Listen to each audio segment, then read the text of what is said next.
Great things are happening in Pasco, and none of it is by accident. With nearly 800 new neighbors moving in between 2024 and 2025, and thousands more expected in the next 20 years, we're laying the groundwork that will keep this community thriving.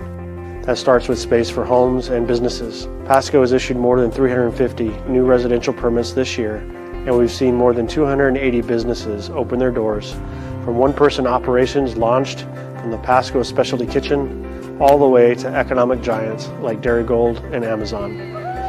From new homes and schools to growing businesses and innovative infrastructure, we're building not just for today, but for generations to come. Our Department of Community and Economic Development is a key part of that future.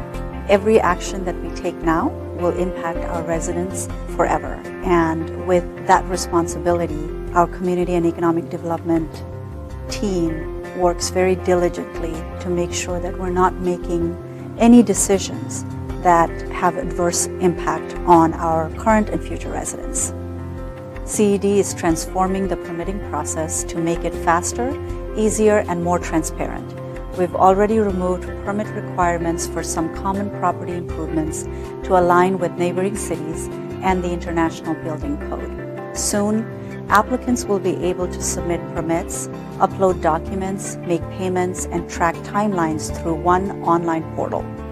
Pasco is experiencing and preparing for significant growth over the next 20 years, reaching just over 120,000 residents by 2046, along with housing, jobs, and infrastructure needed to support them. We're actively engaging with the Pasco community to find places to improve and to chart a path for the future with our comprehensive plan update.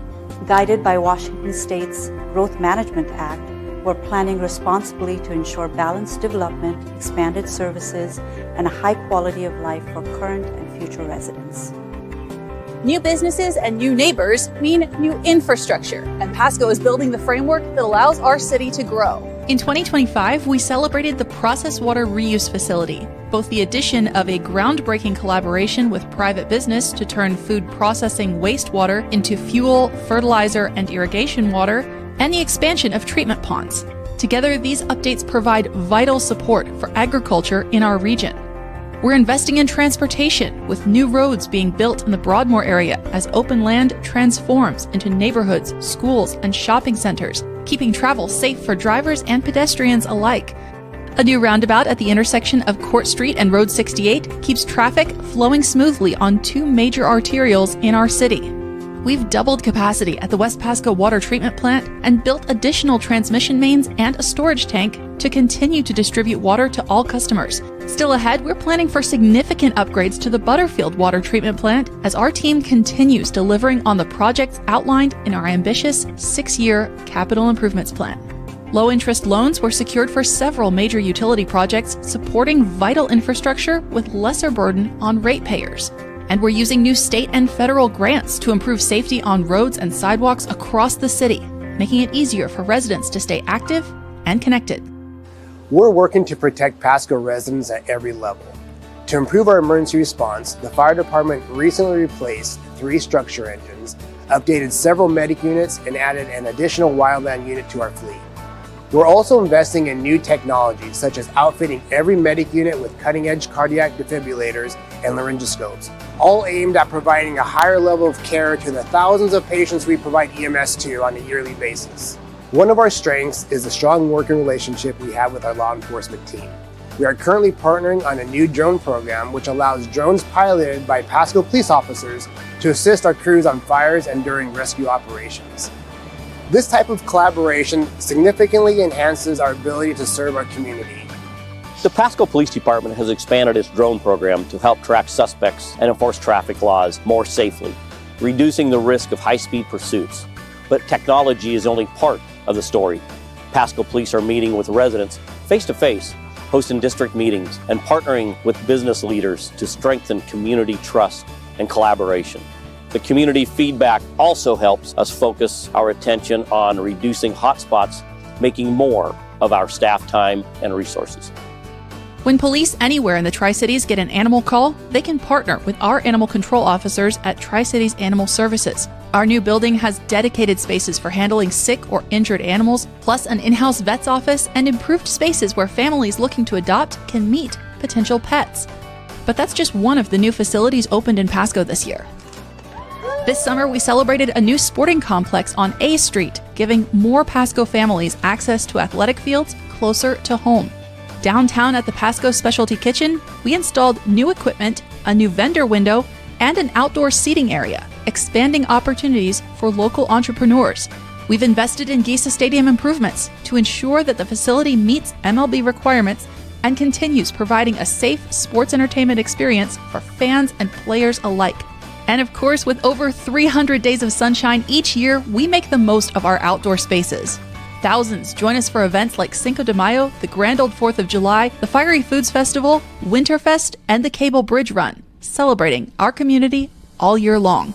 Join us in 2026 for a once-in-a-generation watch party, where soccer fans from all over the region will be able to gather and cheer on their favorite teams as they compete in one of the world's biggest sporting events. From community and infrastructure and safety to housing, business and recreation, Pasco continues to grow with purpose. Together, we're building a city that's stronger, smarter, and ready for the future. We're forging the future of the city of Pasco, and we need your voice. The city is updating our comprehensive plan, which covers everything from housing and transportation to utilities and parks. This document showcases the vision of what we want Pasco to be in 2046 and beyond. Tell us about the type of businesses you'd like to see, the types of parks you'd like to visit, and the type of neighborhood you want to live in. Scan the QR code on your screen or visit pasco-wa.gov/compplan and become part of the future. I think the biggest part is I am a police officer here at the school. I have duties here. I'm here to protect the school and keep everybody safe, but I am a normal person too. Pasco Police Officer Eric Maddox is one of 3 school resource officers assigned to the Pasco School District high schools. He says finding ways to connect with students is a critical part of the job. It is building those relationships to where they feel comfortable enough that they can come and talk to me about anything. When the kids feel comfortable being around me and coming to talk to me, and that happens a lot, they'll come into my door here in my office and, hey, can I talk to you? And that just doesn't happen. They just don't come up to an officer and randomly tell them their life story to you. Many students in Pasco high schools will have already met Pasco police officers thanks to the School Resource Officer program in our middle schools. I love doing this. It's something that I wanted to do as an extra thing that we do as officers. Officer Ismael Cano has been a school resource officer for over a decade. I always wanted to do the SRO thing. I wanted to come and work at the schools and work with students. He's hoping to build connections early and keep students on the right track. There's some kids that probably already have a negative thing about us, but sometimes they do overcome that and they come and they start talking to me, or I'll talk to them, I'll start a conversation. Some kids get to the point where they come up and they play around with me. That's a great feeling to be able to do that with them sometimes. It's a lot of work to build connections with teens and preteens, but it pays off. You're going to have a lot of conversations, and sometimes there are going to be a lot of tough conversations. And just being mentally prepared to handle all of those on a daily basis.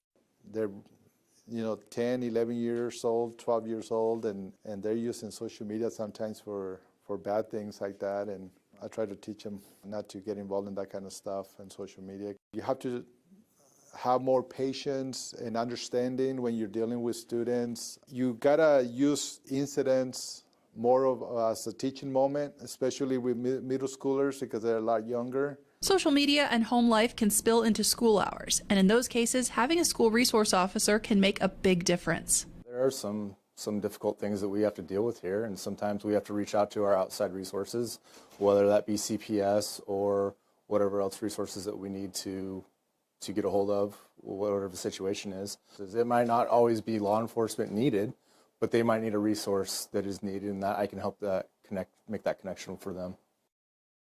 Tonight, we're having a listening session on the Shoreline Master Program. The project that we're working on, developing a user guide and permit tracking system, is funded through a state grant. Washington State Department of Ecology is funding this effort. So we are working for the state, we're working for the city through a grant from the state. So tonight I'm going to talk a little bit about the Shoreline Management Act, just so that we're all on the same level of understanding, the Shoreline Master Program that the city has in place, the user guide that's a draft. It's a easier way to understand the Shoreline Master Program that the city has in place, how it works, what the requirements are, and then it points you to where you can get more details in the city code. We'll review the specific scope that the state's funded for the city to do. And again, most importantly, we want to answer your questions, listen to your input, and factor that in going forward. One thing I want to make clear is that the city is not modifying their Shoreline Master Program at this time. We went through a process a couple years ago with the Planning Commission and the City Council to do some very minor updates to that master program. And so what we're talking tonight is really more about how the program is implemented. And so the user guide focuses on that implementation, your comments, questions. We also want to hear what you think about implementation, where you think things are working well, where there's opportunities for improvement, that kind of thing. And then we'll conclude with next steps. So the Shoreline Management Act was passed in the early 70s, and it was put in place to have a more coordinated development of the shoreline, or to basically end piecemeal and uncoordinated development. And so there were several master programs that were developed in the early 70s, including the city of Pasco. And then in the early 2000s, the Washington State Department of Ecology updated their Shoreline Master Program guidelines. And then the city of Pasco went through a comprehensive update of their Shoreline Master Program from like 2013, 2014 to 2017. And that was a major rewrite. And again, I was the project manager for that effort, so we developed a kind of completely new program for the city that met all the latest requirements. And then the Shoreline Master Program that the city adopted in 2017 and then updated in 2023 is the program that governs development of the shorelines. And so where are the shoreline areas? It's really a very narrow strip of shoreline area within the city. So it's along the Columbia River and the Snake River, and it's just that 200-foot band. If you can see that band there in yellow, that represents 200 feet basically from where the vegetation starts on the shoreline, 200 feet out or 200 feet upland, and that's where the program regulates and applies. Okay? You can see in the bottom there's a green polygon that represents a wetland, and that it's bisecting that 200 feet. That is an associated wetland. In the case of a wetland like that where it's bifurcated, shoreline jurisdiction bumps out. In the city, on the west corner of the Columbia River as it starts to head north, there's a U.S. Army Corps of Engineers property just past Chiawana Park. And in that area, there's a very extensive wetland. And so in that area, shoreline jurisdiction bumps out quite a ways and follows the edge of that wetland, and then it bumps back in once the slope gets a little steeper and heads up from there. There aren't any lakes in the city of Pasco that are in shoreline jurisdiction, so we're just looking at the Snake and the Columbia River. Floodways are also included, and then we talked about associated wetlands. So one of the things that is unique about the Shoreline Master Program is that in one set of regulations, you have to balance environmental protection, public access, and water-oriented uses. You think about like city zoning. City zoning is focused on development, right? How does development happen? Then they have a critical areas code that is how you protect the wetlands and steep slopes and fish and wildlife habitat. And Aaron and the other planning members, or planning department staff, have to then take those regulations and kind of put them together so that it works, so that you comply with the zoning and you protect wetlands and other resources through the critical areas code. In the Shoreline Master Program, it's all blended together as one program. And so it can be a little challenging to try and meet all the different requirements and achieve that balance. We've tried to develop a balanced program. Hopefully it's working fairly well for the city. So what is included in a shoreline master program? There's a goals and policies section. So what are we trying to accomplish with the program in a lot of different areas? So think about, the environmental protection, public access, and allowing for uses. There are goals related to each of those and policies as well. And then there's regulations. Regulations for specific areas. What we did is we took the whole shoreline for the city and we divided it up into reaches and then placed environment designations on those reaches. Some are industrial, some are residential, some are natural or open space conservation areas. And so we've applied those. And then there are specific regulations. There are general regulations. Critical areas also, our regulations are also incorporated in the Shoreline Master Program, the wetlands, the steep slopes.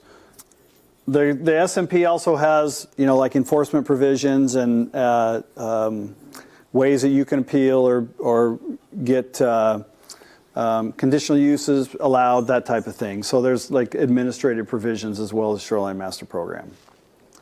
So one of the things that we're doing so that it's so you don't have to look through 170 pages of regulation and goals and policies information is developing this user guide. So this is what it looks like. You can go to the website. It's a nice web version. It's only about 40 pages or so, and there's lots of pictures and then narrative that goes along with it. I'm just showing you a few highlights out of the document. Please go to the website and see the details, and hopefully it answers many of your questions. All of the environment designations are an appendix in the back of this user guide. So you can see where you live or where your shoreline area is or the shoreline that you care about in the city and what the environment designation is. And then there's a use table also that shows you like what's allowed in those areas, what's not allowed, what might be allowed under a conditional use. All of that information is summarized in a couple appendices to this document. So if you have an existing property and that property was maybe built, early 80s or whatever, and you're closer to the shoreline area, the edge of the water, than maybe you would be able to be today. This shows you how you can still make modifications to your property. One thing that's important to understand, a term that is important to understand for the Shoreline Master Program is no net loss of ecological function. So when we have a development on the shoreline, the development has to comply with no net loss of ecological function. So if you take out, if you want to add to your property, like on the vegetation enhancement on the right side, you can see there that the house, which is representing the yellow, is closer than the shoreline buffer would normally allow, and they wanted to add on. Well, you can't go forward closer to the river, but you can go backwards. But you have to enhance vegetation to offset the loss of that buffer, right? That buffer is there for a function, to provide certain functions. Provides habitat, water quality benefits, etc. And so the enhancement would have to occur to be able to, so in other words, you have to mitigate for the impacts. And that achieves no net loss of ecological function. And so kind of any development in the shorelines, if there's going to be an impact to habitat or other functions, then there's going to be an offsetting mitigation. And you try to do it on your own property if you can. If you can't, then you try to work with the city. Maybe there's an offsite opportunity area as well. So anyway, that's kind of how existing uses and expansions of those existing uses work in just one example. There are buffers. So here are the different environment designations. So we have aquatic, which is from the vegetation waterward, right? So in the water. We have natural, which is just a few areas, including that Corps of Engineers. Urban conservancy. Public flood protection, which is like the rip-wrapped areas. Recreation, Chiawana, and the other parks, Sacagawea, etc., there is a high-intensity mixed use, and that may have some opportunity for commercial development in that area. And then high-intensity industrial, that's Big Pasco that we talked about, and then shoreline residential, the kind of the rest of the residential areas. So each of these, when there's a development proposal in that environment designation, has buffers anywhere from 5 to 75 feet. The 5 feet is because it's in an area that's already rip-wrapped and there's really no function, right? So it's really just kind of outside of that flood area, then, or that flood protection facility, then you could have commercial development or other types of development. And then you can see it goes up to 50, 75 feet. There's also, if there's wetlands or other things, then there are more protections that get added on to that. And then there's an 8-foot minimum setback from the buffer for structures. So if you're in a shoreline residential and you're 50 feet away and you want to do something at 55 feet, you have to be 58 feet away to have a structure. And you have to build that structure in a way that doesn't impact the buffer. There are also vegetation standards. They don't necessarily apply retroactively to existing uses and developments, but you manage, again, to achieve no net loss of ecological functions. So if you have a property and it has a lot of trees along it, and you remove those trees or limbs or stuff so that you have a better view, that's changed the function. You had a canopy there, and now you don't have the same canopy, and you don't have the same kind of habitat. So the idea is to basically try to maintain. You can still trim. There's hazards and things that, hazard limbs or property damage that could result. You can do reasonable trimming, but if you have any questions about that, you can check with the city staff on kind of what's the appropriate approach there to maintain those ecological functions. If you have native vegetation on your property and you want to do some landscaping, just check in with the city and talk to them about ways that you can do that in a way that provides additional function. There are lots of native plants that look nice that can be added into the landscaping to provide that function. And we want to see that native vegetation continue on because it's part of what the habitat, it's part of the habitat, it's part of what Fish and Wildlife use for this area. So I mentioned that we have this grant from the state. The grant funds the user guide that we've talked about. It's funding the time for this meeting tonight. And also, we're developing an ecological functions tracking system. So what we're doing is we're helping the city develop a way to track permit conditions through time to protect ecological functions along the shoreline. So I know Gary, I'm going to pick on him if that's all right, because we used to work together quite a bit. And so he comes in and he is going to do some development. He got approval and he has to do some vegetation plantings. So those are on his permit. The city, he agrees to those conditions, and it has to be done in like 3 years, and then he has to submit a performance report of how that's working. Right now, that gets transferred into a system, but it's hard to follow up on all these details from all these permits over time. And what we're trying to do is help develop for the city a more streamlined tracking so that requirements for his property or your property or improvements at Chiawana that might require some mitigation, that all of those kind of have reminders that automatically come up through the city's permit tracking system so that the city can now look at like all the provisions that they have related to shoreline development and all of the mitigation requirements or reporting requirements, et cetera, and that information gets generated in a report that they can see, maybe quarterly or monthly, and see how the status is of being implemented. And it's a way to provide accountability for city staff. It's a way to provide accountability to landowners. follow through on what was committed. And it's also a way to provide accountability for the program, right? To show that we are implementing this program consistent with the requirements, and we're following up and ensuring that the compliance is being met. So we're doing that through the permitting system, and I'll show you a little more detail about that here in a second. We're also doing a more of a landscape evaluation of ecological functions. I mentioned we did a comprehensive update like 2013 to 2017-18 timeframe. And when we did that and we broke up the shoreline into all these reaches, we also characterized ecological functions for those reaches. So like where there's riprap, no function or very limited function, right? Where the Corps of Engineers wetland is, there's a lot of complexity, a lot of function, a lot of kind of interaction between the water and the in the wetland and the river.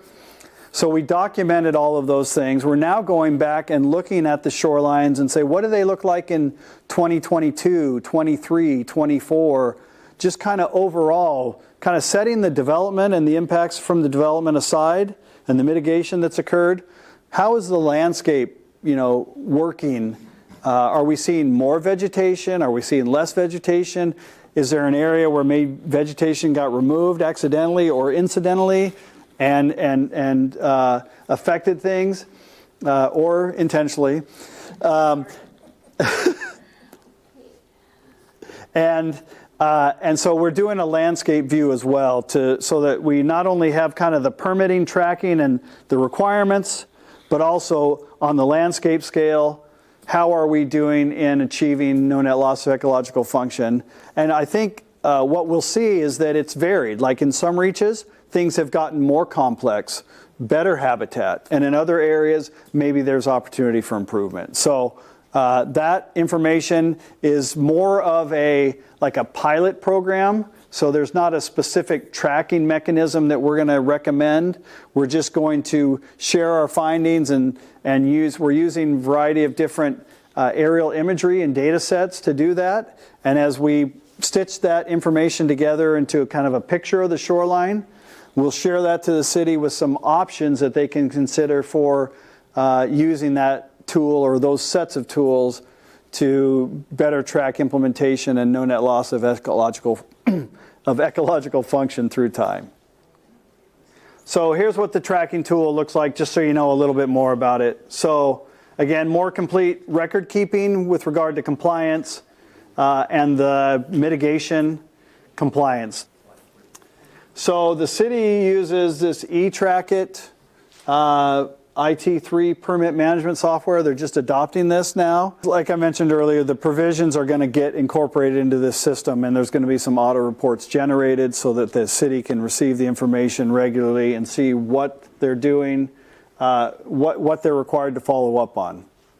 And so reminders for upcoming mitigation reports, outputs, the ecological function tool, which I'll tell you about here in a sec, and then better support for reporting on cumulative effects, kind of over time, through time, how's the shoreline performing. So here's what it might look like. So you would have a shoreline permit, you would have like what's being impacted, and so like this is like maybe trying to improve hydrologic functions, establish some coyote willows. So in year one, you're gonna just report on that and make sure those are established.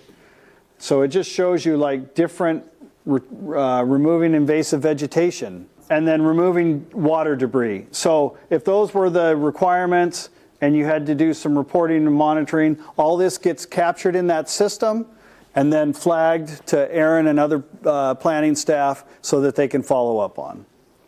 Ecological function, this is really one slide. So considering, again, all the different reaches, and this is the Corps of Engineers property. If you see that green swath out there, that's where shoreline jurisdiction gets wider. And so we're looking at water flow, sediment transport, water quality, and habitat functions. And again, looking at the landscape scale, how that works. And then do we also see that when we get on the ground and do some visual verification? Maybe the last thing I'll say on the ecological kind of landscape tracking is that we're going to go back to those subreaches and how we characterize them, and then update and kind of compare that description to see, again, better, worse, same. We're not going to do it for the entire shoreline of the city. We're going to pick a few areas to just kind of test the method and see how it works, and then share those results with the city. And our report will be made available to the public. Everything that we prepare for this project will ultimately be posted on the city's website for people to look at. The plan is to complete everything by the end of June. So we're well underway on a lot of the technical work on the permit tracking system and the ecological functions look. But yeah, all of this work wraps up by the end of June. The reports would probably be available like sometime in July on the city's website. And then we can go from there.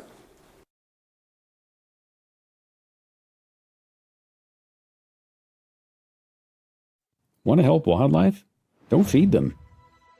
While it's understandable that people both love to watch wildlife and want to help wild animals by feeding them, wildlife feeding is more harmful than helpful. Animals have evolved to endure a wide range of environmental conditions and food availability, and they rarely need supplemental food from humans to survive. A major consequence of wildlife feeding is that it spreads diseases. When animals are fed by humans, they come into close contact with one another at feed sites. If there's a sick animal in the area, these unnatural concentrations of animals can result in spreading disease more rapidly than if feeding wasn't happening. One of the most impactful diseases to deer, elk, and moose is chronic wasting disease, or CWD for short, which is always fatal.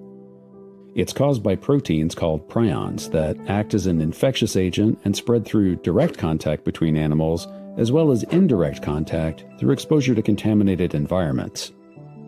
Once prions are deposited into soil, water, or even plant tissue from infected animals, they're extremely difficult to remove and can remain in the environment for years.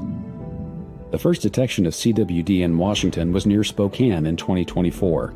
As a result of the disease being present in our state, the Washington Department of Fish and Wildlife enacted a statewide ban on feeding deer, elk, and moose in an effort to minimize transmission of CWD. Feeding any kind of wildlife, including the use of salt or mineral licks that encourages these species to gather together, is illegal.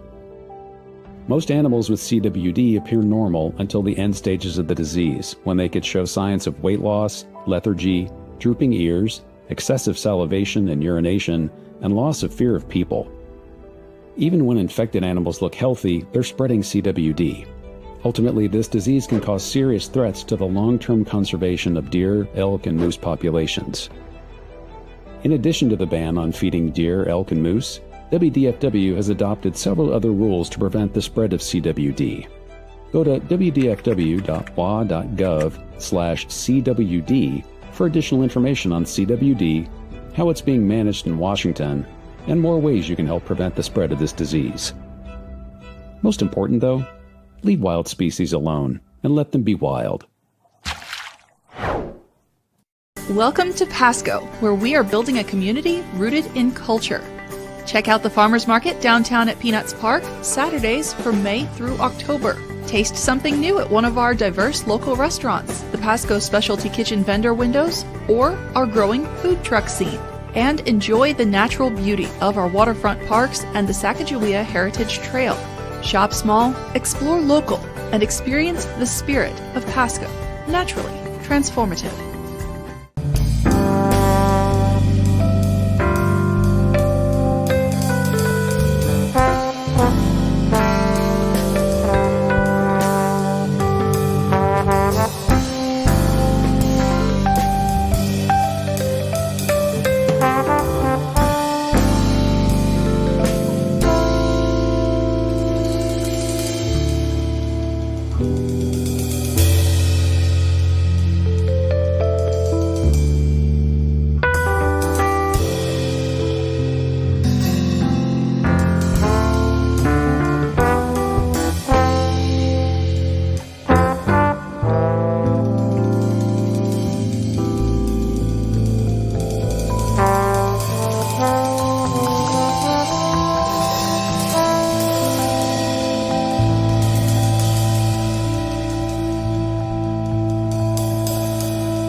So we're going to need everybody's help because this fire engine, fully loaded, is about 52,000 pounds.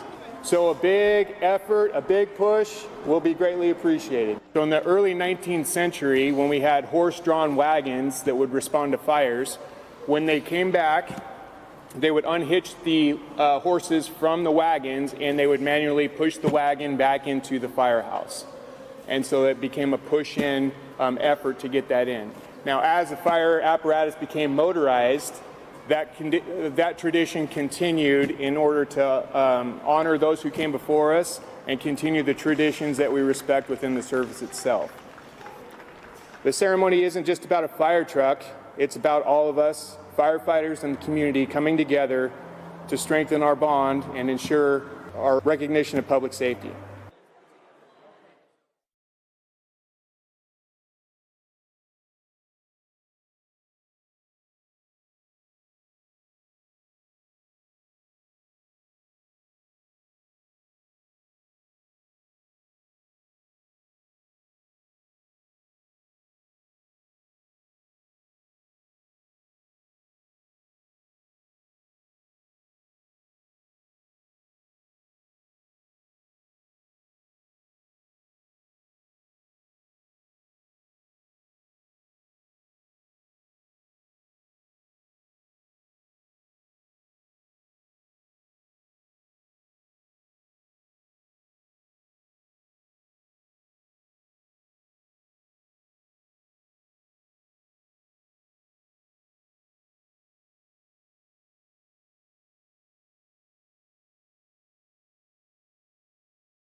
Great things are happening in Pasco, and none of it is by accident. With nearly 800 new neighbors moving in between 2024 and 2025, and thousands more expected in the next 20 years, we're laying the groundwork that will keep this community thriving. That starts with space for homes and businesses. Pasco has issued more than 350 new residential permits this year, and we've seen more than 280 businesses open their doors, from one-person operations launched from the Pasco Specialty Kitchen all the way to economic giants like Dairy Gold and Amazon. From new homes and schools to growing businesses and innovative infrastructure, we're building not just for today, but for generations to come. Our Department of Community and Economic Development is a key part of that future. Every action that we take now will impact our residents forever. And with that responsibility, our Community and Economic Development team works very diligently to make sure that we're not making any decisions that have adverse impact on our current and future residents. CED is transforming the permitting process to make it faster, easier, and more transparent. We've already removed permit requirements for some common property improvements to align with neighboring cities and the International Building Code. Soon, applicants will be able to submit permits, upload documents, make payments, and track timelines through one online portal. Pasco is experiencing and preparing for significant growth over the next 20 years, reaching just over 120,000 residents by 2046, along with housing, jobs, and infrastructure needed to support them. We're actively engaging with the Pasco community to find places to improve and to chart a path for the future with our comprehensive plan update. Guided by Washington State's Growth Management Act, we're planning responsibly to ensure balanced development, expanded services, and a high quality of life for current and future residents. New businesses and new neighbors mean new infrastructure, and Pasco is building the framework that allows our city to grow. In 2025, we celebrated the Process Water Reuse Facility, both the addition of a groundbreaking collaboration with private business to turn food processing wastewater into fuel, fertilizer, and irrigation water, and the expansion of treatment ponds. Together, these updates provide vital support for agriculture in our region. We're investing in transportation, with new roads being built in the Broadmoor area as open land transforms into neighborhoods, schools, and shopping centers, keeping travel safe for drivers and pedestrians alike. A new roundabout at the intersection of Court Street and Road 68 keeps traffic flowing smoothly on two major arterials in our city. We've doubled capacity at the West Pasco Water Treatment Plant and built additional transmission mains and a storage tank to continue to distribute water to all customers. Still ahead, we're planning for significant upgrades to the Butterfield Water Treatment Plant as our team continues delivering on the projects outlined in our ambitious 6-year capital improvements plan. Low-interest loans were secured for several major utility projects, supporting vital infrastructure with lesser burden on ratepayers. And we're using new state and federal grants to improve safety on roads and sidewalks across the city, making it easier for residents to stay active and connected. We're working to protect Pasco residents at every level. To improve our emergency response, the fire department recently replaced 3 structure engines, updated several medic units, and added an additional wildland unit to our fleet. We're also investing in new technologies, such as outfitting every medic unit with cutting-edge cardiac defibrillators and laryngoscopes, all aimed at providing a higher level of care to the thousands of patients we provide EMS to on a yearly basis. One of our strengths is the strong working relationship we have with our law enforcement team. We are currently partnering on a new drone program which allows drones piloted by Pasco police officers to assist our crews on fires and during rescue operations. This type of collaboration significantly enhances our ability to serve our community. The Pasco Police Department has expanded its drone program to help track suspects and enforce traffic laws more safely, reducing the risk of high-speed pursuits. But technology is only part of the story. Pasco Police are meeting with residents face-to-face, hosting district meetings, and partnering with business leaders to strengthen community trust and collaboration.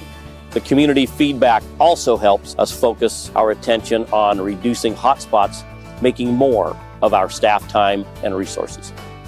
When police anywhere in the Tri-Cities get an animal call, they can partner with our animal control officers at Tri-Cities Animal Services. Our new building has dedicated spaces for handling sick or injured animals, plus an in-house vet's office and improved spaces where families looking to adopt can meet potential pets.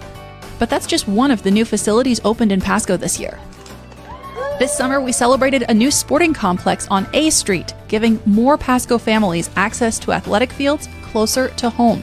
Downtown at the Pasco Specialty Kitchen, we installed new equipment, a new vendor window, and an outdoor seating area, expanding opportunities for local entrepreneurs. We've invested in Gisa Stadium improvements to ensure that the facility meets MLB requirements and continues providing a safe sports entertainment experience for fans and players alike. And of course, with over 300 days of sunshine each year, we make the most of our outdoor spaces. Thousands join us for events like Cinco de Mayo, the Grand Old 4th of July, the Fiery Foods Festival, Winterfest, and the Cable Bridge Run, celebrating our community all year long. Join us in 2026 for a once-in-a-generation watch party, where soccer fans from all over the region will be able to gather and cheer on their favorite teams as they compete in one of the world's biggest sporting events. From community and infrastructure and safety to housing, business and recreation, Pasco continues to grow with purpose. Together, we're building a city that's stronger, smarter, and ready for the future. We're forging the future of the city of Pasco, and we need your voice. The city is updating our comprehensive plan, which covers everything from housing and transportation to utilities and parks. This document showcases the vision of what we want Pasco to be in 2046 and beyond. Tell us about the type of businesses you'd like to see, the types of parks you'd like to visit, and the type of neighborhood you want to live in. Scan the QR code on your screen or visit pasco-wa.gov/comp-plan and become part of the future. I think the biggest part is I am a police officer here at the school. I have duties here. I'm here to protect the school and keep everybody safe, but I am a normal person too. Pasco Police Officer Eric Maddox is one of 3 school resource officers assigned to the Pasco School District high schools. He says finding ways to connect with students is a critical part of the job. It is building those relationships to where they feel comfortable enough that they can come and talk to me about anything. When the kids feel comfortable being around me and coming to talk to me, and that happens a lot, they'll come into my door here in my office and, hey, can I talk to you? And that just doesn't happen. They just don't come up to an officer and randomly tell them their life story to you. Many students in Pasco high schools will have already met Pasco police officers thanks to the School Resource Officer program in our middle schools. I love doing this. It's something that I wanted to do as an extra thing that we do as officers. Officer Ismael Cano has been a school resource officer for over a decade. I always wanted to do the SRO thing. I wanted to come and work at the schools and work with students. He's hoping to build connections early and keep students on the right track. There's some kids that probably already have a negative thing about us, but sometimes they do overcome that and they come and they start talking to me, or I'll talk to them, I'll start a conversation. Some kids get to the point where they come up and they play around with me. That's a great feeling to be able to do that with them sometimes. It's a lot of work to build connections with teens and preteens, but it pays off. You're going to have a lot of conversations, and sometimes there are going to be a lot of tough conversations. And just being mentally prepared to handle all of those on a daily basis.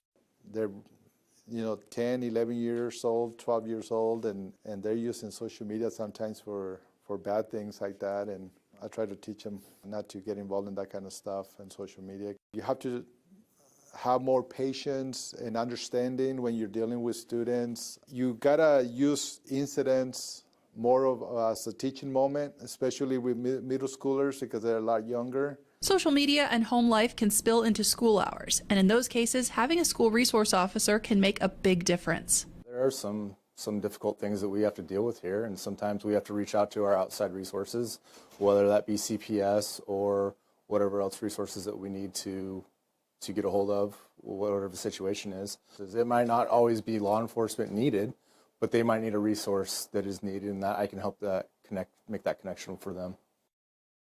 Tonight, we're having a listening session on the Shoreline Master Program. The project that we're working on, developing a user guide and permit tracking system, is funded through a state grant. Washington State Department of Ecology is funding this effort. So we are working for the state, we're working for the city through a grant from the state. So tonight I'm going to talk a little bit about the Shoreline Management Act, just so that we're all on the same level of understanding, the Shoreline Master Program that the city has in place, the user guide that's a draft. It's a easier way to understand the Shoreline Master Program that the city has in place, how it works, what the requirements are, and then it points you to where you can get more details in the city code. We'll review the specific scope that the state's funded for the city to do. And again, most importantly, we want to answer your questions, listen to your input, and factor that in going forward. One thing I want to make clear is that the city is not modifying their Shoreline Master Program at this time. We went through a process a couple years ago with the Planning Commission and City Council to do some very minor updates to that master program. And so what we're talking tonight is really more about how the program is implemented. And so the user guide focuses on that implementation, your comments, questions. We also want to hear what you think about implementation, where you think things are working well, where there's opportunities for improvement, that kind of thing. And then we'll conclude with next steps. So the Shoreline Management Act was passed in the early 70s, and it was put in place to have a more coordinated development of the shoreline, or to basically end piecemeal and uncoordinated development.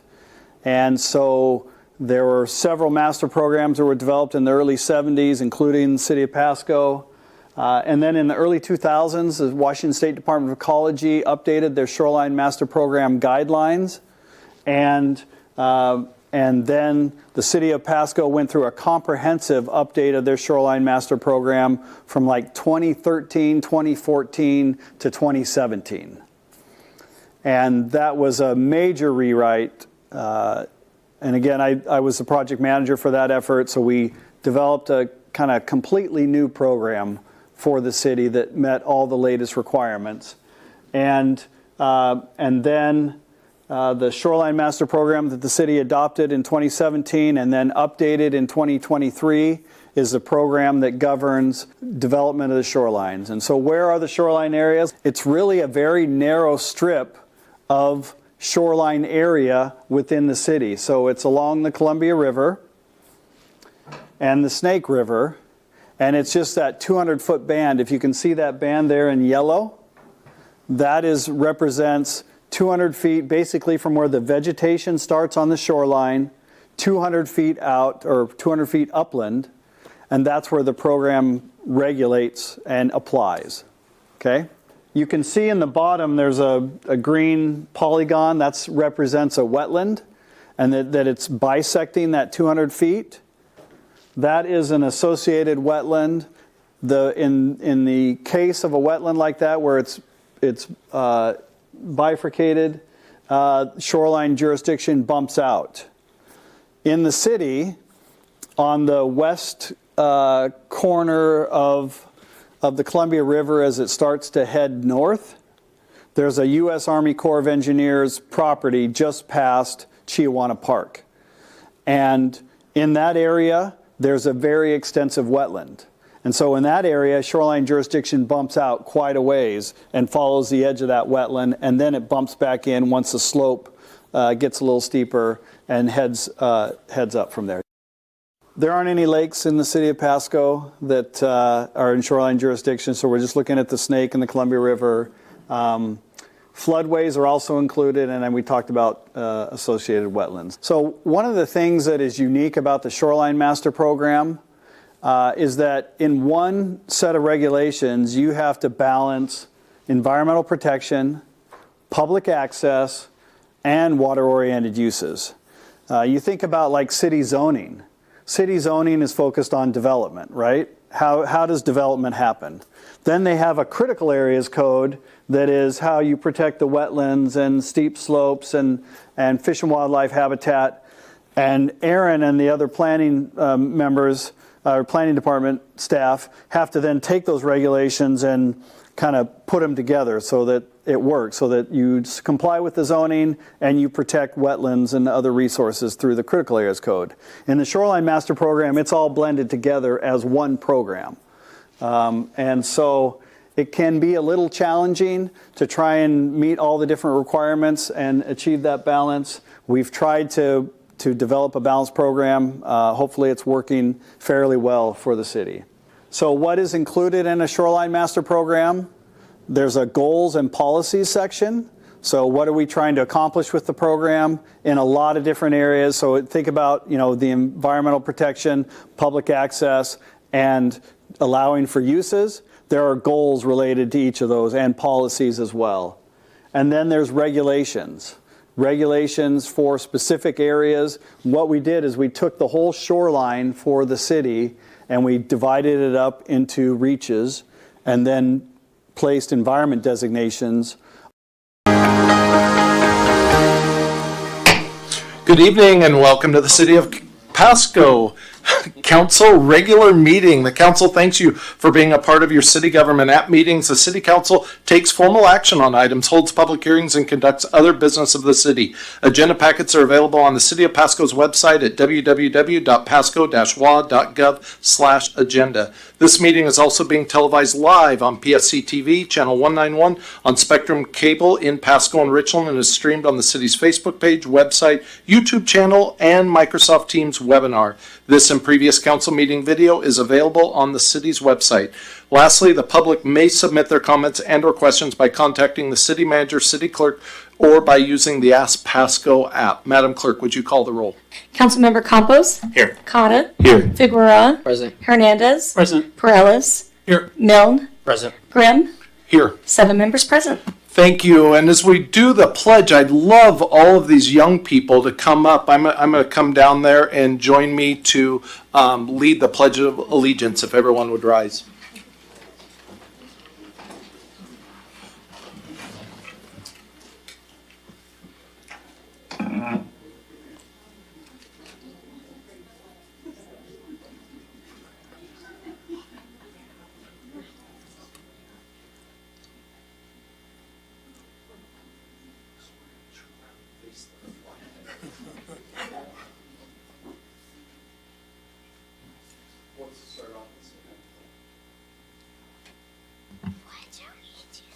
I pledge allegiance to the flag of the United States of America and to the republic which stands one nation under God, indivisible, with liberty and justice for all.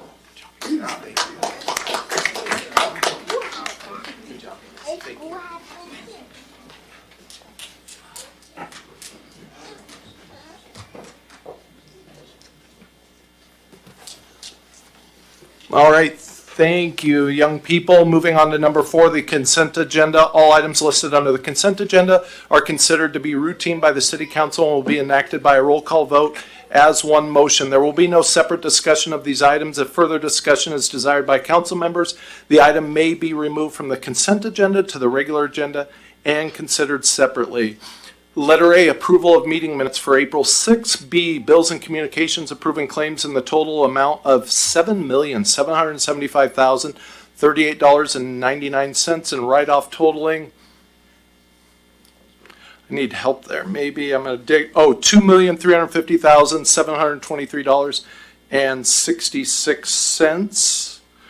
Letter C, resolution number 4728, professional services agreement, amendment number 1 with RH2 Engineering Incorporated for design services for the Foster Wells Lift Station Improvement Project. Would any members of council like to remove any of these from the consent agenda? Not seeing any. Mr. Mayor Pro Tem. Thank you, Mayor. I move to approve the consent agenda as read. Second.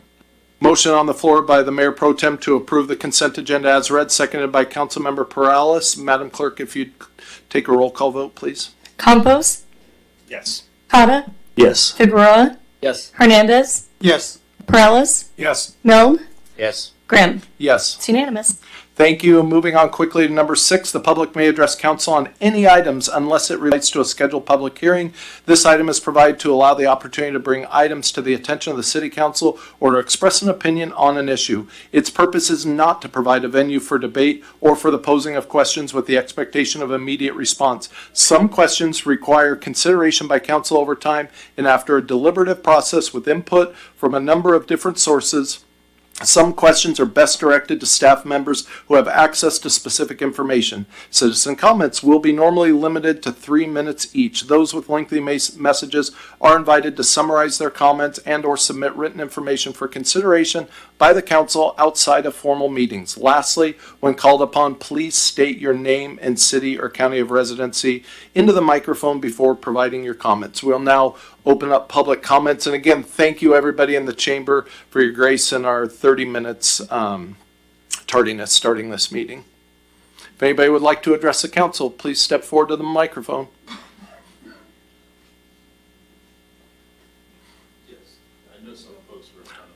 Thank you. Anybody want to address the council? Yep. Mr. Gonzalez, come on up. Name and city or county of residence for the record, please. Mike Gonzalez, 7819 Cassiar Drive in Pasco. So thank you. Good evening, Mayor Grimm, council members, and City Manager Stewart. Thank you for the warm welcome. Really appreciate that. Staff and old colleagues, it's great to be back here. Mike Gonzalez, once worked in City Hall. So currently serving as a city manager, small little town just outside of Tri-City. So I really understand how difficult it can be to be in public service. I'm also a real estate agent in Tri-Cities, but tonight I'm here on behalf of the Latin Business Association, where I serve as the executive director in a volunteer role in a consultant capacity. I do it for free because I love Pasco. I really do. It's where I call home, and it's really where I want to be for a long time. Tonight is really about moving forward. It's about setting a path for downtown and the entire core of this city. So I want to thank Leo Perales, who's been a really big supporter of ours. He's outspoken, but I think everybody knows that for certain. Also want to recognize our founder, David Cortinez. David loves Pasco. He's always fought for the Latino people. At times we know David is a lightning rod, but when he's speaking on issues, he does it because he deeply cares. When he does it, he's not always the most popular person in the room, but his passion for the community you can never doubt. David knows LBA is bigger than him. It's why he understands it's time to pass the torch. LBA includes 114 businesses and an executive board made up of respected community members. I formerly served as Pasco's economic development manager for a couple of years. During that time, I helped remove the notorious Thunderbird Motel marketed Broadmoor. Also worked on the downtown master plan. I also served as a liaison for DPDA, and despite what you may have heard or watched a video that I hope you don't watch on YouTube, I was actually the one who reported financial controls were not being followed. As a result, we brought in Darcy Buckley, who helped stabilize the situation. With DPDA gone, there's a real void in Pasco right now. There is no centralized entity for downtown activation, cultural events, or small business support. That's where we believe we can fill that void through business support, helping the farmers market the specialty kitchen, and by creating a stronger bilingual connection between small business and City Hall. We also plan to move away from the name Latin Business Association and to not really adopt a name that really reflects the vision, culture, and unity of Pasco. Once that transition is complete and our new flag is flying, we look forward to sharing our vision more publicly. So if you don't know, our office is in downtown, right in the post office. We're proud to be a part of Cinco de Mayo for the third year in a row. I've also already reached out to Mayor Grimm, Milne, and also Mr. Perales and Mr. Coda. So Mr. thank you so Gonzalez, much and really appreciate it. Awesome. Thank you, sir. Anybody else for public comment? Could step right on up. Is that you, Miss Mahoney? Come on up.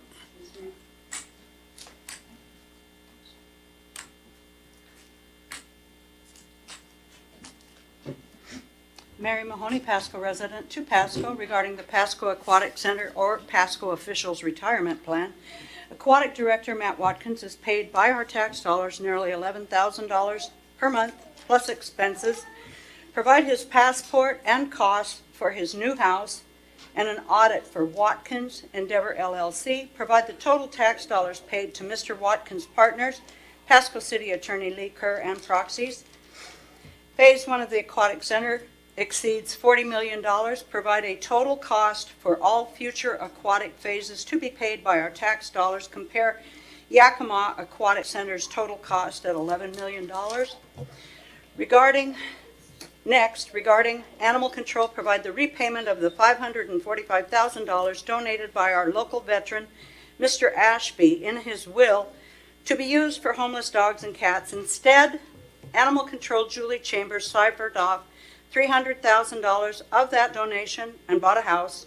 Provide a total repayment of that donation. Provide a total repayment of the rainy day fund paid by our tax dollars, stolen or missing.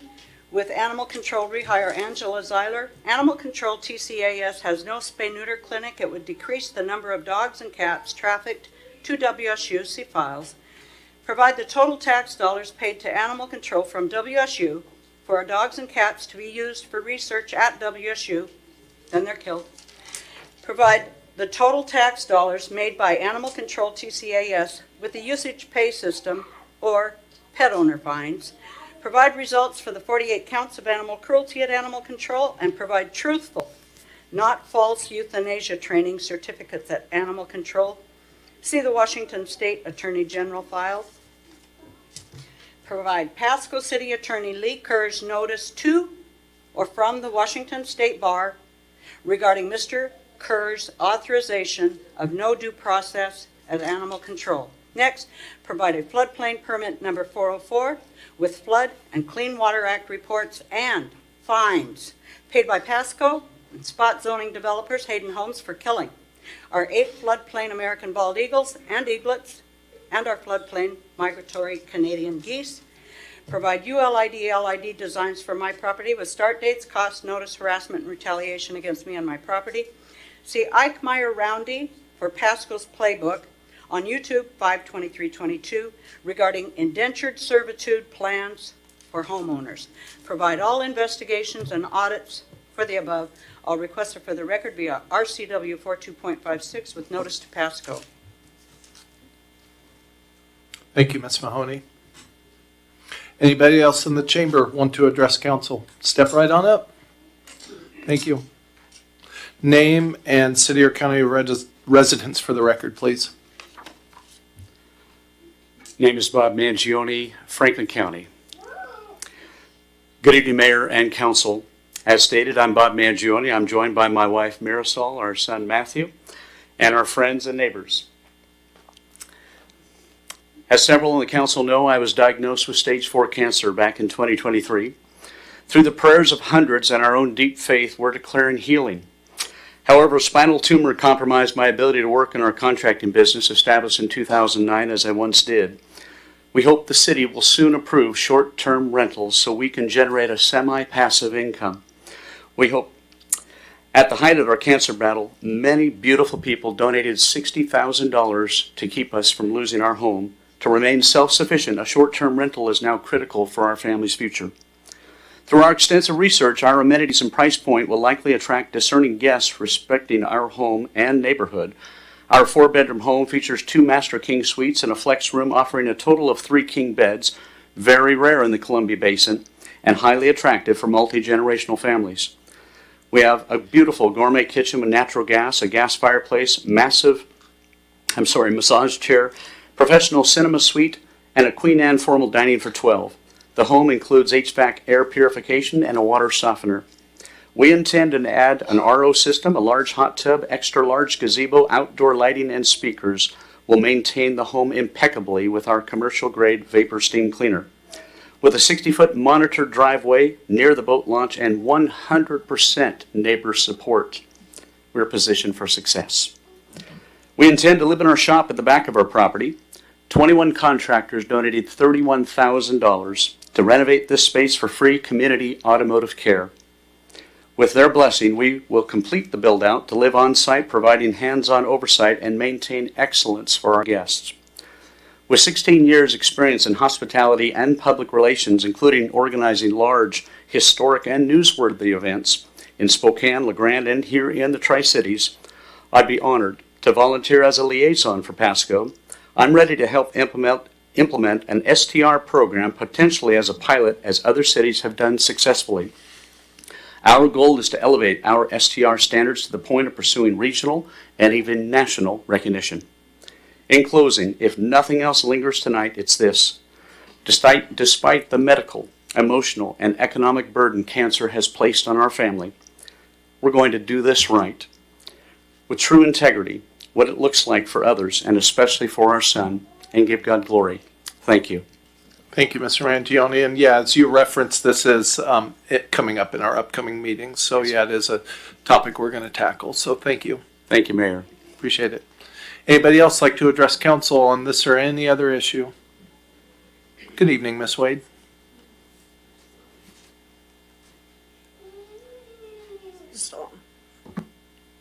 Making sure. Okay, good evening. My name is Amber Wade, who moved here to Pasco in 2021. I remember standing in a council meeting when Richland was asking for support regarding fireworks, and I remember hearing council members saying something about not wanting to play in other people's backyards. I want to bring that back up today because this is exactly the moment where that thinking matters. Because when we focus on my backyard versus your backyard, we miss what is right in front of us. From October through December, my mobile home park went through without water from 7 a.m. to 7 p.m. day after day after day. Over 100 people were affected. During that time, not one city council member helped us. No porta potties or toilets were provided. No bottled water was distributed by ownership or management. People were left to figure out on their own. But someone did show up. Someone, my name, Chandra. She did not even live here in Pasco, and she was battling cancer, just like this individual here. And she came and helped anyways. Her and her husband, Juan, brought water. They brought food. They helped my neighbors. They showed up when people needed it most. And even when this last month, she helped me out with food because I did not have any. This last Friday, I got a call from her husband letting me know that she had lost her battle to cancer.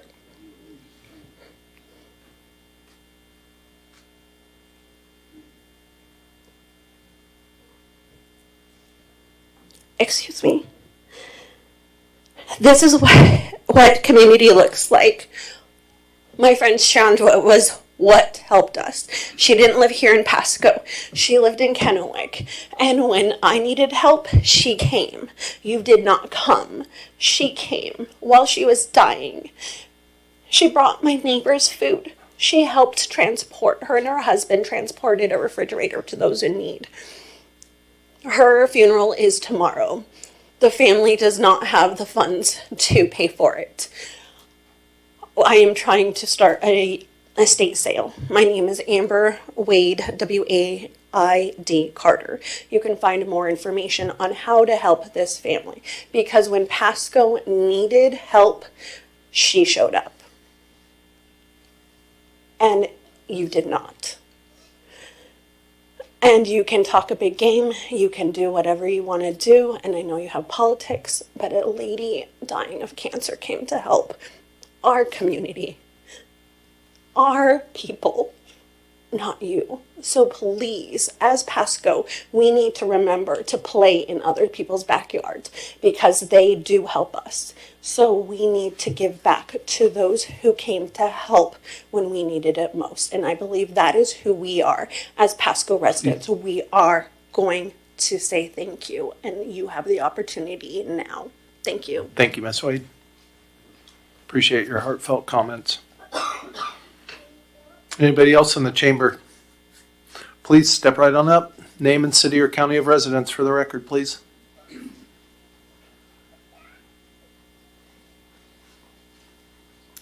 My name is Camara Brooks, and I live in Walla Walla County. Good evening, Mayor and council members. My name is Camara Brooks, and I own Tri-Cities 911 Driving School.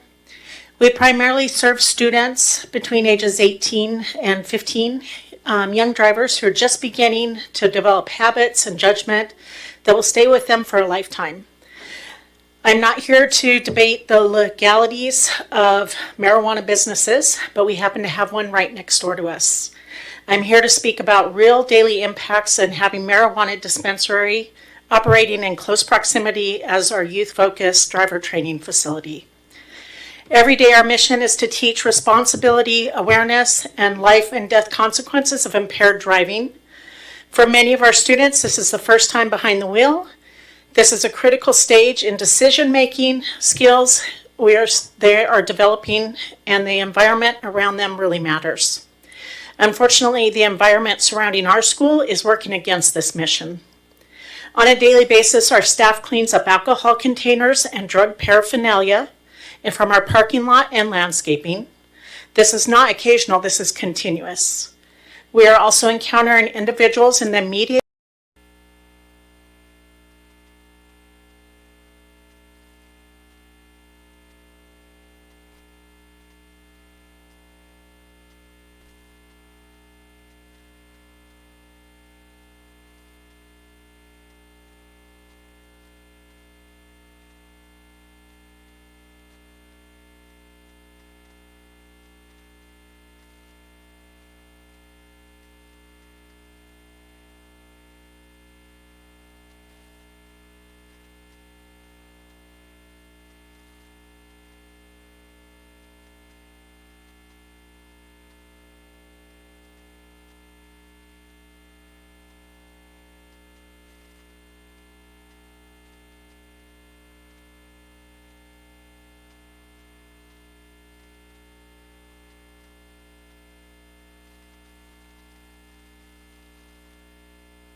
Good evening and welcome to the City of Pasco's special meeting and regular workshop. The council thanks you for being a part of your city government. At special meetings, the council takes formal action on specific items, and during the workshops only discusses issues with no formal action taken. Agenda packets are available on the City of Pasco's website at www.pasco-wad.gov/agenda. This meeting is also being televised live on PSC-TV channel 191 on Spectrum Cable in Pasco and Richland, and is streamed on the city's Facebook page, website, YouTube channel, and Microsoft Teams webinar. This and previous council meeting video is available on the city's website. Lastly, the public may submit their comments and or questions by contacting the city manager, city clerk, or by using the Ask Pasco app. With that, Madam Clerk, would you call the roll, please? Councilmember Campos. Here. Cotta. Here. Figueroa. Present. Hernandez. Present. Perales. Milne. Present. Grimm. Here. There are 6 present. We have a quorum. Thank you, and we will rise for the Pledge of Allegiance, though it's not listed. America 250, baby. I pledge allegiance to the flag of the United States of America and to the republic for which it stands, one nation, under God, indivisible, with liberty and justice for all. All right, we are going to move on to number 4, letter A, to discuss with legal counsel about current or potential litigation per RCW 42.30.110, paragraph 1, section I, and counsel may take action after the executive session. Mr. Stewart, how long are we expected to be in executive session? Recommend we begin with 20 minutes. 20 minutes. Thank you. Okay. We will now adjourn to our executive session, and we will be back at 6:53. Thank you.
All right, we will call this meeting back to order. We've completed our executive session without any decisions being made.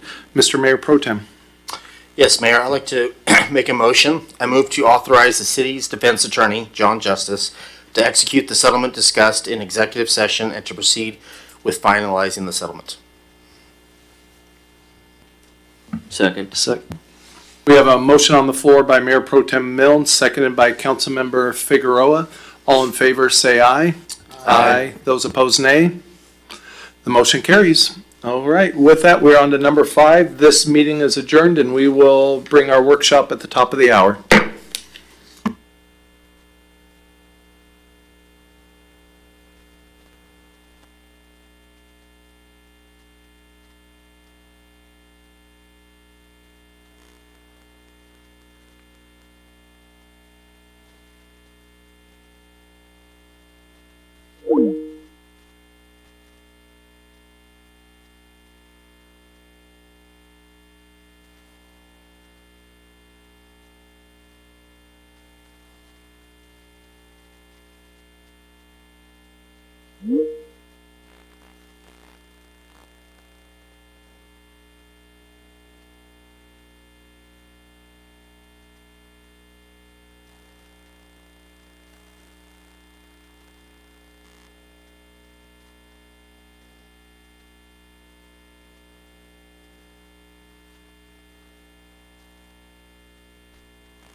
workshop meeting. The council thanks you for being a part of your city government.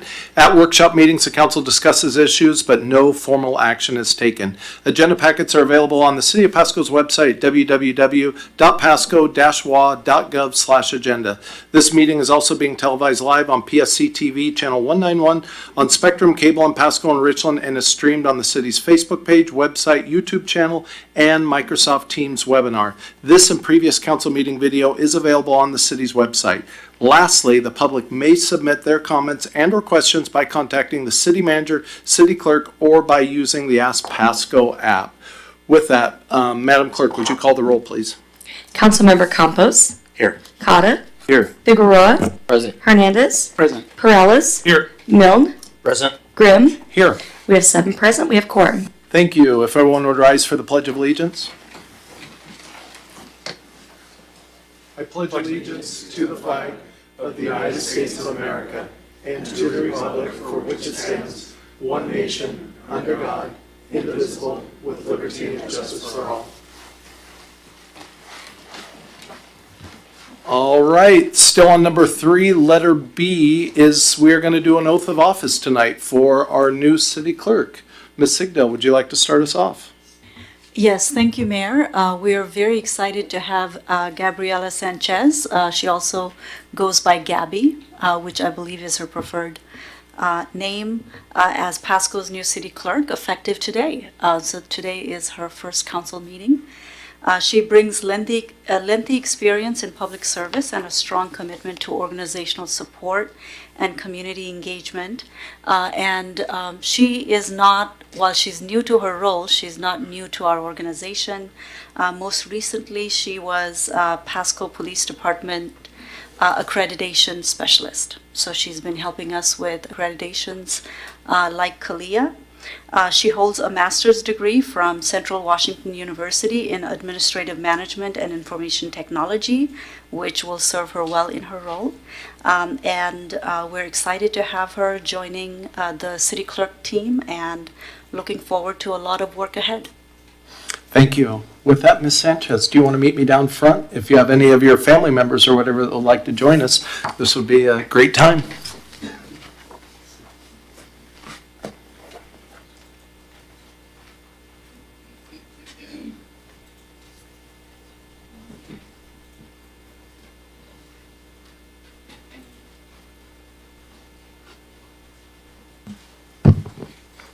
Right up here.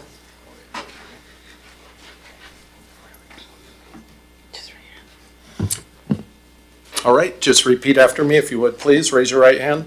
I, Gabriela Sanchez, I, Gabriela Sanchez, do solemnly swear do solemnly swear that I will support the Constitution of the United States of America that I will support the Constitution of the United States of America and the Constitution and laws of the State of Washington and the constitutions of laws of the State of Washington and all local ordinances, and all local ordinances, and that I will faithfully and that I will faithfully and impartially perform and discharge the duties of the office of City Clerk and impartially perform and discharge the duties of the office of City Clerk for the City of Pasco for the City of Pasco according to law to the best of my ability. according to law to the best of my ability. Congratulations. Thank you. Thank you so much.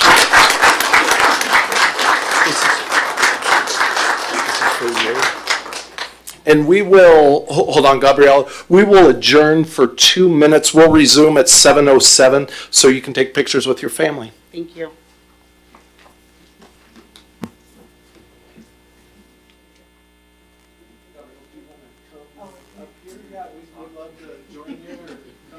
Stand behind you.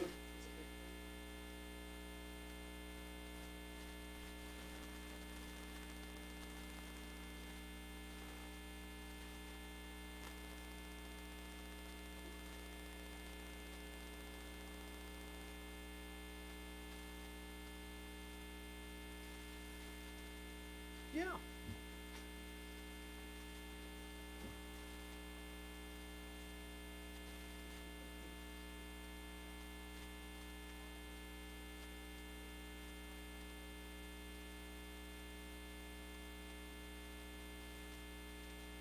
more awkward than my family here. Yeah.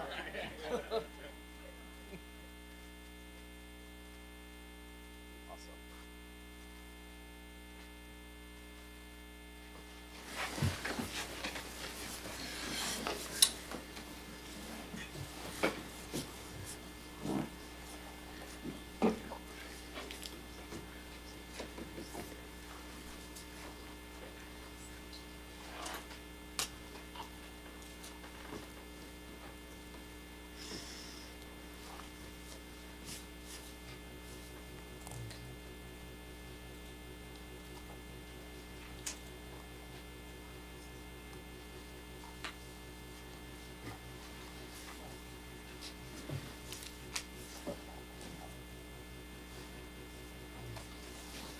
All right, the time is now 7:07, and we are going to resume after our new city clerk just took the oath of office. With that, we are moving on to number 4, verbal reports from council members. Mr. Perales. I appreciate it. Last week I met with some residents regarding some HOA issues they're having across the city. Met with some Alton residents about some water flow issues. They're also having talked to lots of people in the last couple of days about short-term rentals and also just kind of general code enforcement issues. Attended my Good Roads Budget Committee, and we're going to be coming out with a new budget and marketing plan for the Good Roads Committee, and the report will be coming out at our next meeting. That's it. Very good. Not seeing any others, we're going to move on to number 5, items for discussion with opportunity for public comment. The public may comment on each topic scheduled for discussion up to 2 minutes per person with a total of 8 minutes per item. If opposing sides wish to speak, then both sides receive an equal amount of time to speak, or up to 4 minutes each side. We're going to start it off with letter A, a presentation on short-term rentals, and we are back to you, Ms. Sigdell. Thank you, Mayor and Evening Council. The item in front of you today is to present on staff's recommendations on short-term rental, but more importantly, get council's direction on the topic. So what we have is an outline of a program. There's many different ways to do short-term rentals. Some cities are at one end of the spectrum, which would be either just outright banning or significantly capping and a lot of oversight of the program itself and a lot of requirements. Then there are cities who have more of a light approach to the program in itself. And what you'll see in front of you is more of that light approach. Staff is open to whatever direction council directs. With that, short-term rental is what generally one might think of as Airbnb, verbal, where you go in, you rent a home for your family vacations, for long-term trips, but they are defined by less than 30 days. After 30 days, you likely have a lease, you're more of a permanent renter. This is an area of high growth all over the world, and our code at the City of Pasco has been unclear on whether we allow it or not. So there was a presentation done by Director Pashan about a year ago regarding the state of our code and how it speaks to short-term rentals. It specifically allows it in certain areas like Osprey Point, and it explicitly does not allow it in certain areas like accessory dwelling units. So it's unclear on what happens to the rest of the area within the city. So this effort is also to clarify, and if council feels that short-term rentals shouldn't be allowed, then we should still go ahead and revise our code to at least make that more explicit. With that, the challenge, like I mentioned, is that these programs or short-term rentals have expanded significantly, and we need to have a clearer guidelines for these types of businesses. No current PMC framework that is clear to a person. For example, sometimes people, if there's not an explicit no. Some people view it as a yes, and other people view it as it doesn't speak to it, so it must not be allowed. So we need to be clearer in our codes. There might be neighbor complaints, parking issues, safety concerns that are usually connected to short-term rentals, that if those issues arise, we want to be able to address it in a way that is clear to the guests, to the neighbors, and also to the people who run these businesses. The solution, as staff sees it, is, again, to provide clarity and also establish some accountability for the operators of these businesses. So with that, what we're proposing is some permitting requirements. So number one, getting a business license with the state and then with the city of Pasco. So we recognize that there's a business being run within the city. These permits would be non-transferable, so it would come with each property and owner specific. There would also be a short-term rental application, which would go with the business license itself. And it would then allow us to educate the business owners who run short-term rentals what the requirements from the city of Pasco is. And some of those requirements are like having a local representative. So let's say there is a noise issue or there's a parking issue and the city receives a call from a neighbor. How do we contact the person? Because usually the people living in the house in that moment are guests. So having a local contact that is available 24/7 is something that we recommend. We recommend an annual renewal of the short-term rental just to make sure that we're on top with education and also ensuring that the business owners are aware of this requirement. Business licenses also renew on an annual basis, so it kind of makes sense that it follows that. And then if council desires, making sure that there's enough insurance. Usually as a business, you would need to have some, but also an annual safety inspection to make sure that certain safety elements like egress and fire alarms are operational. Now, there are some cities who have done a self-certification for the inspection itself. So again, there's places to be a lot more flexible. But if council feels like the inspection on an annual basis for safety is important and a self-certification from the owner is not enough, then we can write that into the code as well.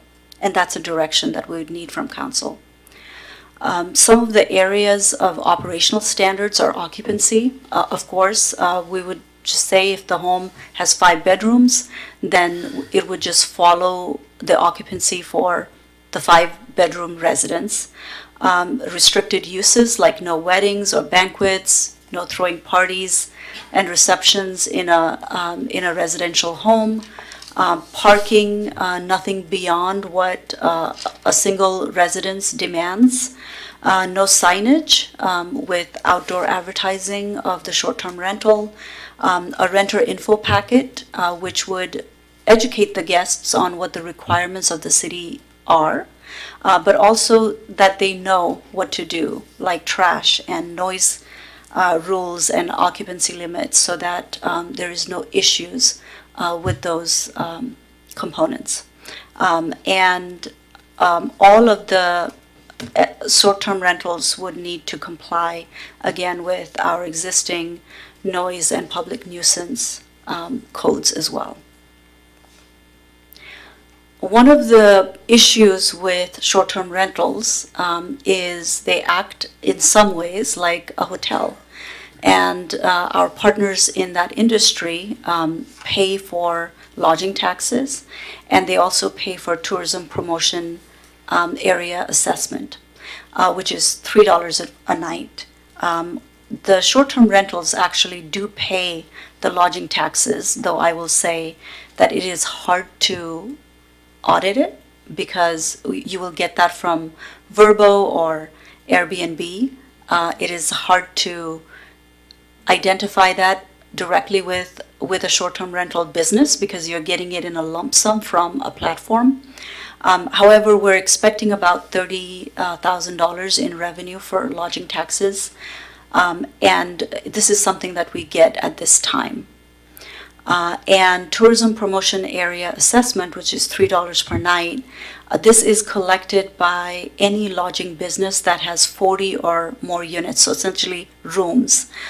So smaller hotels that have less than 40 rooms would not pay this assessment, and neither would a short-term rental. So that would be $0 in revenue per year. And also, all short-term rentals, especially the ones that go through platforms, pay sales tax. And I want to use this opportunity to say that even though we as Pasco residents pay right now 8.9% on sales tax, only 1.1% of that comes to the city. And that accounts for about $17,000 per year. So there are some opportunities here for additional revenue. However, I do want to highlight that there are some revenues that short-term rentals do not pay that our hotel partners pay. Visit Tri-Cities has been doing a study and collecting information on short-term rentals, which is attached to the packet. And they have estimated an annual revenue about $1.5 million in 2025 just from short-term rentals. And there's a lot more other info in that package that I highly encourage you to peruse. And with that, what we're looking for really, as I mentioned earlier, is your input for the program requirements. And what we would do is write an ordinance incorporating that direction, and we would move forward like we do with any other ordinance. The one component that I would advise here is there are a lot of short-term rentals that are operating in City of Pasco. So giving them about 90 days for compliance so that they can go through the business license process. The city would also have to create the application and all of those processes, but we do recommend after that is in place, a 90-day grace period for all of the short-term rental operators to come in compliance with all of the new requirements of the program within the City of Pasco. And with that, I'm open to any questions that you might have. Thank you, Ms. Sigdale. Questions, comments from council?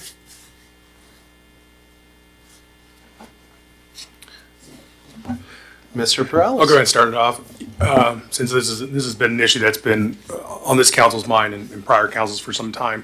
Yeah, I went back and looked at the April 28th to the 2025 meeting to kind of look at what we were, or what that council at the time was kind of thinking. And the biggest takeaway was that they wanted to know really formal any regulations.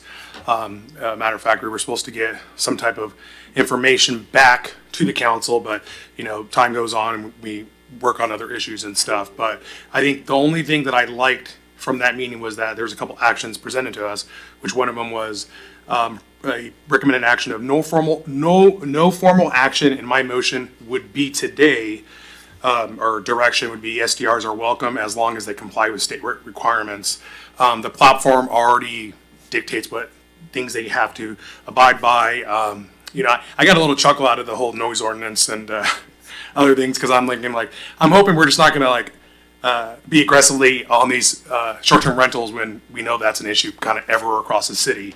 But nonetheless, I think a lot of the stuff you guys presented, it makes sense. But I think at this time, I think the platforms do their best. And I've had multiple meetings with Airbnb. I've had no success with Vrbo, but they are probably watching this meeting right now. At least Airbnb is, and just looking to see what we're going to do. But I don't want to see adding more regulations. And I even put out a comment on Facebook this weekend. I mean, it almost seemed like we were looking towards doing almost a hybrid rental inspection program. And I even thought I guess if we're going to have to do permits and all this stuff, we might as well just bring back the rental inspection program. But a lot of comments were saying, no, let's not do that. There were some that saying that we should. But I think, again, some of that stuff makes sense. Just the less regulations, the better. As what's already been talked about, they're already going on. I mean, we have short-term rentals in the City of Pasco. we just need to kind of bring them out of the shadows.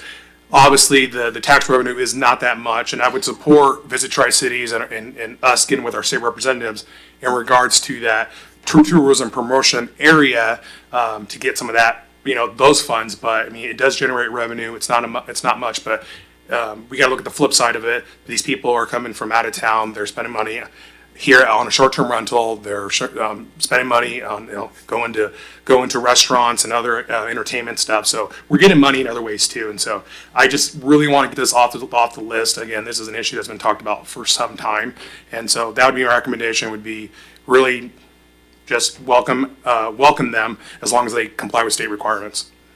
Awesome, thank you. Any other questions, comments from council? Mr. Cotta. I'm hung up a little bit on the self-inspection and what that would look like.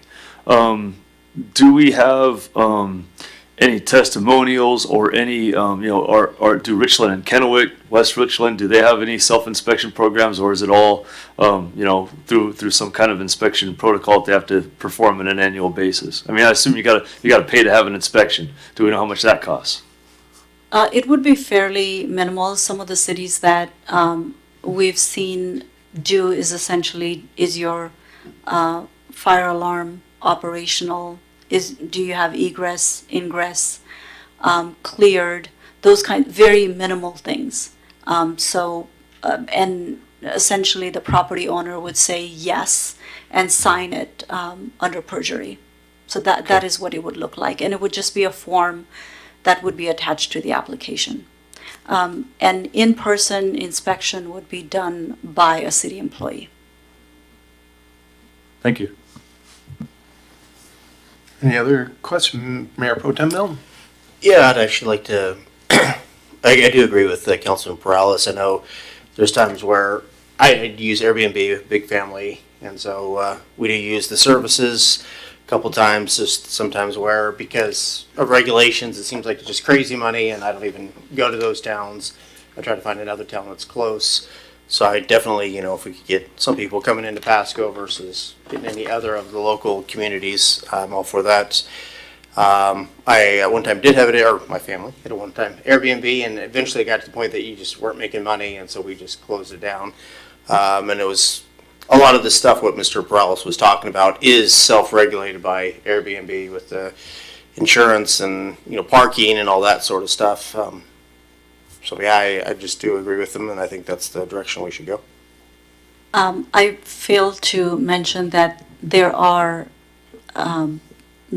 short-term rentals that do not go through platforms, and so those might be ones that might need more of these requirements.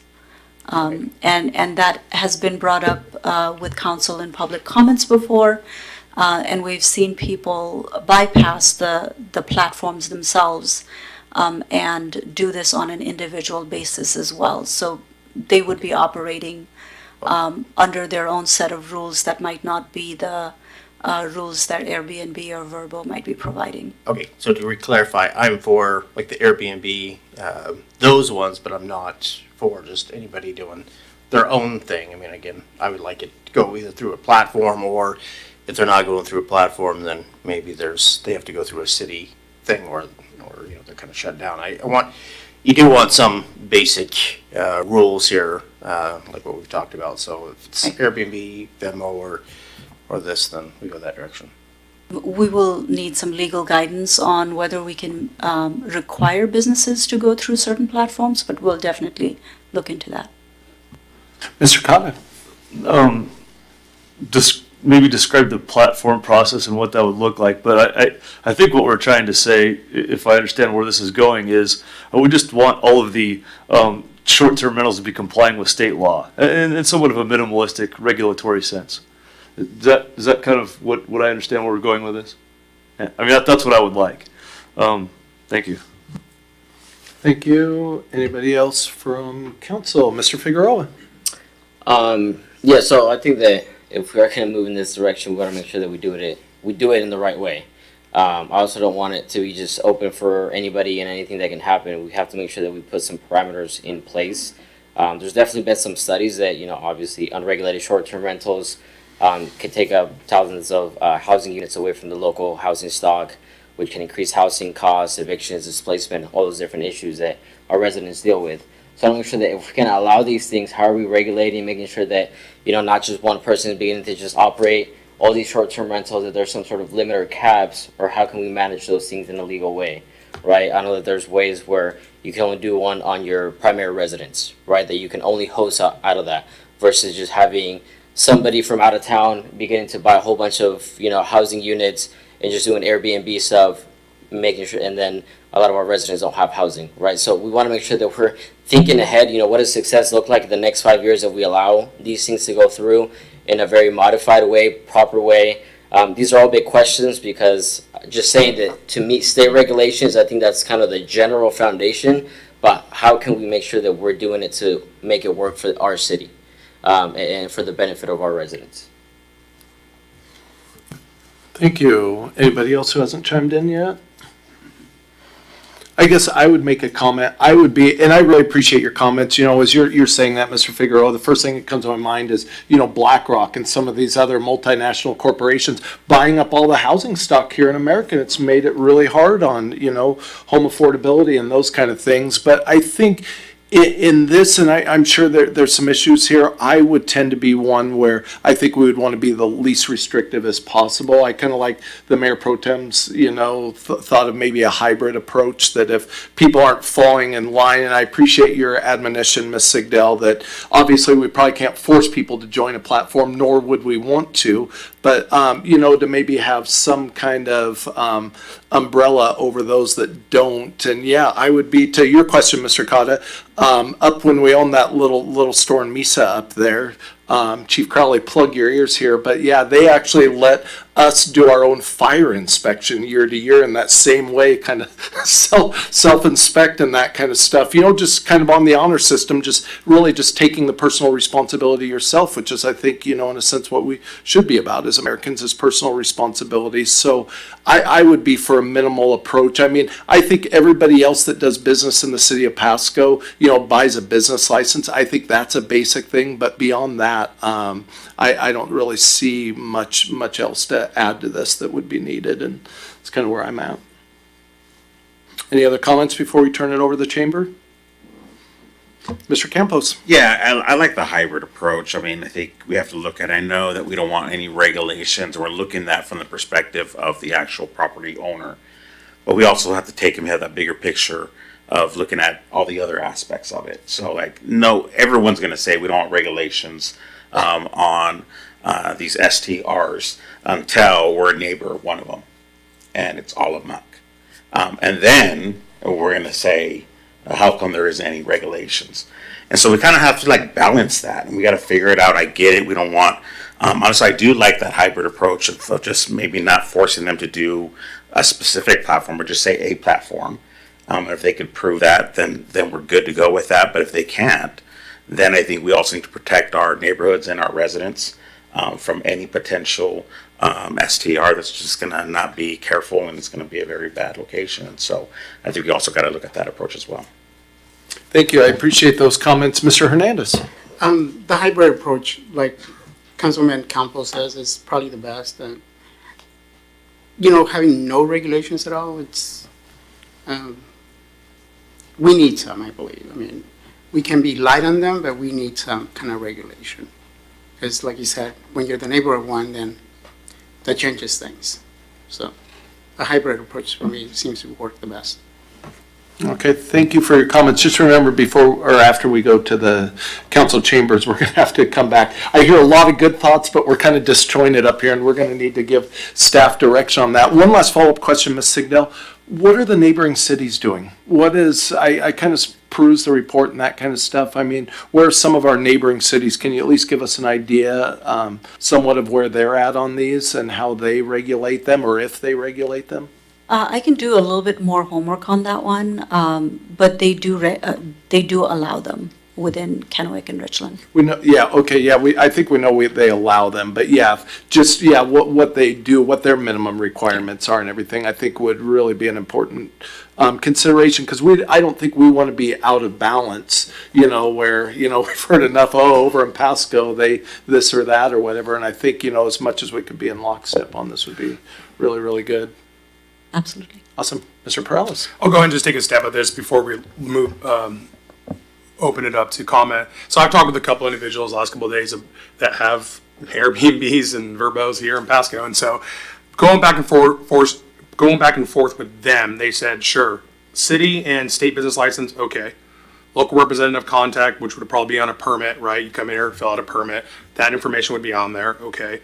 Proof of insurance, sure, that's appropriate. Obviously, they're going to comply with existing and local codes and laws and stuff like that, obviously state regulations and local regulations. And then probably I added this coordination with Airbnb and Verbo from a city standpoint, that we have relationships with them so we can contact them if we do have troubled short-term rentals. I think other than that, and also I would be for a self-certification, not really putting employees from the city of Pasco. Again, we went away from the rental inspection program, but now it seems like we're trying to do a little bit of that again. I'd say have them do a self-certification, and honestly, I would leave it at that. So, and I would not be in favor of any short-term rental caps. Okay, thank you. With that, let's move to the council chambers. We have opportunity for 4 people to speak to this issue, 2 for and 2 against, but if everybody's one way or the other, we'll hear that too. But if anybody in council chambers would like to step forward and speak on this issue, we would accept those comments at this time. Thank you. Just your name and city or county of residence for the record, please. Can you hear me? Yes, sir. Excellent. My name is Shane Arnott. I live in Pasco. And my wife and I actually operate STRs. So our business is Roostwell Hosting. And I also do real estate here in the Tri-Cities. And what I'm hearing tonight, it sounds like we're moving in the right direction. But I'm hoping that what I can provide you will give you a little bit more insight into the STR industry. One thing that's obvious, and please correct me if I'm wrong, and I'm going to refer to my notes here. It seems like for the better part of 3 years, the city of Pasco has been discussing short-term rentals in some form or fashion. In that same period, our sister cities, and I'm glad we brought up Richland and Kennewick, have adopted regulations and allowed the market to operate under existing standards. Both of those cities have moved forward, and yet we're still here talking about studying the question. So tonight I'd simply ask, what other evidence are we really waiting for? Right? So let's discuss what is known.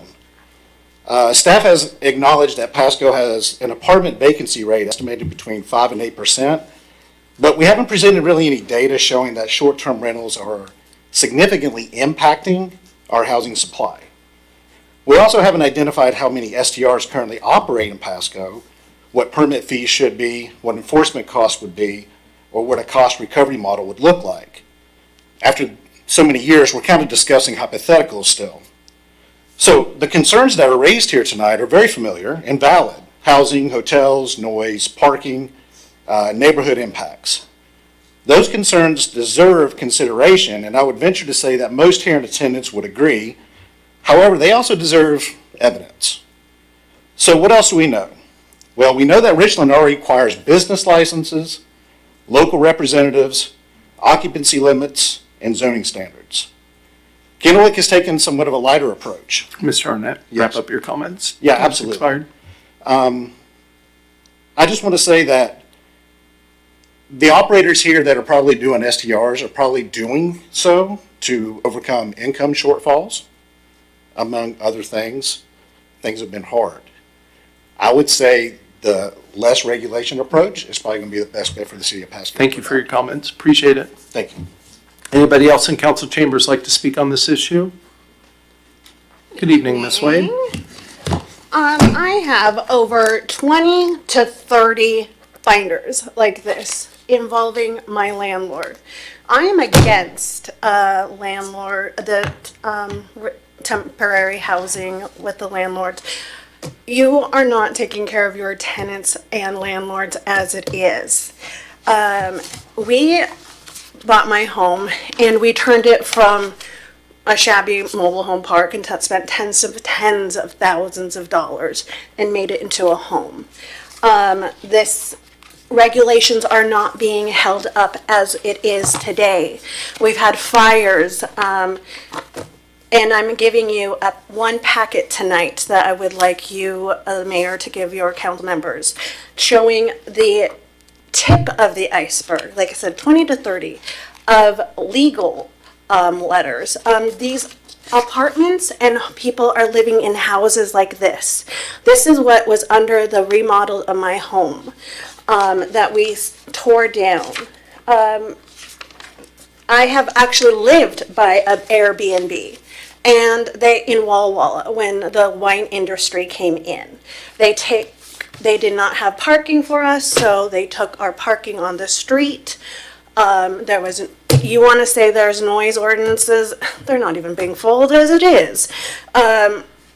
Our tenants in the Tri-Cities should not have to make posts on Ask Tri-Cities for water and giving out water to 39 homes night after night after night after our own water was shut off 12 hours a day for October, November, December. People came in from out of state and had to be sent away during holidays because you're not taking care of your own landlords and tenants. So please look at this and you'll get a tip of the iceberg of what I have included. Thank you, Ms. Wade. Anybody else in council chambers for or against short-term rentals like to speak on this issue? Going once.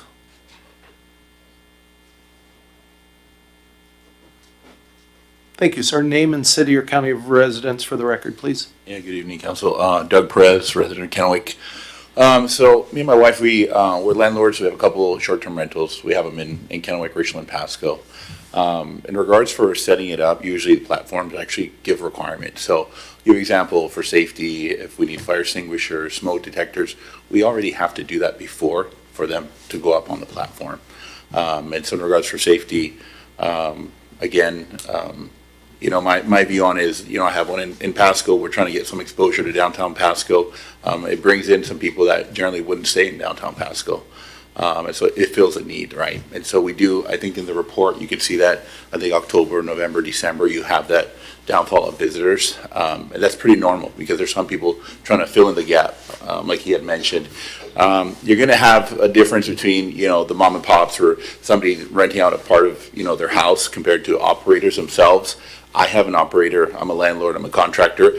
So we actually keep our houses like up and, you know, basically up to almost, you know, we can sell our home, you know, next week. And so we stay vigilant to make sure that our property is probably looking like one of the nicest ones on the block. So that's my personal experience. I'm across the river. You know, I'd love to invest more in Pasco, but that's my personal view on it. So thank you for listening. Appreciate your thoughts. Thank you. Room for one last comment. Should be a naysayer. To keep everything equal, if we don't have a naysayer, we would hear from anybody though. Anybody want to speak against this just to provide balance? And you're against them? Step right on up, sir. Yeah. Good evening, Mayor and staff. Thank you. Thomas Grandbois, Big Maple Properties, 108 North 4th Avenue in Pasco. So I do think it's a good idea to have a hybrid. I've spoken about this before, and because I've had the opportunity to see what the possibilities are when the lowest common denominator comes into town. I have no doubt that Mr. Arnott runs a great spot. I know that Doug runs a great spot.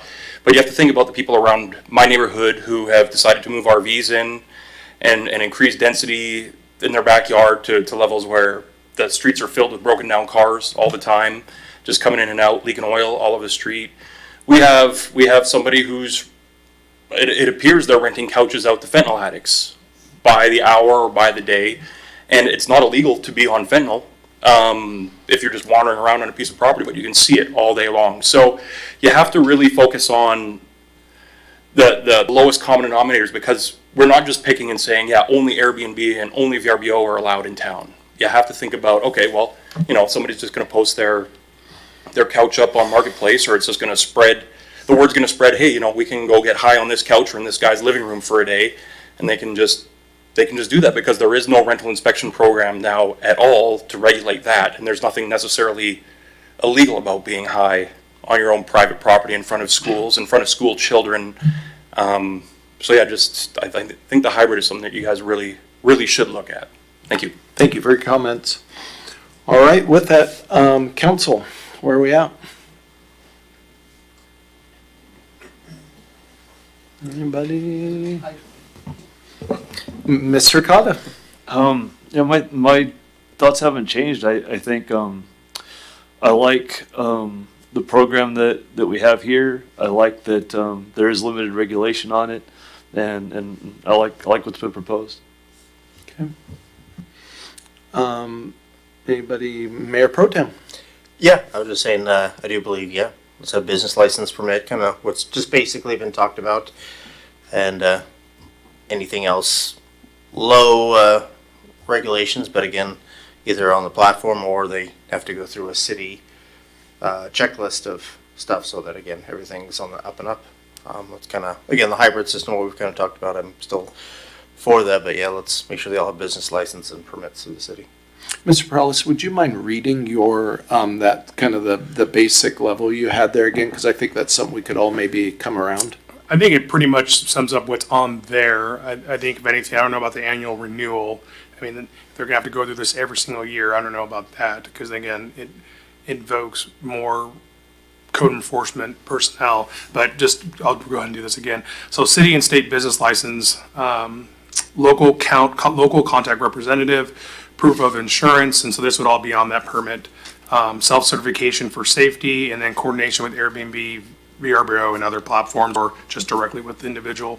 I guess at this point, then obviously code enforcement, they have to abide by all our code enforcement codes. That's pretty much all I had on there. So, okay, it may make sense. Permits are not property owner specific. They cannot be transferred. I'd be okay with that.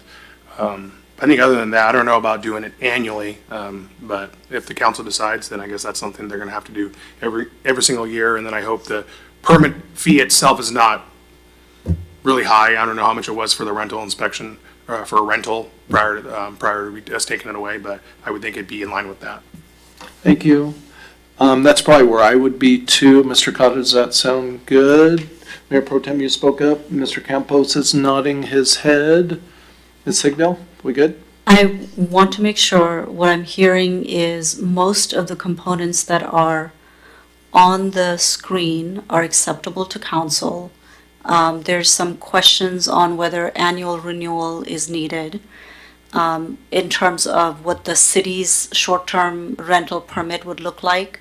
I do want to clarify that there is a state business license, and then you would get a city endorsement.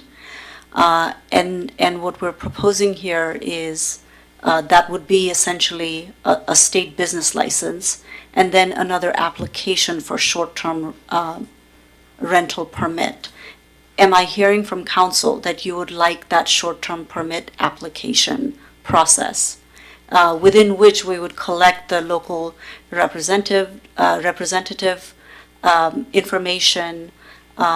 Would you like to see the good neighbor policy, or at least like a requirement for them to have that in the home, or just that's an operational issue that you're not necessarily caring about?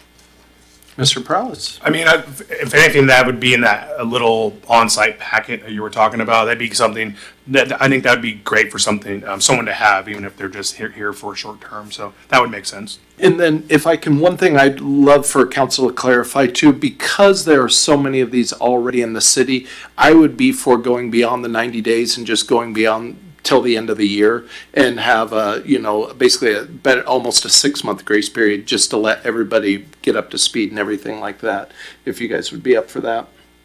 Just since there are so many of these already, and just give staff and give the people the opportunity to get caught up, or if you guys want 90 days instead too, that's fine also. Mr. Cotta? I would like a sooner time period than a latter one.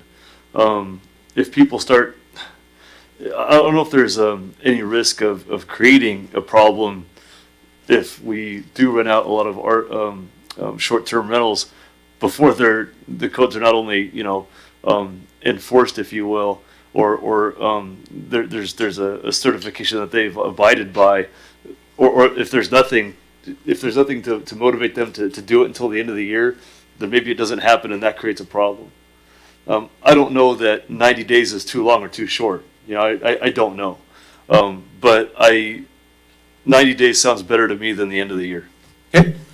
Mr. Campos? Yeah, I'm with the 6 months just because I know we have to communicate this. We got to get this to the community to first hear about this, and then after that, they have to put the application. Giving time for staff, I think 90 days is way too short. We definitely have to extend it, and so I think 6 months is probably appropriate. The end of the year? Yeah.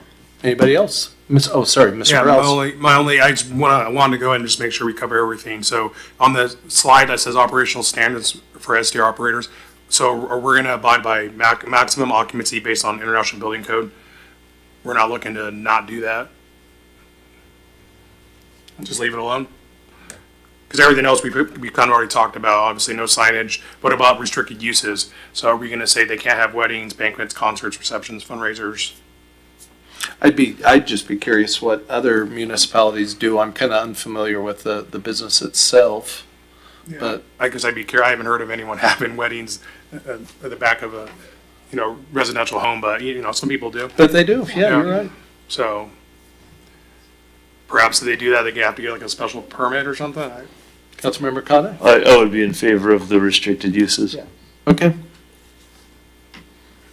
Also, I think it should be annual. They self-certify annually? Yeah, and also the business license. Oh, yeah, that is annual. Yeah, that is annual. Okay, Yes, sir. so I got it Yep. right. Anybody else? We still need to solve the time period too. Mr. Milne. I'm fine either 6 months. It doesn't matter to me on that one. But I'd say usually like on every Airbnb, it's actually always said no weddings, no, because they don't want you thrashing their place. They don't want the neighbors getting all mad. So I've never stayed in an Airbnb where it says have a wedding, have receptions, have parties.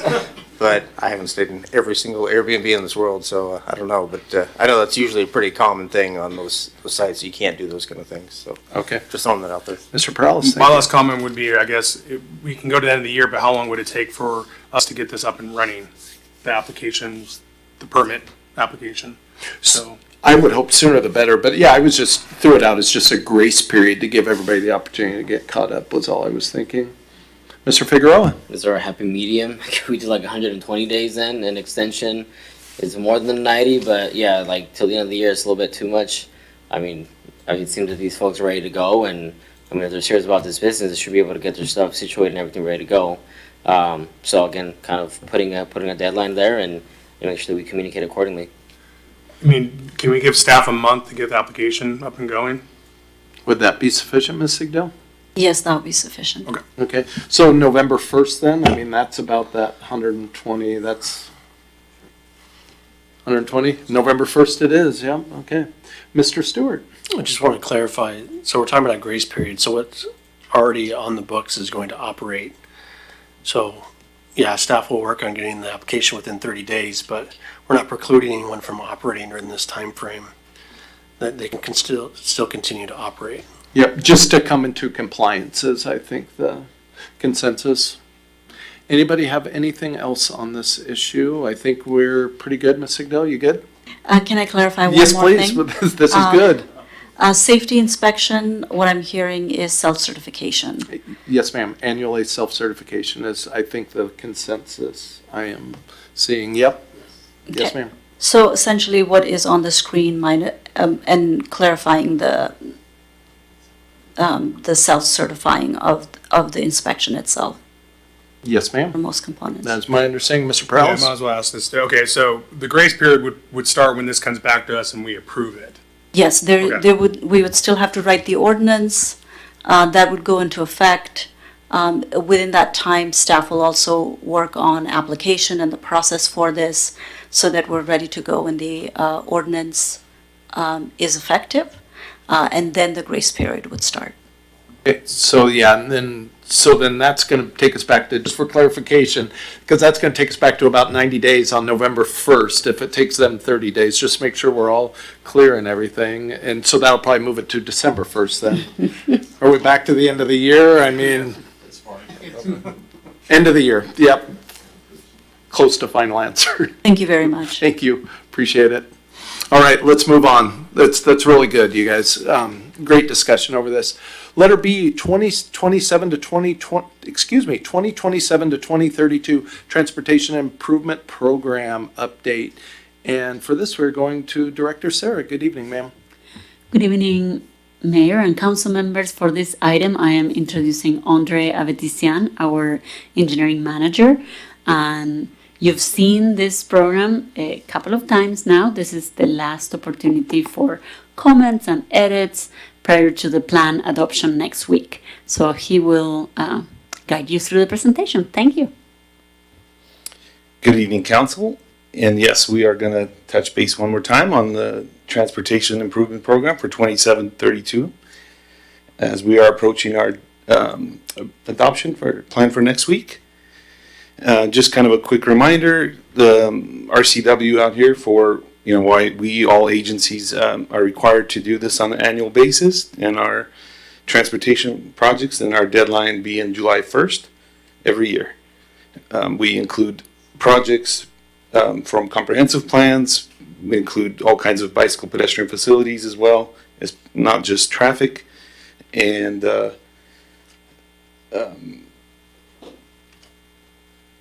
kind of a summary of what we have so far. Our drafted list includes 52 projects, as you guys have seen in the agenda report. It includes 3 annual programs and 5 studies that we have. And the total is a pretty good size number there, $188 million for the 6-year plan that we have. And a good chunk of that, of course, is the Road 76 overpass. That's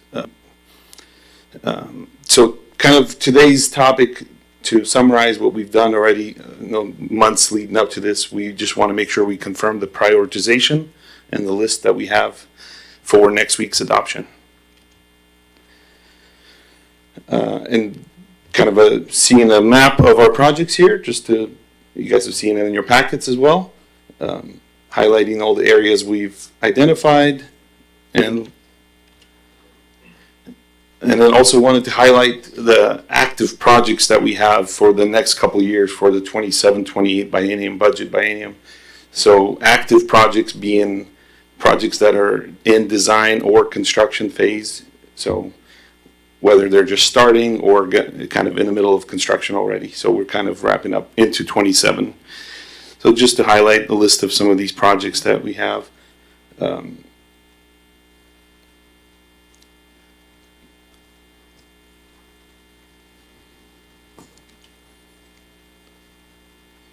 So just a good amount of projects for just transportation only, just kind of a good summary here for 27. And projects that are going to be scheduled to potentially start in 28. Some are funding dependent, are also listed here from our summary of our map, I guess, for transportation 6-year plan. That also includes the 3 programs that I mentioned earlier. So annual paving preservation, bike ped gap program, and neighborhood traffic calming program. Some of these are still, like the traffic calming, are unfunded at the moment. And a couple of studies that we have on our schedule for 27-28 biennium, budget biennium.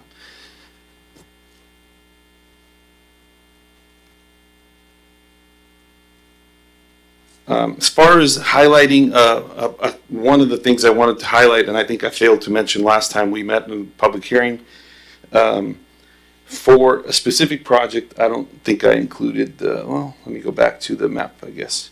I don't think I included the spreadsheet on this one, but one of the projects I think we discussed at the public open house and some of the comments we had before for the I-182 potential off-ramp near Convention. I think I did not mention this before, but I wanted to highlight this important piece of information. We had this currently shown as a study in our 2029 year, currently also unfunded. But because we had this discussion, I wanted to mention that our coordination with WashDOT back in October of 2024, we did inquire about the possibility of this project moving forward, as we had this study already in our previous tip. And the response we got from DOT at the time was basically the requirement would also include providing an access revision report to FHWA for approval. Unfortunately, the momentum as far as gauging WashDOT's possibility of that happening, they said it was, the time frame was going to take years, but the likelihood of being approved was slim to none. That was their, so I wanted to highlight that piece of information. But that kind of ties to the question as far as our prioritization list, and we currently show it in 2029, like I said, for the study. If that is something we would like to still pursue and get more information, coordinate with WashDOT, we can. But I think one of the possibilities is also just to remove it for now as well, knowing that.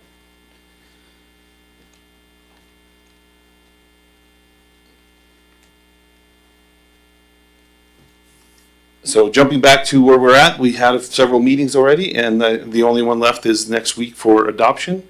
So I think that was the only one. We had some good conversations before, but that was the only one I think I had highlighted as wanting to get some clarity and direction on.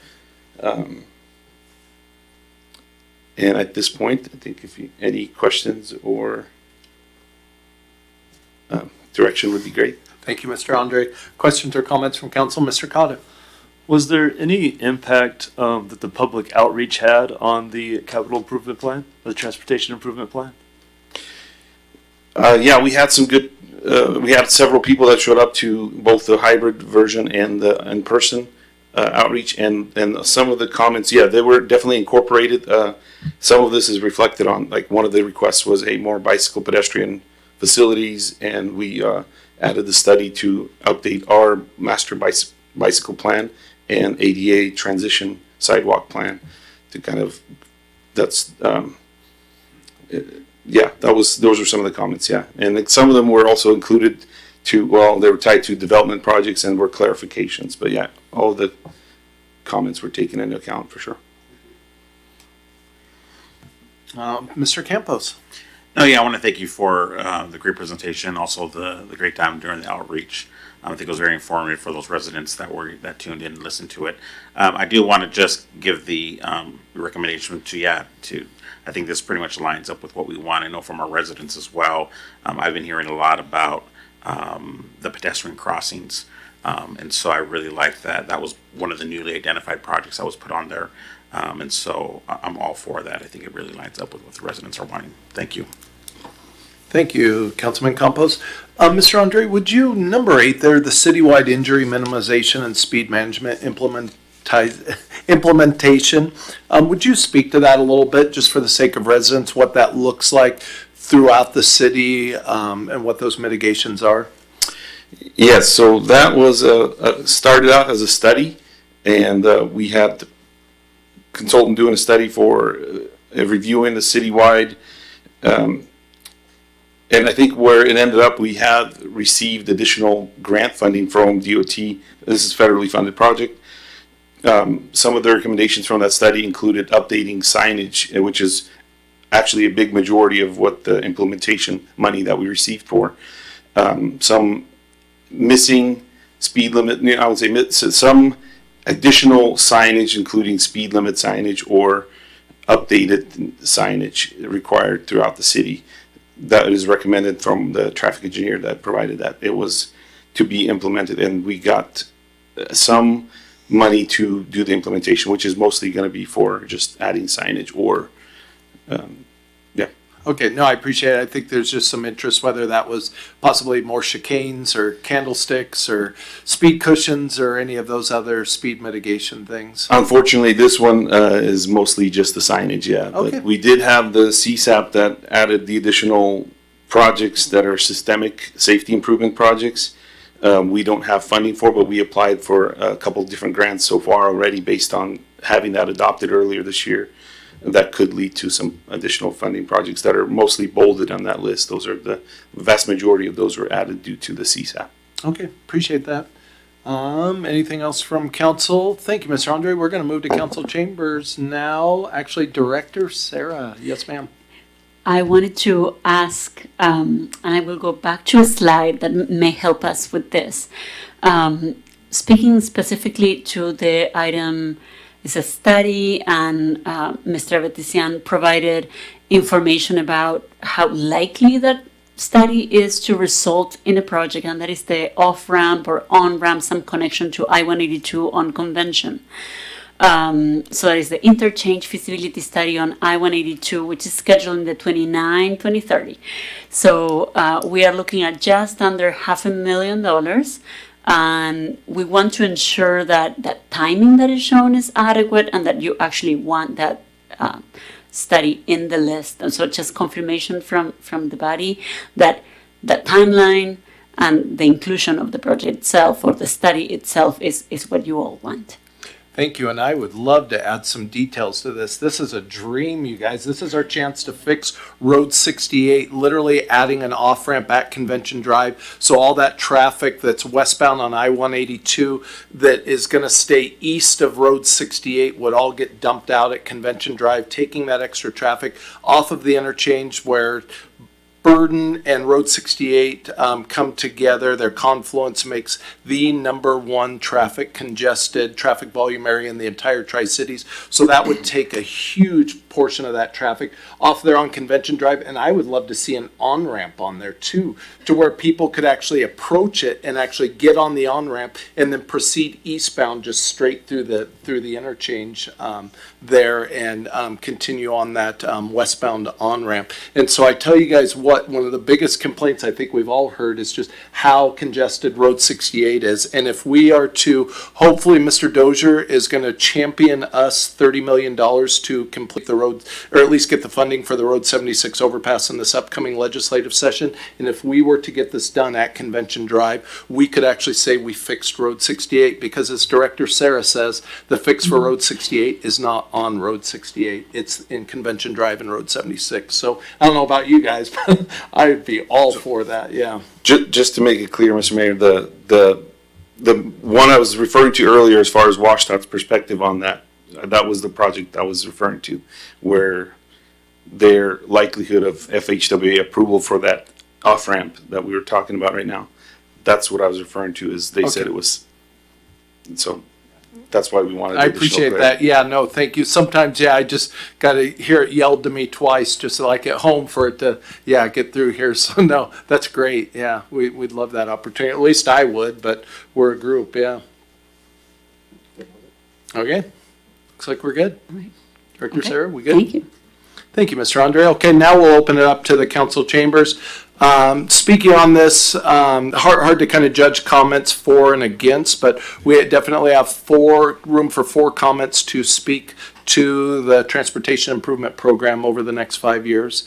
Would anybody in council chambers like to come up and speak towards our transportation improvement plan? Going once?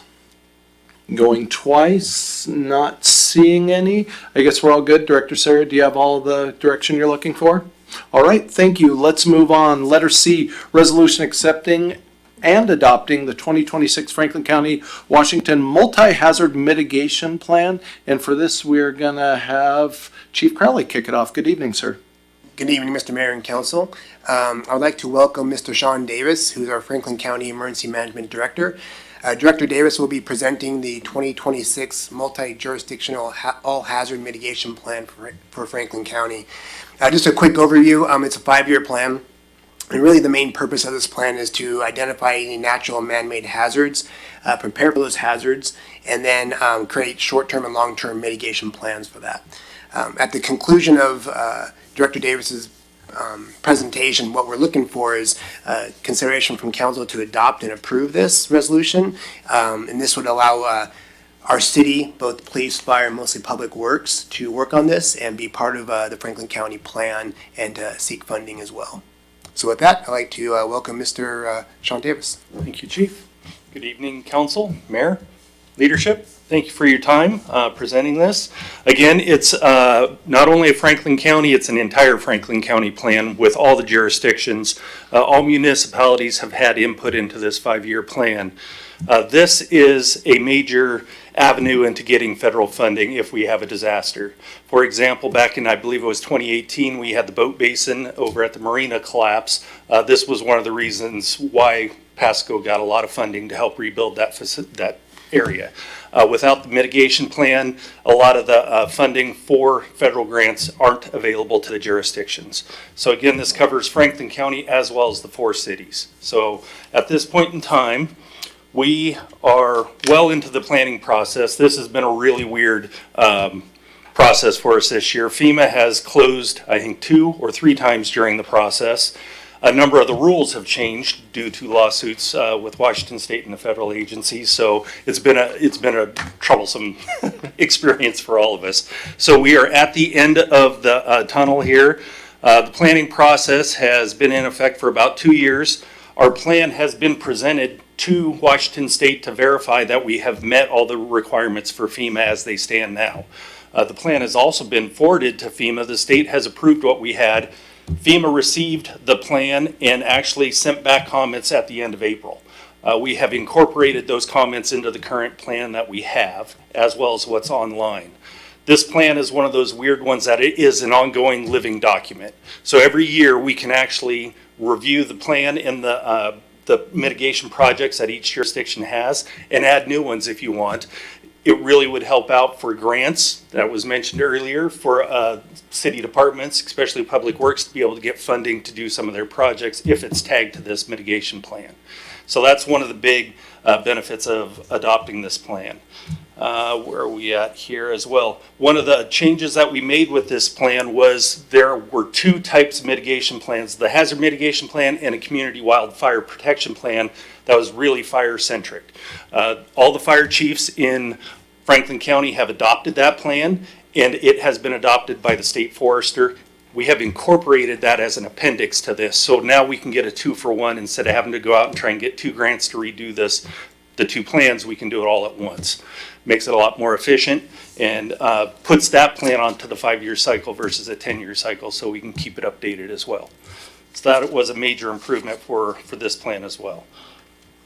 There is a brief list of all the agencies that were involved in the planning process. I errantly left out, I'm sorry for leaving out MESA and Colotis. The mayor was really, of Colotis was really involved in this, as well as the public works director for the city of MESA as well.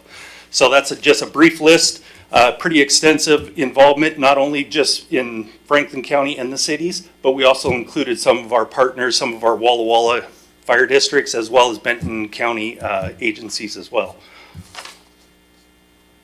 Here is one of the surveys that we put out. We have to have a lot of public input and verify that we have public input, as well as private entities, public agencies, non-governmentals, and then the general public. So after receiving, I think we had just under 200 surveys returned. Here was just a brief synopsis of what they thought were our hazards. The main one is no surprise, wildfire. That seems to be a big thing in our area.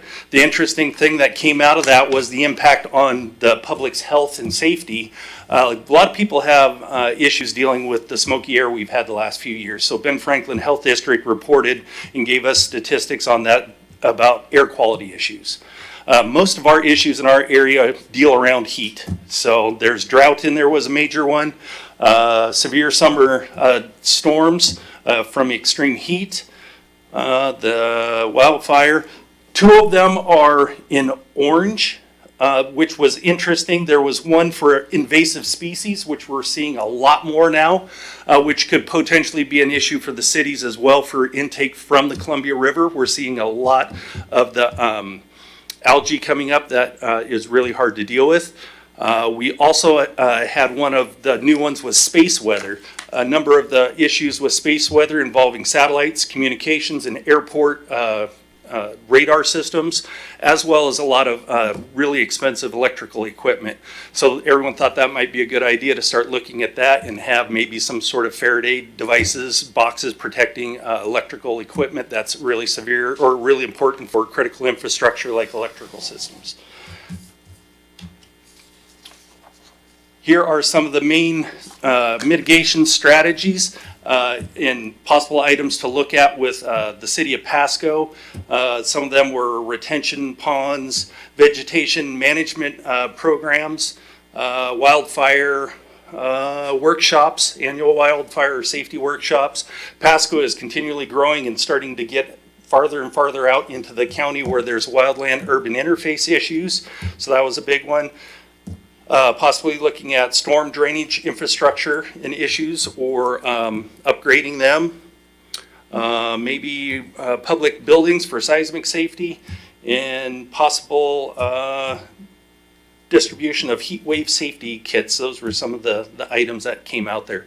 Again, that isn't an extensive list. That's just a small snippet, but those lists can be changed and will be changed every year as we look at the plan for through the 5-year cycle.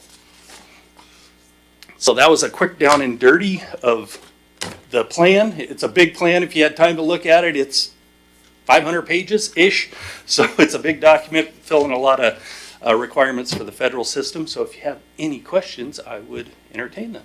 Thank you, Director Davis. Any questions or comments from council? I'm sure, Mr. Campos, you are fully on board and have worked on this and not seeing it. I think you're off easy tonight. We'll go to the council chamber, but appreciate your presentation, Director Davis. Thank you for your time. Yep. Anybody in council chamber like to speak to this issue, our Franklin County, Washington multi-hazard mitigation plan? For, against, or any insight, especially while we have the executive director here, this would be a good time. Going once, going twice, not seeing or hearing anybody, 3 times. Let's move to letter D, resolution addendum number 3 to the Metro Interlocal Agreement. And for this, we are going to our interim chief. Good evening, Chief Cook. Good evening, Mayor, Council.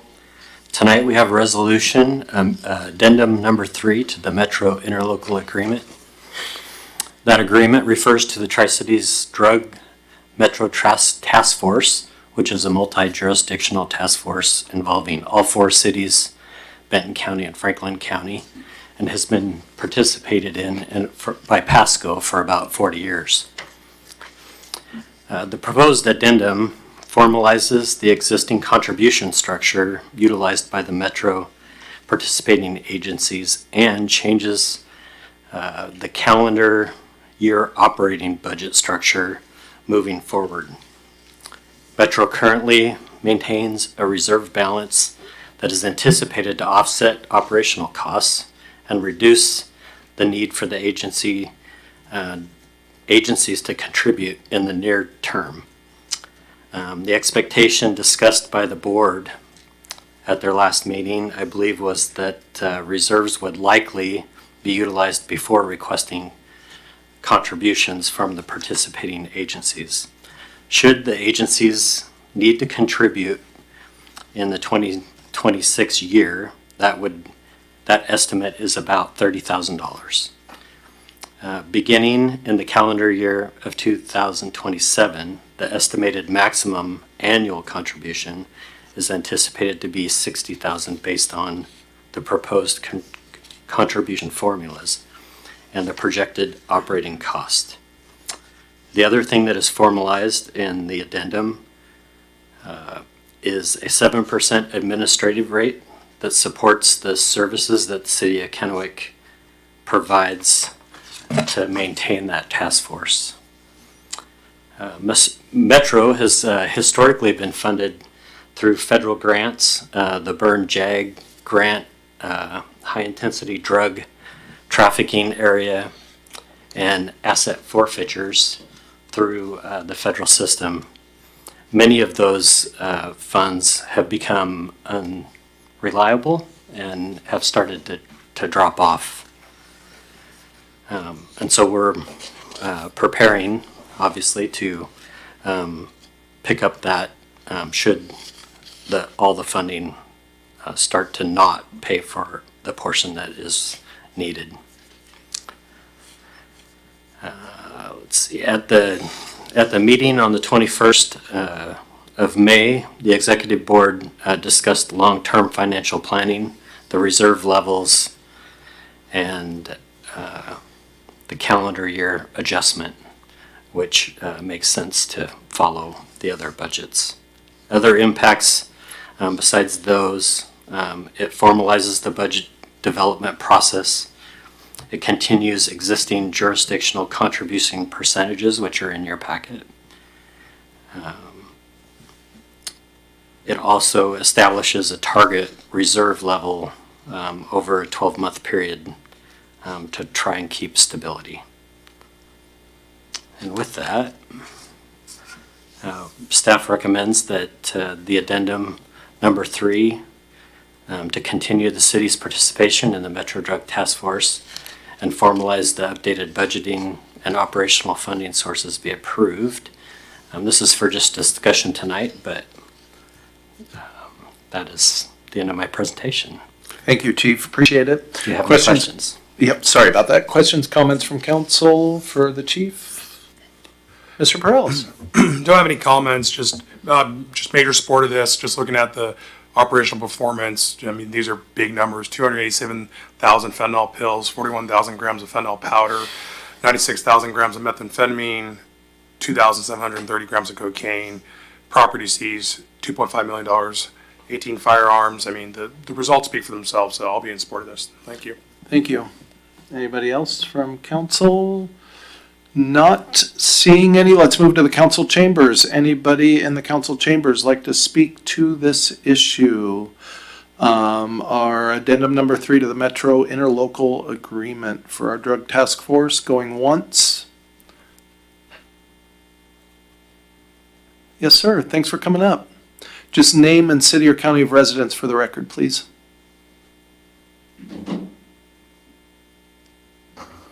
Hi there. Hi, good evening. Cole St. Peter. I'm a Pasco resident, longtime resident, Pasco High grad. I'm also a independent candidate for Sheriff of Franklin County.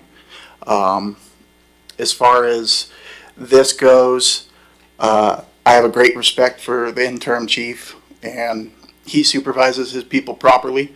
And so as a citizen, I'm all for this money being spent.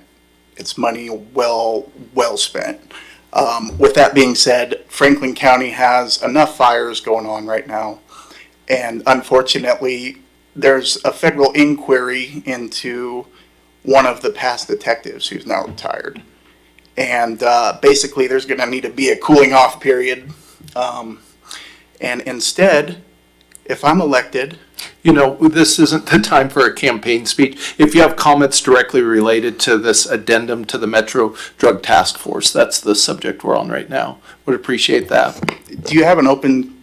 We do, yes. This is just our workshop where we just deal with individual. Yeah, you're more than welcome to come next week during our open public comment This is just time. the workshop, okay. Yes, sir. Yeah. Yep. So as a citizen, 100%. Awesome. Thank you so much, sir. Appreciate it.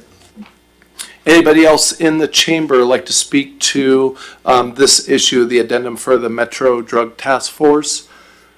Going once, going twice, not seeing any. Sounds like we're in support of this. Let's move on to letter E, resolution approving amendment number 1 to the personal services agreement for city attorney general legal services. And for this, we're going to Mr. Stewart. Good evening. Good evening, Mr. Mayor, members of council. As you're aware, since I arrived, the city was in the process of trying to transition how we approached our city attorney position. We were recruiting in-house counsel that included the city attorney, an assistant city attorney, and a support position that was built into the budget. We have gone through the recruitment process trying to fill the city attorney position twice without any success. And so since that time, we've also transitioned our city attorney to our current city attorney, and that has gone well, I believe. And so rather than go out and continue to recruit a position that's going to be difficult to fill, my recommendation is that we extend the contract with the current law firm that's serving our community. With this comes a reduction in rates and fees for the longer term contract, and will include more regular in-person representation with our city attorney coming here on site if this is what council approves. So be happy to answer any questions on it. Saves us a little bit of money and continues the great service that we've been getting from our current law firm. I appreciate that. Thank you. I see Mr. Drew, you're online. Would you like to speak to this at all? No, other than we've really enjoyed the last 6 months working with you, council, and with the staff, and we look forward to working with you in the future. Okay, thank you. Questions, comments from council?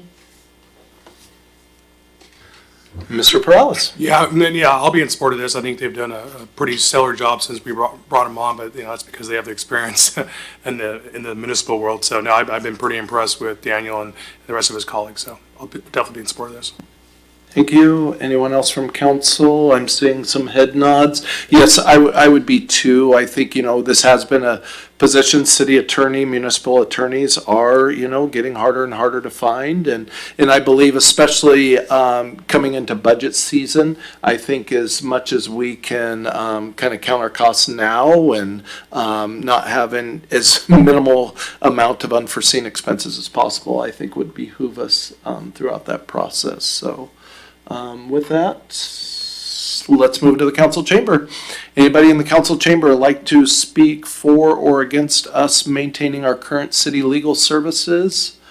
Going once, twice, that's 3 times. So just to make sure we're all in agreement to continue on, looks like I'm seeing lots of head nods, Mr. Stewart. All right, with that, let's move on to number 6, miscellaneous council discussion. Mr. Perales. The only thing I had was after last Monday, in regards to the TBD, I talked to a lot of residents, and it sounded like there may have been an appetite to perhaps put the TBD on the November ballot. And so I wanted to kind of present that to the body, and I'm hopefully gain support to come back with an ordinance that we can consider to put the TBD on the November ballot. And thank you, Mr. Perales. I know that was, something I suggested last week. Mr. Drew, would you mind clarifying for us, just as Mr. Perales brought up, that was something I even suggested last week. Would we, just for the sake of kind of a point of order, would we have to undo the resolution we made last week as far as going through with that? Or what would that process look like if you would help us out? Yes, Mr. Mayor. Procedurally, you would be looking for a motion for reconsideration, and then the motion itself would have to come from one of the council members in the majority. So if one of the 5 wished to explore and go back to the resolution, to repeal the resolution, or to direct council to consider an ordinance like the one that Councilmember Perales has indicated, the step 1 would be a motion for reconsideration. I would note that under the rules of the Open Public Meetings Act, that can't be done here today, but it can be done at the next regular council meeting. Thank you. And just to clarify just a little bit further, you said it had to be one of the 5. Could any one of the 7 just make a resolution to undo that? I'm seeing your nod, but please clarify. So for a motion for reconsideration to be valid, the motion has to come from one of the council members who were in the majority at the time the decision was made. So that's why it has to be one of the 5 who voted in the majority when the resolution was adopted. Okay, thank you. That's a great civics lesson for me, at least. Maybe some of the rest. Councilmember Perales, do you want to follow up? No, I appreciate that clarification. Thank you. Mayor Pro Tem. Yeah, so obviously I want good roads, but I'm also open to putting this on the ballot, so I'd be willing to make the motion next week to give a chance. Again, if also the constituents want, I'm all for that as well. I was just trying to make the process a little smoother, but I'm all for having it out for a vote. I have no problem with that. Okay, thank you. We will bring that up next week if you or one of the 5 so chooses to do so. Mr. Figueroa. Yeah, I just want to express that I would, again, when we've been elected to make decisions up here, we take it with great responsibility. And I made this statement that I agreed if there's certain measures that we should put back on the ballot and allow people to vote for it. No matter what decision we make, we're going to incur costs. To put this issue on the ballot is just a cost attached to it. We have to be really mindful of kind of the long-term plan that we've been elected here to do and what's in the best interest of the city. For me, it was that measurement of the 0.1% that we've been allotted to be able to vote for. I think that's part of our responsibility. Anything higher than that, absolutely. Let's put it on the ballot for the residents to vote on it because it's going to affect all of us at that point. So I think that there's got to be some distinguishment of what decisions can we make and are we comfortable in making and which ones are we going to delegate to the public. Because if not, then what is our job description here? What are we doing? Are we just here to listen to people and vote on it and then go back on it and then re-bring it to another vote? We have to make sure that the decisions that we make, we're final with it. That's why we have discussion. That's why we research. I mean, we all know this is a part-time job. We don't get paid enough for this, but we're doing our own work, right? So that when we come here ready to vote, we've made up our decision based on the evidence, based on what we've heard with our constituents, based on all those things. So to me, it's just kind of opening up a loophole that we don't want to, the precedence of what we're trying to do, right? So for me, I would not be in support of this because it's a final decision and we have to move forward because there's bigger things that we have to focus on. So those are my sentiments and I want to make sure that I express those. Thank you, Mr. Figueroa. Councilmember Cotter, your comment. One second, Mr. Hernandez, sorry. He was ahead of you. Are your comments on this issue or something else? This issue. Perfect. Thank you. Go ahead, sir. We dealt with an issue with water utility fees and some of the thoughts that we walked away from that whole issue were, you know, there were previous councils that probably should have done something so we didn't have sticker shock and have to raise everybody's water utility fees, $20. And this isn't even a situation where we can kick the can down the road and then maybe it'll be more later on. It's more of a snowball effect because the roads continue to deteriorate. And so if we're looking at something where the more we put this off, the more the roads deteriorate, the more they're going to cost. It's going to be a lot more than what we're asking for now to be able to maintain the roads. We're going to have to get them back. And so there are things that we have to do that are going to be unpopular. But some of the reasons that we have some of the problems we have is there have been past city council members or councils that haven't done what they've needed to do because it's been unpopular. And so if we take something unpopular to the voters, it just seems unwise when we know that this is going to be better for the city in the long term. Perfect. Thank you. And you're on this topic too, Mr. Hernandez. Thank you. Go ahead, sir. And I'm with both Councilman Cotter and Figueroa. And when you say you spoke to the voters, what was it? The amount of voters? I mean, amount of people who? Well, I mean, people call you, they make comments, and I would argue that the hold on, let him answer. Yeah, I mean, it was definitely more than 10. I mean, if you watch social media on our own Facebook broadcast right now, and just in general, there's definitely a lot of people expressing dismay for that decision. But I totally understand where a lot of the council members are coming from. I mean, but I don't have an exact number, but I mean, and there was a lot of comments that were against it. I didn't see too many that were for it, maybe a couple. And so it's just, again, like my point last week, this is just kind of a really bad time. He brought up water rates, irrigation, sewer. It's been tax increase, rate increase for the last couple months. When are we going to get people a break? I do understand that, we should make decisions for the betterment of the people, long-term planning. I totally understand that. It's not like that this ability is going to go away. I say we just wait. But I'm going to use my position the way I see fit, and I'm going to bring it up. Again, I'm doing I'd be doing a disservice to my district if I didn't bring it up. So, I mean, I was standing outside doing my lawn this weekend, a neighbor literally stopped by to tell me he did not like the vote. So, I mean, I talk with lots of people. Obviously, I talk too much. The point is, I talk to my residents to really hear and listen to them. But I did not sit there and take a tally of all the people I talked to. But I would definitely say the sentiment was against it. But but I mean, I would say whatever happens next week, it doesn't seem like there is an appetite. And so, maybe Mr. Milne's motion will fail. Then it fails, then we move on. So, awesome. Please continue, Mr. Hernandez, if you'd like. Again, we do make unpopular decisions, and a lot of people will be unhappy. However, we need this. We need to fix what is broken and what will be broken. And yeah, I heard some people, hey, but, that's like Councilman Figueroa said, that's what we were elected to make certain decisions. And so we made one, and we just need to live with it. And that's that. So I'm against putting it on the ballot. Okay, appreciate your comments. Anybody have anything else to discuss? Mr. Cotta? I think we said it's going to cost around $43,000 to put on the ballot, put on an existing ballot. I mean, that's the cost of another code ordinance employee. Thank you. Anybody want to talk about anything else while we're in miscellaneous council discussion? Not seeing any. We will move on to executive session. Sorry. Yes. Should have started with you. You're fine. To begin with, thank you. Yes. Just a few updates, and I do have a few of them actually this evening. A lot of things going on, very positive things within the community. Before I get into some of the reminders of some of the upcoming events, I do want to publicly thank Crystal Shanks, serving as the interim city clerk for the last 6 months. She's done a phenomenal job, maintained stability, and appreciate her dedication to the organization, to the community, serving in that capacity. Just a couple things coming up.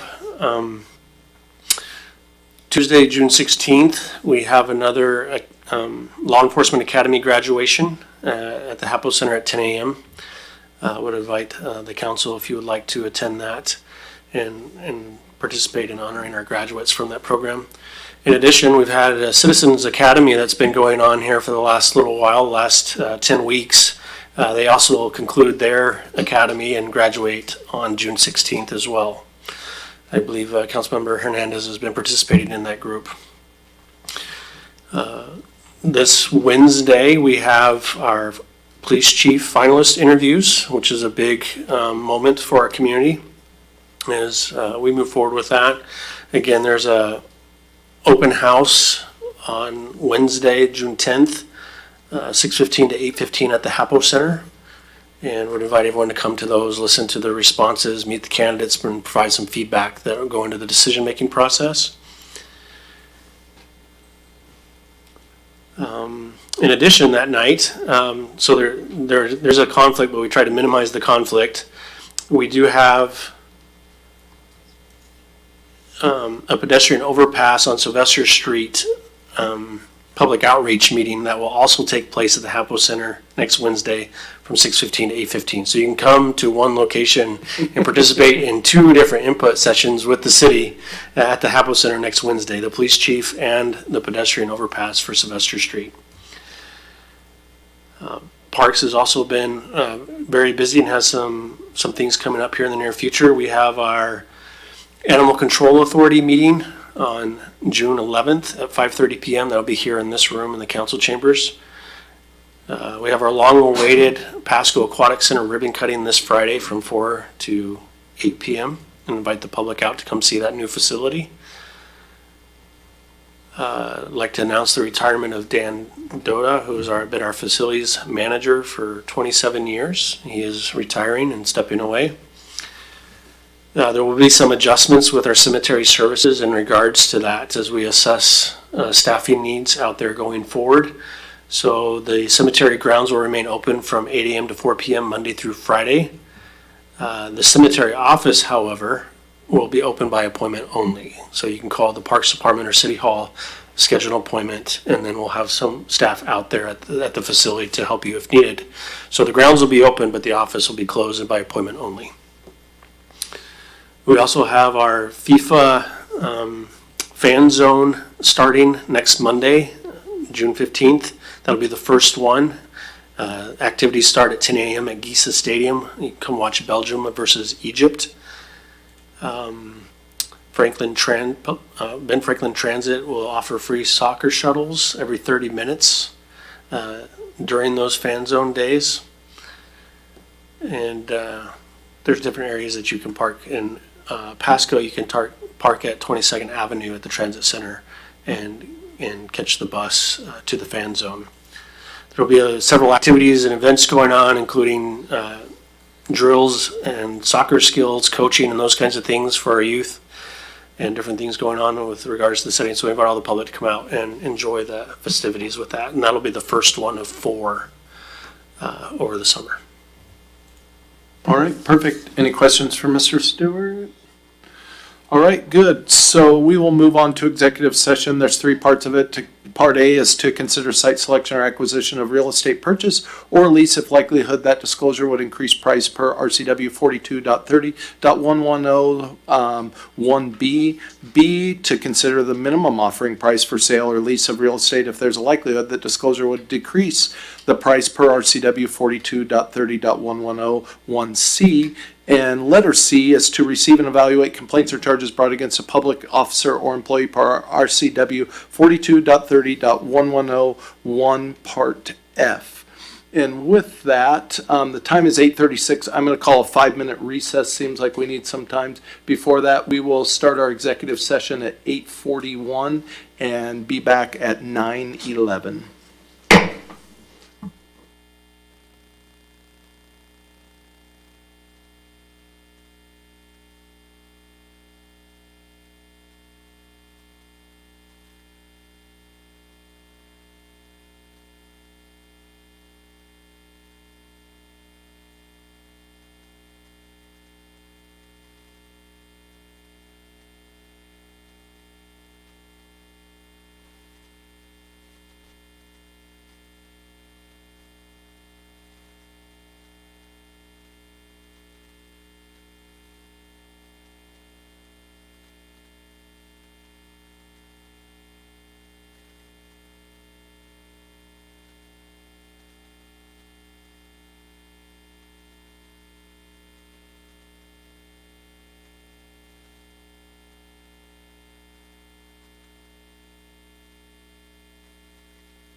The time is 9:11. We are still on letter B of our executive session, and we're going to need 15 more minutes. Coming up on 9:12, so we will be back at 9:27.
The time is 9:27. We're going to need another 10 minutes. We will resume at 10:37. Thank you.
Thank you. The time is 9:43. We will need 5 more minutes. We will resume at 9:49. Thank you.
All right, the time is 9:49, and we will need just before the 10 o'clock hour at 9:59.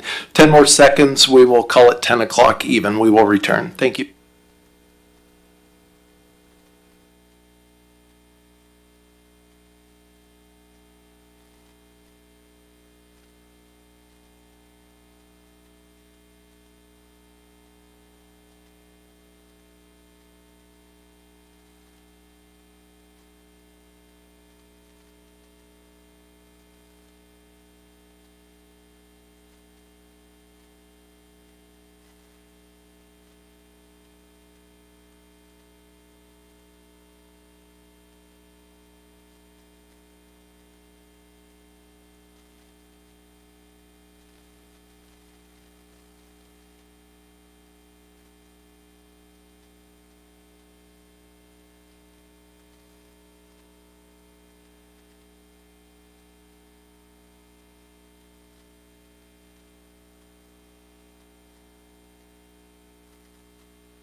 Time is 10 o'clock. We will need 10 more minutes till 10:10. Thank you.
time is 10:10. We are now out of executive session with no decisions being made. This meeting is adjourned.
Participation plan, or citizen participation plan.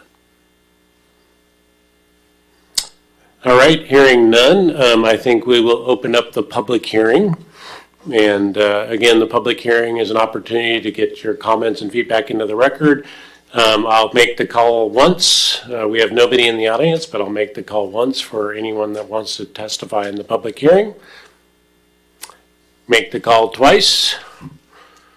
And finally, make the call 3 times and confirm that we have nobody online.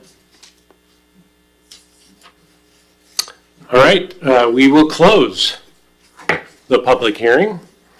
And so if there are no more questions or feedback to staff, I think there is a recommendation that I would entertain a motion for the recommendation that staff provided. I believe that recommends to approve for City Council, a recommendation to City Council. So I'll open it up for a motion unless anybody has any questions. And I believe, did you provide, I don't have it in front of you, did you provide a recommendation text for those who need it? It's probably on the first or second page. It's on the second page of the staff report, right at the bottom. It's actually on the header page. That's a Pasco header page, not in the plan itself. I move the Planning Commission to recommend that City Council approve the updated Tri-Cities Home Consortium Citizen Participation Plan as presented. Second. All right, it's been moved by Commissioner Waits, seconded by Commissioner Jones. All in favor, say aye. Aye. Any opposed? All right, the motion to recommend to City Council for approval has passed unanimously. Thank you. All right, we have no more public hearing items, so we'll move on to the workshop item, which is middle housing discussion, and I assume that's going to be Director Matson. Thank you.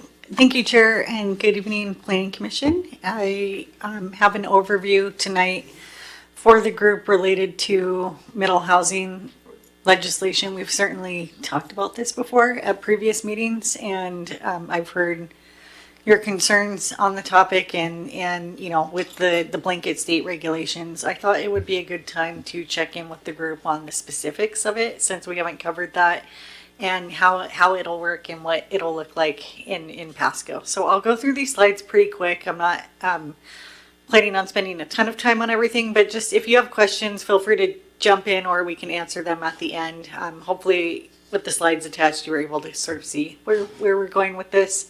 And I just want to preface it by saying there are not a lot of loopholes with this. I do have extensive experience with this bill at the previous city I worked at, and the Council and Planning Commission had the same sentiment as our Planning Commission and Council, and had asked staff to look at, you know, various loopholes on how to get out of it. And we did spend a lot of time with legal and our staff looking into it, looking at other cities. There's just really not a lot we can do to get out of it. And we have even we were looked at told that Marysville had figured this out and you'd solved the problem. Yes, yes. Well, and they adopted regulations that I think work really well. And we have looked at this even closer with our consultants here, our team framework and the comprehensive plan. We've tried to look at it from other angles too. Can we protect the Riverview area, for example, or, you know, limit it in certain areas of town? And all of that, spoiler alert, was, you know, a no, basically. So I'll go through the regulations with the group, and if you have questions let me know as I go along. So just starting off with the basics here, what is middle housing? And it's just a scale of housing that is basically the in-between housing units between your traditional single-family unit, which Pasco has its very large fair share of those already, all the way, to an apartment, and these are the in-between houses. So townhouses, cottages, duplexes, triplexes, fourplexes, fiveplexes, sixplexes, stacked flats, courtyard buildings, and I'll have pictures of what each of these are and then examples that we have locally. So here's some duplexes. These are nice examples in my opinion. I do like the duplexes that look more like a traditional single-family home and not, exactly mirrored and super cookie cutter, and not emphasis on the garage. I know the garage in the front is a utility, but these are nicer photos that our consultant picked out. So would be curious of your input too, and we can go back to these pictures later if you'd like. Triplex, fourplex, sixplex, some nice examples. Again, these look great. They are more expensive to build this way. So this is, something that we can gain inspiration from. And if there's direction on design standards, we can certainly look into that. Just know that the other side of that is it adds cost to the project. That's what you'll hear from the opposition side. And then also keep in the back of your head that the state requires that the city cannot impose additional regulations on middle housing that we do for single family housing. So if you wanted to find a loophole, for example, which I have looked into in the past, well, let's make the setbacks 30 feet on all sides. Then you have to do that for single family. So you're back to square one. So setbacks, height, design regulations, driveway widths, all sorts of, everything has to be consistent with single family. So it needs to be fair. So here's some examples of townhomes that have been done in different ways. The one on the left looks like a little more modern, less articulation, and then you have some other examples there of townhouses. I like the middle example, and again, we can come back to these and you can tell us what you like. Cottage cluster, these are kind of fun communities. I haven't actually seen a lot of these in practice, but they're smaller homes and you share yards and gardens, and hopefully you like your neighbors in these settings because you do have a lot of shared facilities between the uses. And I have seen, a few examples of these communities. I think it would be really cool, especially if you don't want a lot of maintenance in your own yard. And again, you like your neighbors. There's a really good example of this in Kirkland. Oh, in Kirkland. Okay. Kirkland has a cottage cluster that's actually really nice down by the waterfront. Okay. Let me write that down because I like to have good examples to look at. And then courtyard buildings, stacked flats. So each floor is a unit. So that's the difference as compared to like an apartment. So this has 3 floors. Each unit is a separate unit, either owned or rented out to the tenant. So that's what the stacked flats mean. You stack units on top of each other. And then some local examples. That we've taken. This is a local example of an ADU. I'm just going to go quickly. I don't necessarily want to maybe pick too much on existing examples just in case it's someone that lives in the community, but just want to show you, there's probably room for improvement on some of these. So maybe if we do talk about design characteristics, we can be more like general about it, or you can refer to these. That's an example of a 4plex. So that's, an older example, obviously, probably looking for more articulation. These are newer developments. I'm not sure if this is Ivy Glades or not. I know that we did go out to Ivy Glades, but this one, the garage is pretty visible at the beginning. These are houses that are pretty close together. Looks like duplexes. Duplex example there. These appear to be duplexes or 4plexes. Duplexes, you can tell by the driveway. So there's some articulation coming out, some different coloring that can be used. This is more of a more modern townhouse concept. This looks like a 6plex or a 5plex attached. And then some different angles. I'm not sure how many units are in here, 4 to 5 units it looks like. And then some other examples of mixing stone and wood. This looks like just an apartment complex, probably isn't actually middle housing, but there's an example of that in case you're wondering. So we can go back to the pictures later. I'll just go through really quick what these regulations mean.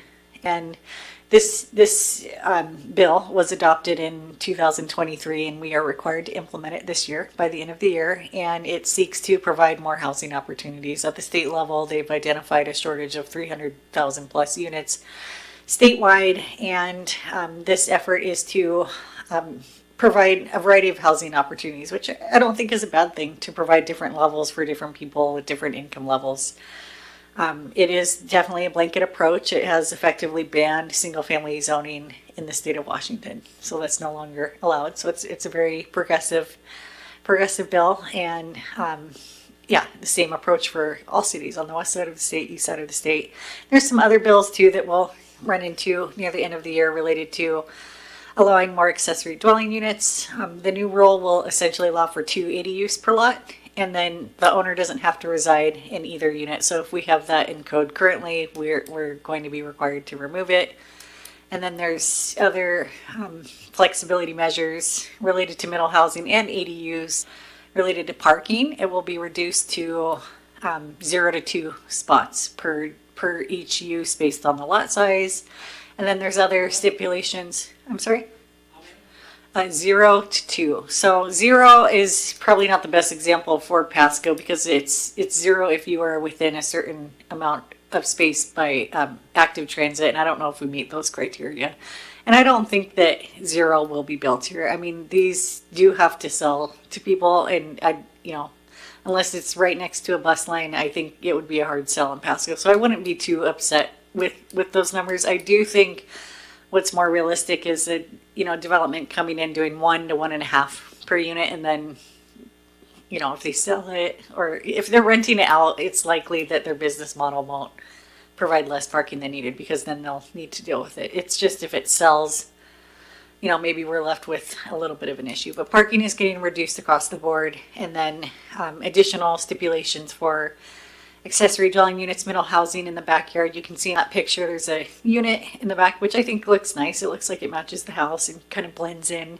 There'll be additional stipulations required to lot splitting. So splitting up lots and owning not only the ADU but the land underneath it creates an additional ownership for people looking to buy these types of facilities. So there will be, or these homes, there will be more opportunity for that kind of usage. And we will be bringing the policies related to middle housing to the group. And I'm not sure if I've mentioned this yet. If I haven't, we are working on a global municipal code update too to address several state bills that the city of Pasco is behind on.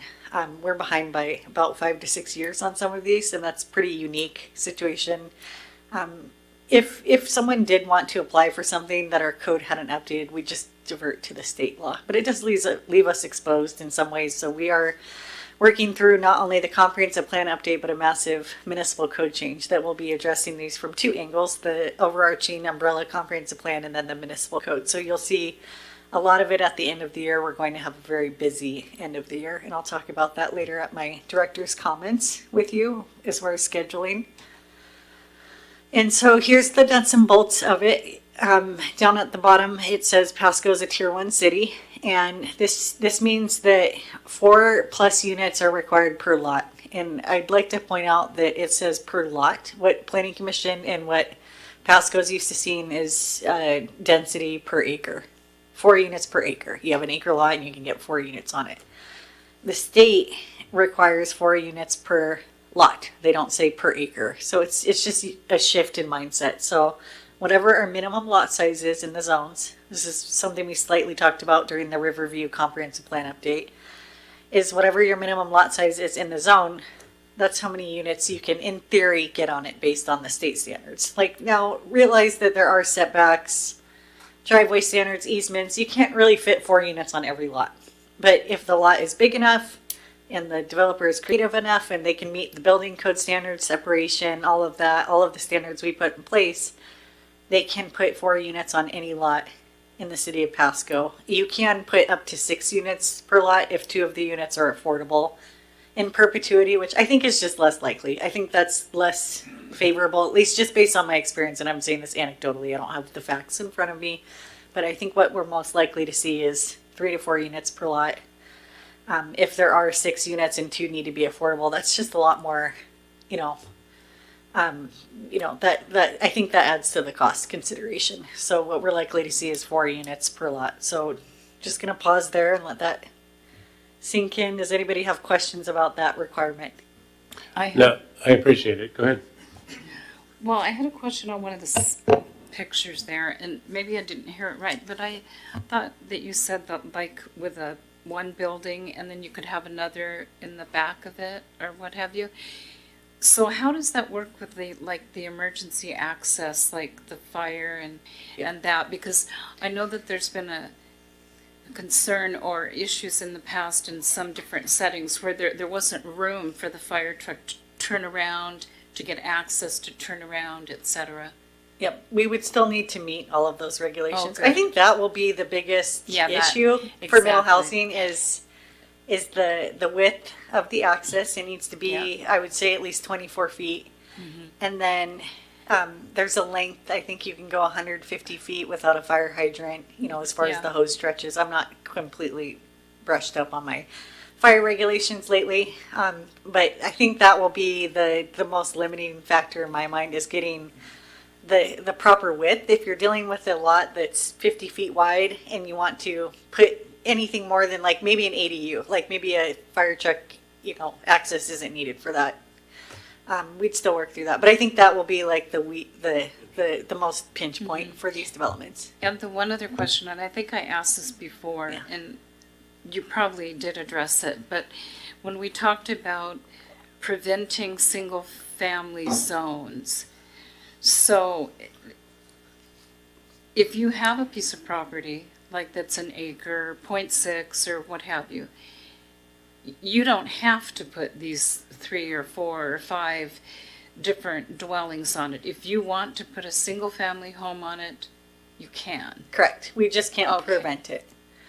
We Okay. can't prevent allowing that density. For if you wanted to come put 4 units on that lot, the city could not prevent that. If you wanted to put one single family, you could do that. If there was a minimum density requirement and you're not meeting that with one house, we'd need to work with you on, you know, some sort of a agreement. I don't on that. understand that part. Can you elaborate on that part? Like If you have a 1 acre lot and the zoning code says the minimum density is 2 acres per lot, you could build the house, but you'd likely need to subdivide it and then, you know, put the rest of it aside. Like you could still have it as part of the lot, but you need to plan for that future density.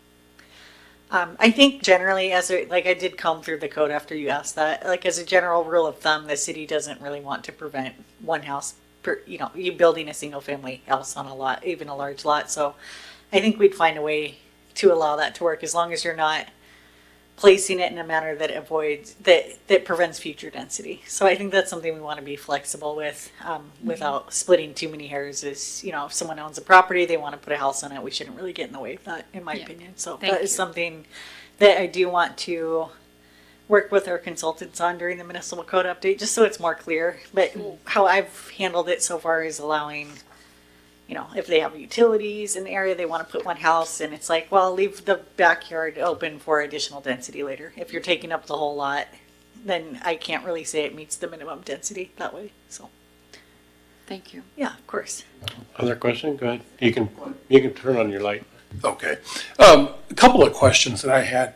First, just to clarify, you said the owner of the property doesn't have to live in any correct of those, so they could build at the house and put 3 additional ADUs on there and rent all 4 of them out, basically. Correct. And we don't require the owner, like right now, if there's a duplex built in a zone where duplexes are allowed, there's not a stipulation the owner has to stay in either unit. So I think when ADUs first came out, it was just like this huge, like they're going to ruin the neighborhood. The owner needs to live in each one of the units or else they're going to destroy the neighborhood. Well, I've seen renters in a single family residence destroy neighborhood, you know, so it's just pretty much trying to just even out the regulation for, you know, everybody in every housing type. So correct, the owner does not have to live in either unit. Currently, I think our code requires for ADUs that the owner live on site, but that will be going away soon. Okay.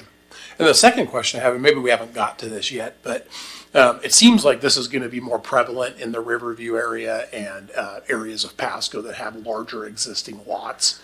Some of the newer construction I see are very small lots. I just feel like you wouldn't be able to get more than the one residents on those lots. Yep, correct. Yep, those smaller lots, Meeting the they're already setbacks maxed and out. all that. Yep, they're maxed out, unless you go above the garage or something with like an attached ADU. But Okay. you're right, smaller lots, harder to develop, bigger lots. Yeah. In Riverview, there's utility issues, so that would Okay. make it hard, but yeah, more room, for sure. Are there any privacy standards in place? I mean, you still have to meet the same setbacks, correct? Like you would be building a shop or an outbuilding or something, because the more you put on these lots, the closer you're gonna get to property lines. Yeah. And that may or may not be favorable to the neighbors who have their larger lots and want their Agree. privacy. We can't put any additional stipulations on middle housing that we would on single-family housing, so it's an all or nothing rule. Okay. Actually, now that you're mentioning Riverview, I wonder, and I can check with legal on this, if we can make more restrictive setbacks in Riverview across the board and not the rest of the city. I think we can, as long as we're picking on the units equally, like the single family if we want. But then that doesn't go over that well if, someone wants to do a smaller lot in Riverview and they don't have a lot of so yeah, to answer your question, we can maintain certain setbacks. You can do 5 on the sides, 10 or 20 in the back, 20 in the front, or maintain the Riverview setbacks for our 15 zone and apply that to middle housing. We can certainly do that. I think this group approved 8 feet on both sides, or maybe 10 if I'm not mistaken. So we can keep those bigger setbacks if we'd like, as long as it stays the same for all types of units. Okay, thank you. Commissioner Jones. Thank you. Would those units be, if there's a second unit on a piece of land, would those be rented from the person that owns the land then? Or could they sell it? They could sell it if they subdivide it. So if you create a legal lot, and you can do that by carving just right around the building, which makes it very affordable. I mean, I'm looking at it from so many different angles, when I go through this, but you can do a postage style lamp lot where you follow the lot around the building, which makes it a little more affordable. And then I imagine they'd have shared easements between the house and the unit. Or if the owner would like to just put an ADU on their property and rent it, they could do that too. They could rent it or sell it, or I think they can even condominiumize it, but it's a little hard in the state to do that for some reason. I think, But you can't sell something that's attached to the main house, can you? if it's separated by a firewall, like there's a concept called single-family attached units, where it's like a duplex, but it's separated legally by the lot underneath it. So you could do that. I think you'd need an extra firewall, and the line would be between the units sure. and under Yeah, I the suppose. unit too. So Okay. And then when we were talking about loopholes back in the beginning, we of course have to do this, but is there a time frame that this has to be implemented, or do we have plenty of time to study it and look at it before we have to do it? it's due by the end of the year. And Which year? Period. This year. Oh. Yeah. And I guess this is going to sound a little dismissive, but I don't think more time really will help. I mean, just going through this already, I can say that confidently now. I couldn't have said that last year, but I've spent a lot of time on this, and you just sort of end up back at square one. Like you try all of these creative things, and then it's like, well, we can't do ridiculous setbacks because then we're impacting the single family homes. It just brings you back to the point. So I've already gone through all the stages of grief with this, and and so I know, maybe this group and other groups aren't quite there yet, but it's really, the smaller the lot, the harder it is to get more middle housing units. And then that caters more to like single family lots with, smaller setbacks. The bigger the lot, you're going to open up more options for middle housing. So there's really no way to like cheat the system with this. It's just sort of is what it is. I do not think it's infill is very expensive, even in Riverview. I mean, to add a fourplex, you're bringing services to it. You need to do curb, gutter, sidewalk, lights, connect to sewer, septic. You can't really do that unless it's just a single family house. So I don't think once this is adopted, like Pasco's going to just explode and be ruined as a city with middle housing everywhere. I think it'll organically happen over time. I would suggest the best approach to this, just from my professional standpoint, is implementing fair design guidelines that require that these middle housing units look more like the pictures at the beginning. That is more expensive, and we would have to require that for single family units. But if we want a more elevated product in Pasco. That's not, I would say we can't go too crazy with it because you're just going to add more cost. And that's the biggest feedback we hear from the development community. But I think there's some middle ground and some good city examples we can look at. And I already have our consultants working on it. We can peel it back if we want, but we are already working under the assumption that we'd like to have some design guidelines so that we're not seeing like just eyesores everywhere. And that would include single family too. So it's an all or nothing. It's very political, but that would be my suggestion as the best way to combat this. And then just, know that some areas are going to develop slower, like Riverview, without, you need infrastructure and fire lanes, and it's expensive. Yeah. So, yep. I have one more question. Go ahead.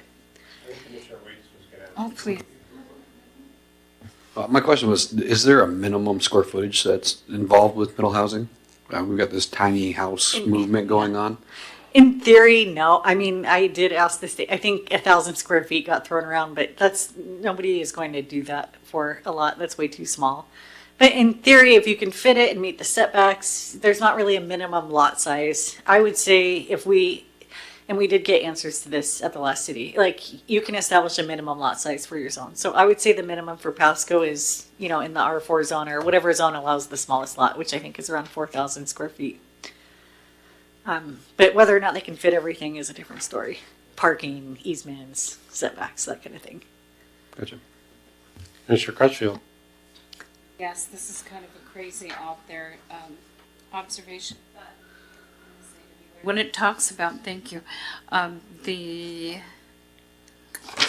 find my spot, alternative compliance and so forth, the different bullet points on that. Would any of the area that's close to the river shore be considered possibly in that exemption? Where I'm going with this is if something happens to the dam, then there's going to be flooding down there.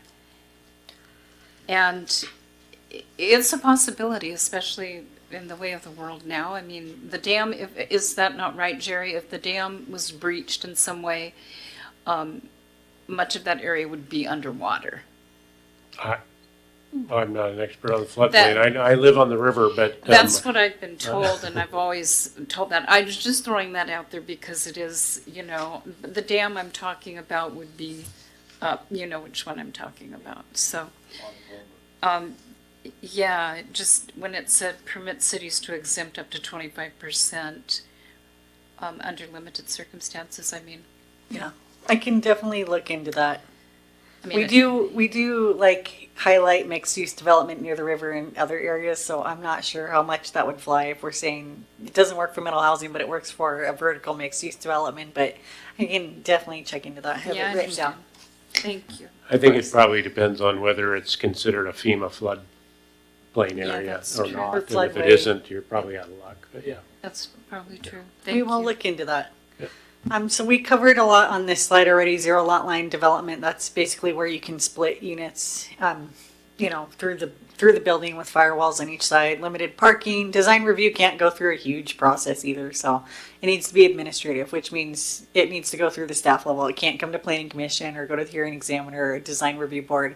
So any design elements we implement for middle housing and single family housing, since they're now tied together, it has to go through a pretty transparent process. And I think there's ways to build into code, like you need at least 3 articulation points and trim and this kind of pitch. We can get really detail oriented, but cost is definitely a factor too. So that is something to think about. And then Pasco's current codes and policies do support middle housing, a full range of different housing, and we'll be looking at these policies and updating them. So when Planning Commission gets the full package for the comprehensive plan at the end of the year, we'll go through the policies and what generally they speak for now, and then how we're updating it to meet state code. So it's pretty straightforward, and we do have some trinkets in here talking about innovative housing techniques and whatnot. So it does comply with our current policies, and then if it doesn't, we will update our policies to meet the regulations.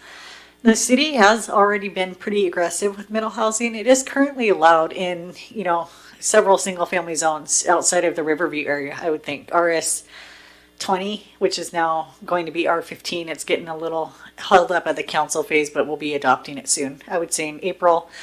So middle housing is already widely allowed in many zones. So what this change would do was would allow middle housing in all of the zones. And so we do have, quite a bit of allowances. It's not, since it is allowed already in some zones and we're just not seeing a ton of it, that's why I think it'll take a while for the market to catch up. I would say probably next in line is we'll see a lot more townhomes, that kind of thing, crop up, and then, apartments, that kind of thing. But the true infill development is rather spendy, so that is allowed now. And we have good policies, as I mentioned, and we do have to allow 6 of the 9 types outlined by the state. So we could decide to axe a few of the types. I'm not sure if I would recommend it. I think compared to apartments, I kind of like the stacked flats, but if that's something we have a problem with because we think it may stick out in Pasco, we could ban 3 of the types. You could maybe strategically ban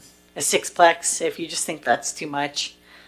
There's some strategies associated with that. So if anybody has input on banning 6 of the 9 types, and I can go back to the slide, we can certainly talk about that. I think from staff's perspective, that's not an option right now that we're looking into, but we'd be happy to, look at that further. I believe the city that I last worked at banned courtyard stacked flats, 6-plexes, and 5-plexes, just to reduce the masses. But we did allow those in other areas, multifamily areas, so it's just kind of funny. It's like you see it here, where do you want to see it and not see it? So those are options to us. Those are the only options really to the city to decide on.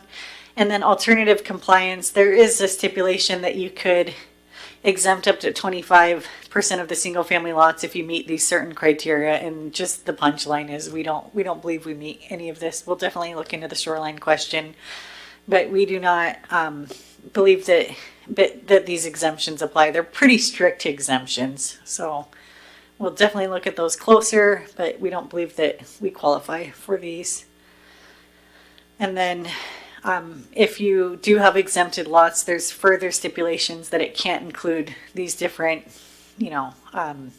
criteria, which I don't think we meet either. So we've gone through this exercise already. I just assumed I would be asked to look into this, and we have actually been asked to look into it by at least one city council member. So we did look into it, and does not look like we qualify. Just past practices related to racial segregation. The voids are a lot ability to be exempt from that first sub item about racially disparate impacts, because we have a history of some of that in Pasco. So we just, we've looked at it from every angle. So next steps related to this, we will be updating the comprehensive plan and development code and bringing it to you. You'd likely see it near the end of the year. You're going to see a lot of materials at the end of the year, and my goal is that we've at least touched on every topic at least once that is political. If it's straightforward, I don't want to really spend a lot of time on it.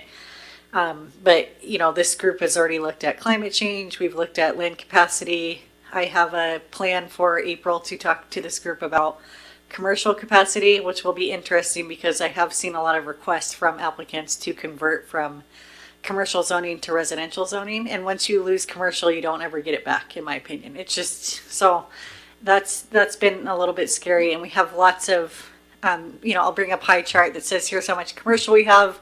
There's not like a quick and fast formula of how much commercial is recommended for a city our size, but I would say comparing to our neighbors would be a good start, and then kind of suggesting based on like how many units we have. We're typically, have been a bedroom community in the past, and since our economic development goals are to bring more regional uses so people come spend their money here, I would think we'd want a good healthy amount of commercial moving forward. So that's something we're going to dive into in April, and council will be apprised of the same topic. So there's the joint meeting ideas have been brought up, but I'm just letting you know, like most items I'm bringing to you that are introductory in nature like this, this topic is going to council on Monday. And then in April, we're going to talk about commercial, and I'm talking to council. And then I'm just sort of going to share with each group what each group is thinking.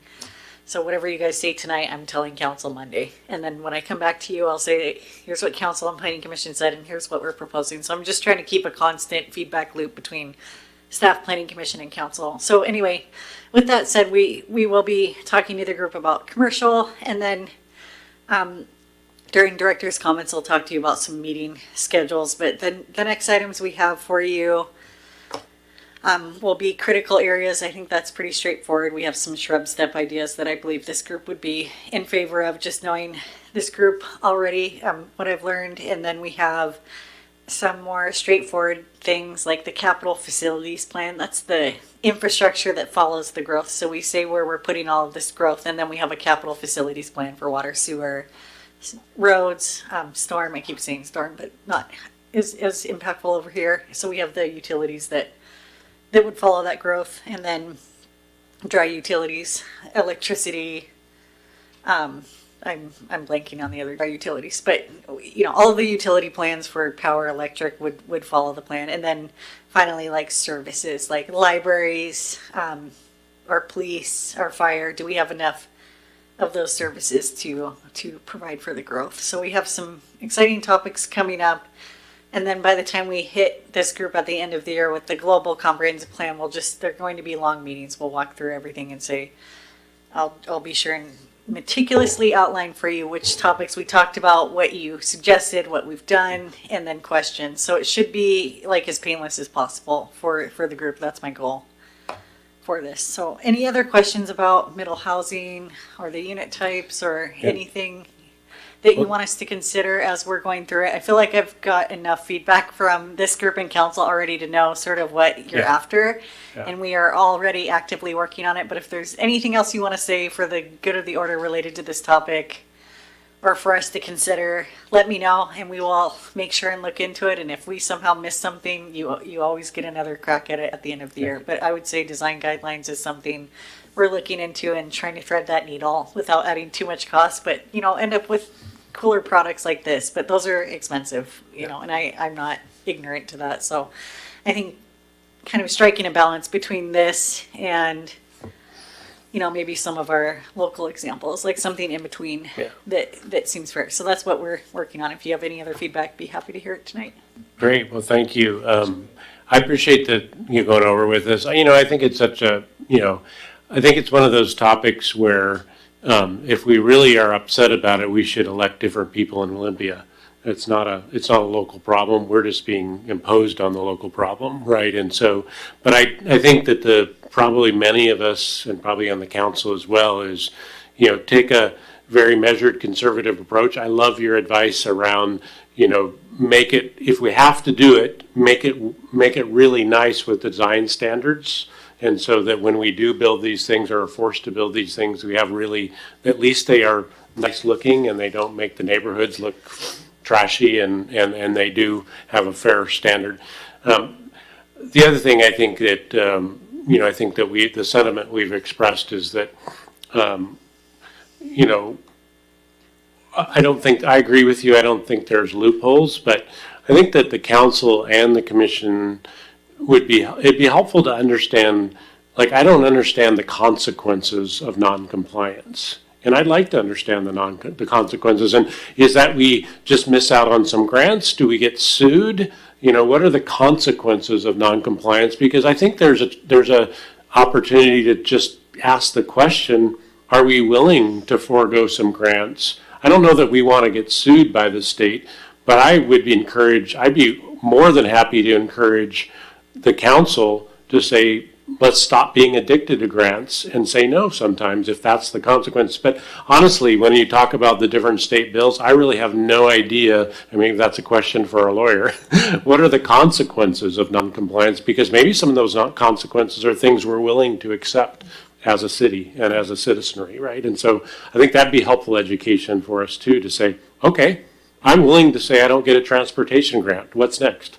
Right? And I think some people would be, maybe not everybody, but maybe some people would be. I concur, yes, Jerry, anyway. Absolutely. So I think that would be my feedback, and I'll open it up for others as well. I had one thing on that, because I concur with what you're saying totally. And now that we're at kind of this fervor of the building, I think it's important to, I think you mentioned maybe some of this will be market driven as well. I mean, the sky doesn't go to heaven, and I think it's important for the city also to make sure that they have staffing for building inspectors and so forth. because there are some issues that are happening right now that should be addressed.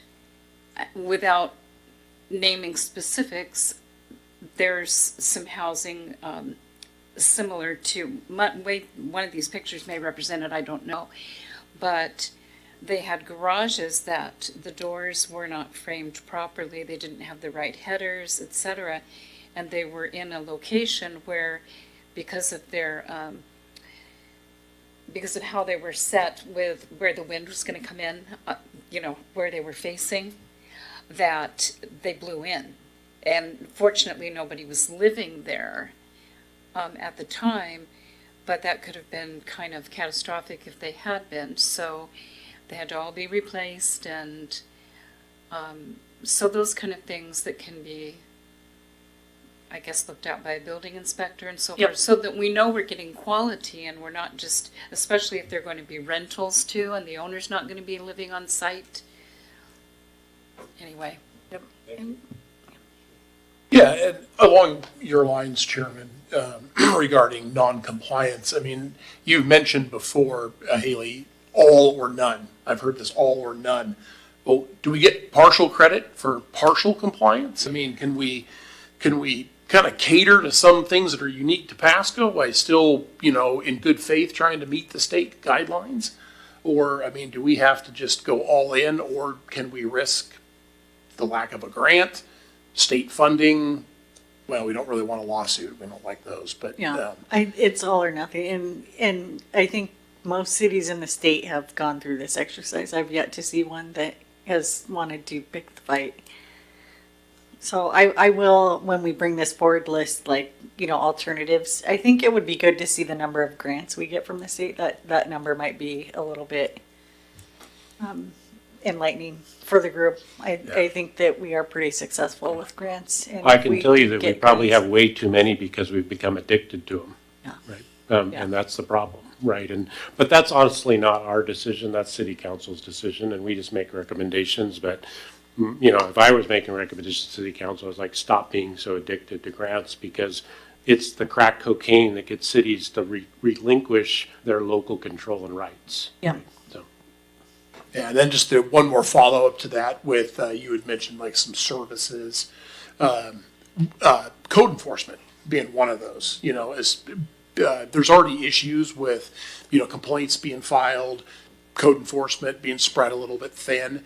Now you're going to run an element of these ADUs being able to be kind of hidden, so to speak, because you're going to be able to tuck them in behind the primary residence. So that just lends the opportunity for homeowners to maybe cut corners when it comes to design guidelines, city codes. Sure. And it would be up to neighbors or witnesses to call that in, or if there was enough code enforcement or we had enough resources, maybe a proactive element could happen just to make sure that design standards are being followed, and these existing neighborhoods are staying similar in character and design quality. That's a good point. And I do have a discussion with the city council in late April about code enforcement, our current workload, which is a lot, over 400 cases a month, and then 2 full-time officers. So we just want to check in with the council and make sure that, based on our staffing, we are prioritizing things correctly. But I can definitely add that in as like a future consideration. So appreciate your feedback. Commissioner Jones and then Commissioner Waits. Thank you. Is it possible to get an answer to Chairman Cochran's question? To say, what is the consequence of not doing it? It's not receiving state funding, so. Right, but is there possibly more specific answer? Like not doing it means not getting 1 grant, 2 grants, 3 grants, 4? We won't be eligible for grants because we'll be out of compliance with state regulations. I'd say that's the biggest answer. It's all state grants, state issued. All grants. Yeah, and likely federal grants too that may be tied to state. So I mean, that's what we need to know. I mean, it's fair to know. When you ask a question, it's good to know the answer. Yeah, and that's the answer. Holding football is a 10-yard answer. penalty. Yep. So we need to know what the answer to this question is, and then that helps respond to what a next step is. Yeah. I think Director Miller was spot on. Just like giving us education on the grants the city has would helpful Yeah, helpful I with can that. give you the number and just, it'll be a big number. Yeah, okay. I think we definitely need to take into account the zoning that exists right now. For example, I live near an area that was zoned commercially that was changed to residential, and now the density is incredibly high because of that.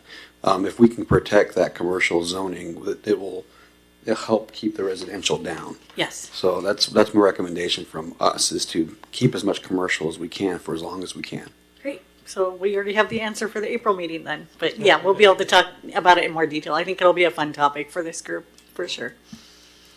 All right, any other questions or feedback? Thank you so much for this. I know it's a hot topic and it's a difficult topic. Like I said, I don't know that we can solve it unless we have different people in Olympia, so. Yep. Well, thank you. We were overdue for this conversation, so I'm excited to talk to council about it on Monday too and just show the facts and then, move on and address it as we work through this. So good feedback, everyone. Thank you.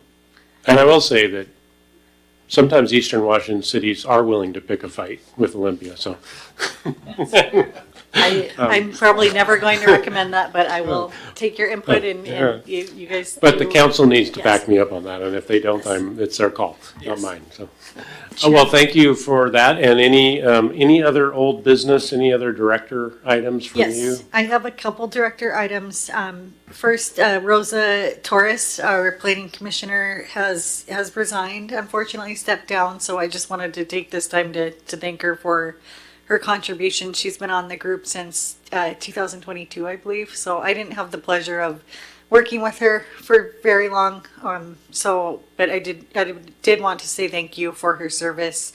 It's not easy to carve out this time, in your evenings, and everyone's busy. So I just want to thank her and then let the group know that we will be advertising for a new position. I think the clerk's office handles that. So if you know of anybody that's interested, let them know, and keep your eye out for the posting.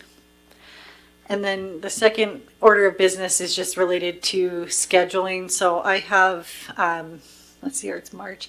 I have about 2 meetings left before I go on maternity leave. So I'm due with my first baby in June, mid-June. Very excited. My husband and I are very excited. It's a baby boy.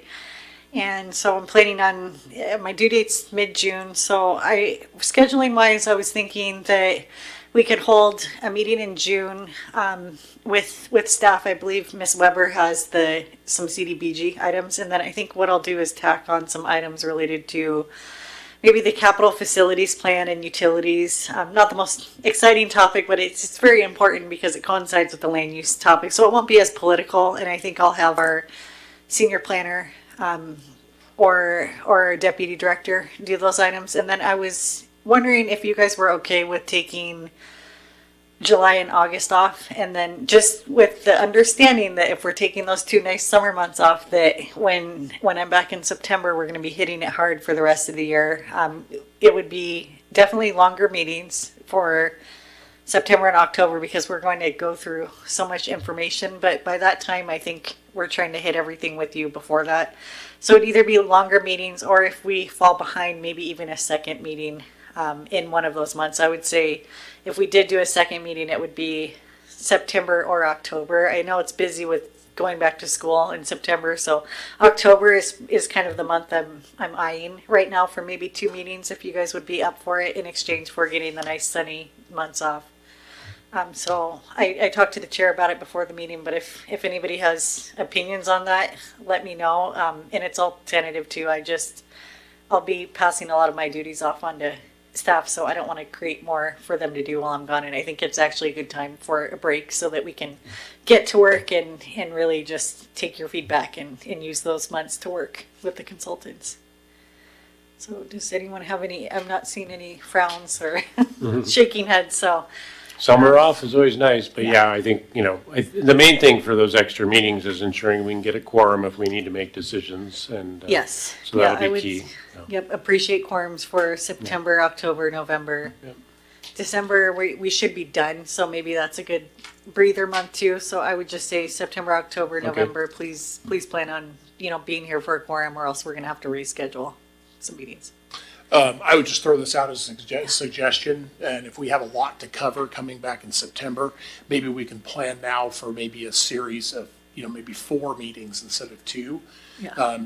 Meaning that, if we end up till 9:30 at night, some of us have early work schedules in the morning, and maybe that would be allow the commission to have a series of shorter meetings to get through some of that information. Sure. Just throwing that out Yep. there. Why don't I put a schedule together for us to look at the next planning commission meeting? I'll attach it to the packet. I do think by the time we come back, it will be a lot of information, but the goal is that you're not really surprised by anything. Like, I'm not going to sneak anything in there worse than middle housing, and it's the first time you're seeing it. We're trying to be very strategic with what we've discussed so far. So a lot of it, I don't think and I'll remind you too, because it's a lot to remember, but I don't think you're going to see a lot of information, but you're not going to be like shocked by anything. So I don't think we'll need super long meetings, as long as you guys just can commit to reading the packets thoroughly beforehand and write your questions down ahead of time. If you read through the packets, like I'm going to try and do as best as I can to just really outline what we've done, where we're at. So I will work out a schedule, and then next meeting go through it with you, and maybe 2 meetings in September, 2 meetings in October, just optional in case we need it, I would suggest. But I don't think we need 4. I mean, I think that would be too much for staff to keep up on, and I think 2 would be the most I'd recommend. But they shouldn't go too late. I think this group is pretty efficient with items, and if we do our work and our jobs how we should, then you shouldn't have to be struggling too much at the meeting with things, because as we get to know each other, I can kind of figure out what you guys are looking for and try and guess, so that we have more efficient meetings. Mr. Chairman, I very much agree. I would like to try to, if anything past 2 hours, and I lose my effectiveness if I have any at all after 2 hours, I'm not much good to anybody. Mrs. Jones could confirm that, so I would like to just keep it at 2 hours. Yeah, well, let's just see what the schedule shows next meeting, and we can give her feedback based on that. Yep. Okay, and we're doing lots of planning ahead. I already have pretty much everything planned out for the whole rest of the year with both groups, so I'll be sharing that with you soon. So that's all I have for director's comments. As always, I appreciate your work and you volunteering for this and another great meeting. So thank you. Awesome. Well, I'll add my congratulations on the birth of your son coming, and then also thanks to Rosa Torres for her service and commitment to serving her community. So with that, if there are no more comments or questions, I'd recommend a motion to adjourn. So moved. Second?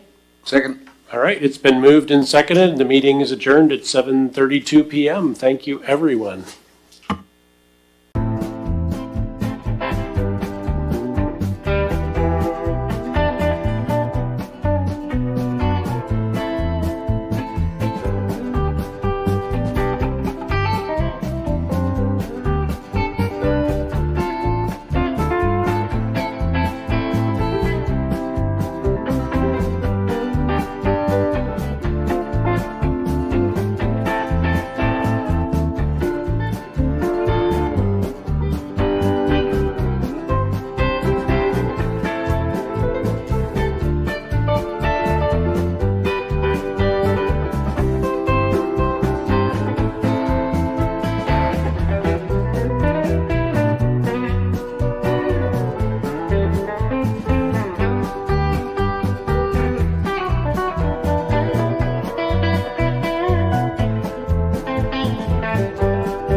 So we're going to need everybody's help because this fire engine, fully loaded, is about 52,000 pounds.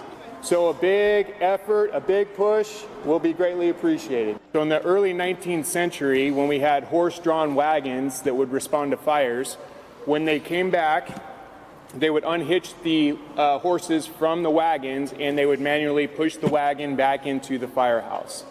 And so it became a push-in effort to get that in.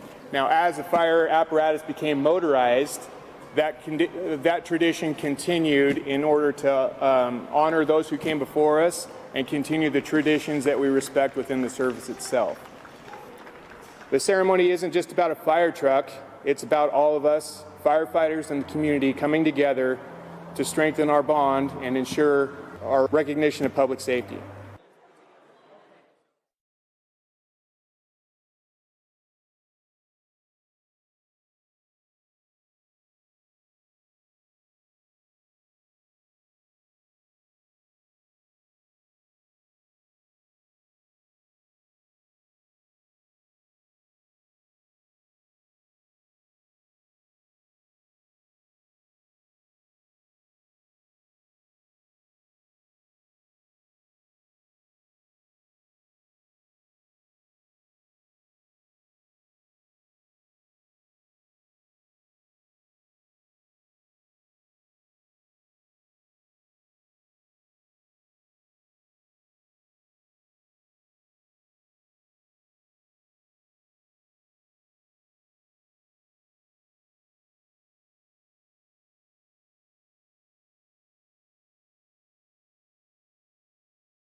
Great things are happening in Pasco, and none of it is by accident. With nearly 800 new neighbors moving in between 2024 and 2025, and thousands more expected in the next 20 years, we're laying the groundwork that will keep this community thriving.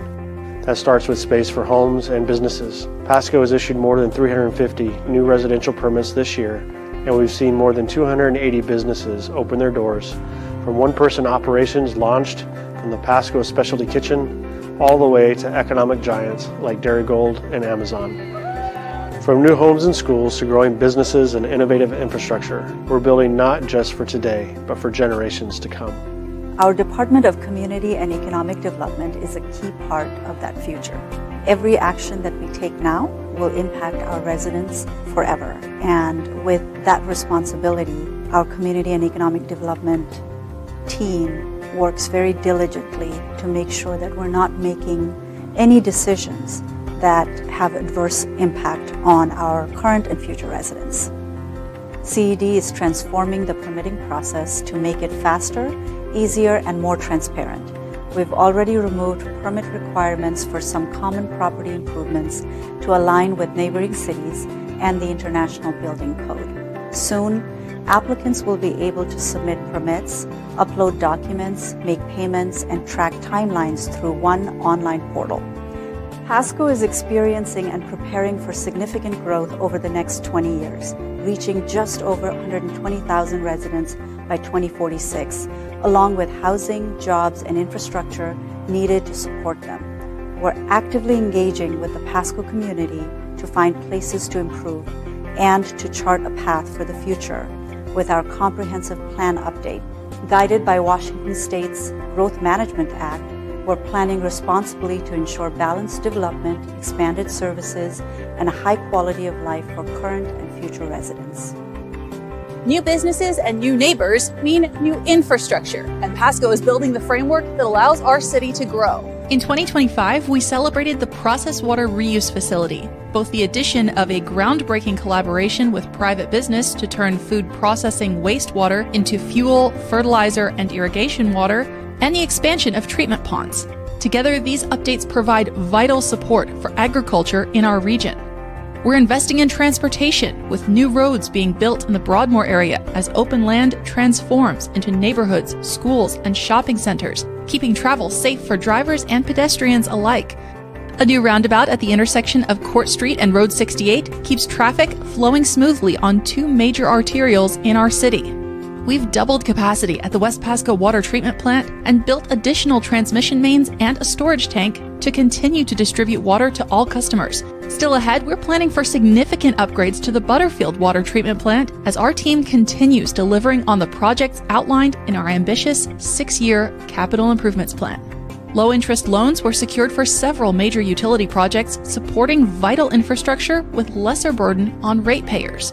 And we're using new state and federal grants to improve safety on roads and sidewalks across the city, making it easier for residents to stay active and connected. We're working to protect Pasco residents at every level. To improve our emergency response, the fire department recently replaced 3 structure engines, updated several medic units, and added an additional wildland unit to our fleet. We're also investing in new technologies, such as outfitting every medic unit with cutting-edge cardiac defibrillators and laryngoscopes, all aimed at providing a higher level of care to the thousands of patients we provide EMS to on a yearly basis. One of our strengths is the strong working relationship we have with our law enforcement team. We are currently partnering on a new drone program which allows drones piloted by Pasco police officers to assist our crews on fires and during rescue operations. This type of collaboration significantly enhances our ability to serve our community. The Pasco Police Department has expanded its drone program to help track suspects and enforce traffic laws more safely, reducing the risk of high-speed pursuits. But technology is only part of the story. Pasco Police are meeting with residents face-to-face, hosting district meetings, and partnering with business leaders to strengthen community trust and collaboration. The community feedback also helps us focus our attention on reducing hotspots, making more of our staff time and resources. When police anywhere in the Tri-Cities get an animal call, they can partner with our animal control officers at Tri-Cities Animal Services. Our new building has dedicated spaces for handling sick or injured animals, plus an in-house vet's office and improved spaces where families looking to adopt can meet potential pets. But that's just one of the new facilities opened in Pasco this year. This summer, we celebrated a new sporting complex on A Street, giving more Pasco families access to athletic fields closer to home. Downtown at the Pasco Specialty Kitchen, we installed new equipment, a new vendor window, and an outdoor seating area, expanding opportunities for local entrepreneurs. We've invested in Giza Stadium improvements to ensure that the facility meets MLB requirements and continues providing a safe sports entertainment experience for fans and players alike. And of course, with over 300 days of sunshine each year, we make the most of our outdoor spaces. Thousands join us for events like Cinco de Mayo, the Grand Old 4th of July, the Fiery Foods Festival, Winterfest, and the Cable Bridge Run, celebrating our community all year long. Join us in 2026 for a once-in-a-generation watch party, where soccer fans from all over the region will be able to gather and cheer on their favorite teams as they compete in one of the world's biggest sporting events. From community and infrastructure and safety to housing, business and recreation, Pasco continues to grow with purpose. Together, we're building a city that's stronger, smarter, and ready for the future. We're forging the future of the city of Pasco, and we need your voice. The city is updating our comprehensive plan, which covers everything from housing and transportation to utilities and parks. This document showcases the vision of what we want Pasco to be in 2046 and beyond. Tell us about the type of businesses you'd like to see, the types of parks you'd like to visit, and the type of neighborhood you want to live in. Scan the QR code on your screen or visit pasco-wa.gov/comp-plan and become part of the future. I think the biggest part is I am a police officer here at the school. I have duties here. I'm here to protect the school and keep everybody safe, but I am a normal person too. Pasco Police Officer Eric Maddox is one of 3 school resource officers assigned to the Pasco School District high schools. He says finding ways to connect with students is a critical part of the job. It is building those relationships to where they feel comfortable enough that they can come and talk to me about anything. When the kids feel comfortable being around me and coming to talk to me, and that happens a lot, they'll come into my door here in my office and, hey, can I talk to you? And that just doesn't happen. They just don't come up to an officer and randomly tell them their life story to you. Many students in Pasco high schools will have already met Pasco police officers thanks to the School Resource Officer program in our middle schools. I love doing this. It's something that I wanted to do as an extra thing that we do as officers. Officer Ismael Cano has been a school resource officer for over a decade. I always wanted to do the SRO thing. I wanted to come and work at the schools and work with students. He's hoping to build connections early and keep students on the right track. There's some kids that probably already have a negative thing about us, but sometimes they do overcome that and they come and they start talking to me, or I'll talk to them, I'll start a conversation. Some kids get to the point where they come up and they play around with me. That's a great feeling to be able to do that with them sometimes. It's a lot of work to build connections with teens and preteens, but it pays off. You're going to have a lot of conversations, and sometimes there are going to be a lot of tough conversations. And just being mentally prepared to handle all of those on a daily basis. They're 10, 11 years old, 12 years old, and they're using social media sometimes for bad things like that. And I try to teach them not to get involved in that kind of stuff and social media. You have to have more patience and understanding when you're dealing with students. You gotta use incidents more of as a teaching moment, especially with middle schoolers because they're a lot younger. Social media and home life can spill into school hours, and in those cases, having a school resource officer can make a big difference. There are some difficult things that we have to deal with here, and sometimes we have to reach out to our outside resources, whether that be CPS or whatever else resources that we need to get a hold of, whatever the situation is. It might not always be law enforcement needed, but they might need a resource that is needed, and that I can help make that connection for them. Tonight, we're having a listening session on the Shoreline Master Program. The project that we're working on, developing a user guide and permit tracking system, is funded through a state grant. Washington State Department of Ecology is funding this effort. So we are working for the state, we're working for the city through a grant from the state. So tonight I'm going to talk a little bit about the Shoreline Management Act, just so that we're all on the same level of understanding, the Shoreline Master Program that the city has in place, the user guide that's a draft. It's a easier way to understand the Shoreline Master Program that the city has in place, how it works, what the requirements are, and then it points you to where you can get more details in the city code. We'll review the specific scope that the state's funded for the city to do. And again, most importantly, we want to answer your questions, listen to your input, and factor that in going forward. One thing I want to make clear is that the city is not modifying their Shoreline Master Program at this time. We went through a process a couple years ago with the Planning Commission and the City Council to do some very minor updates to that master program. And so what we're talking tonight is really more about how the program is implemented. And so the user guide focuses on that implementation, your comments, questions. We also want to hear what you think about implementation, where you think things are working well, where there's opportunities for improvement, that kind of thing. And then we'll conclude with next steps. So the Shoreline Management Act was passed in the early 70s, and it was put in place to have a more coordinated development of the shoreline, or to basically end piecemeal and uncoordinated development. And so there were several master programs that were developed in the early 70s, including the city of Pasco. And then in the early 2000s, the Washington State Department of Ecology updated their Shoreline Master Program guidelines.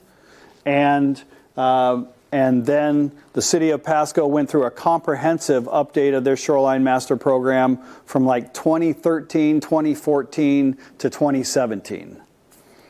And that was a major rewrite. And again, I was the project manager for that effort, so we developed a kind of completely new program for the city that met all the latest requirements.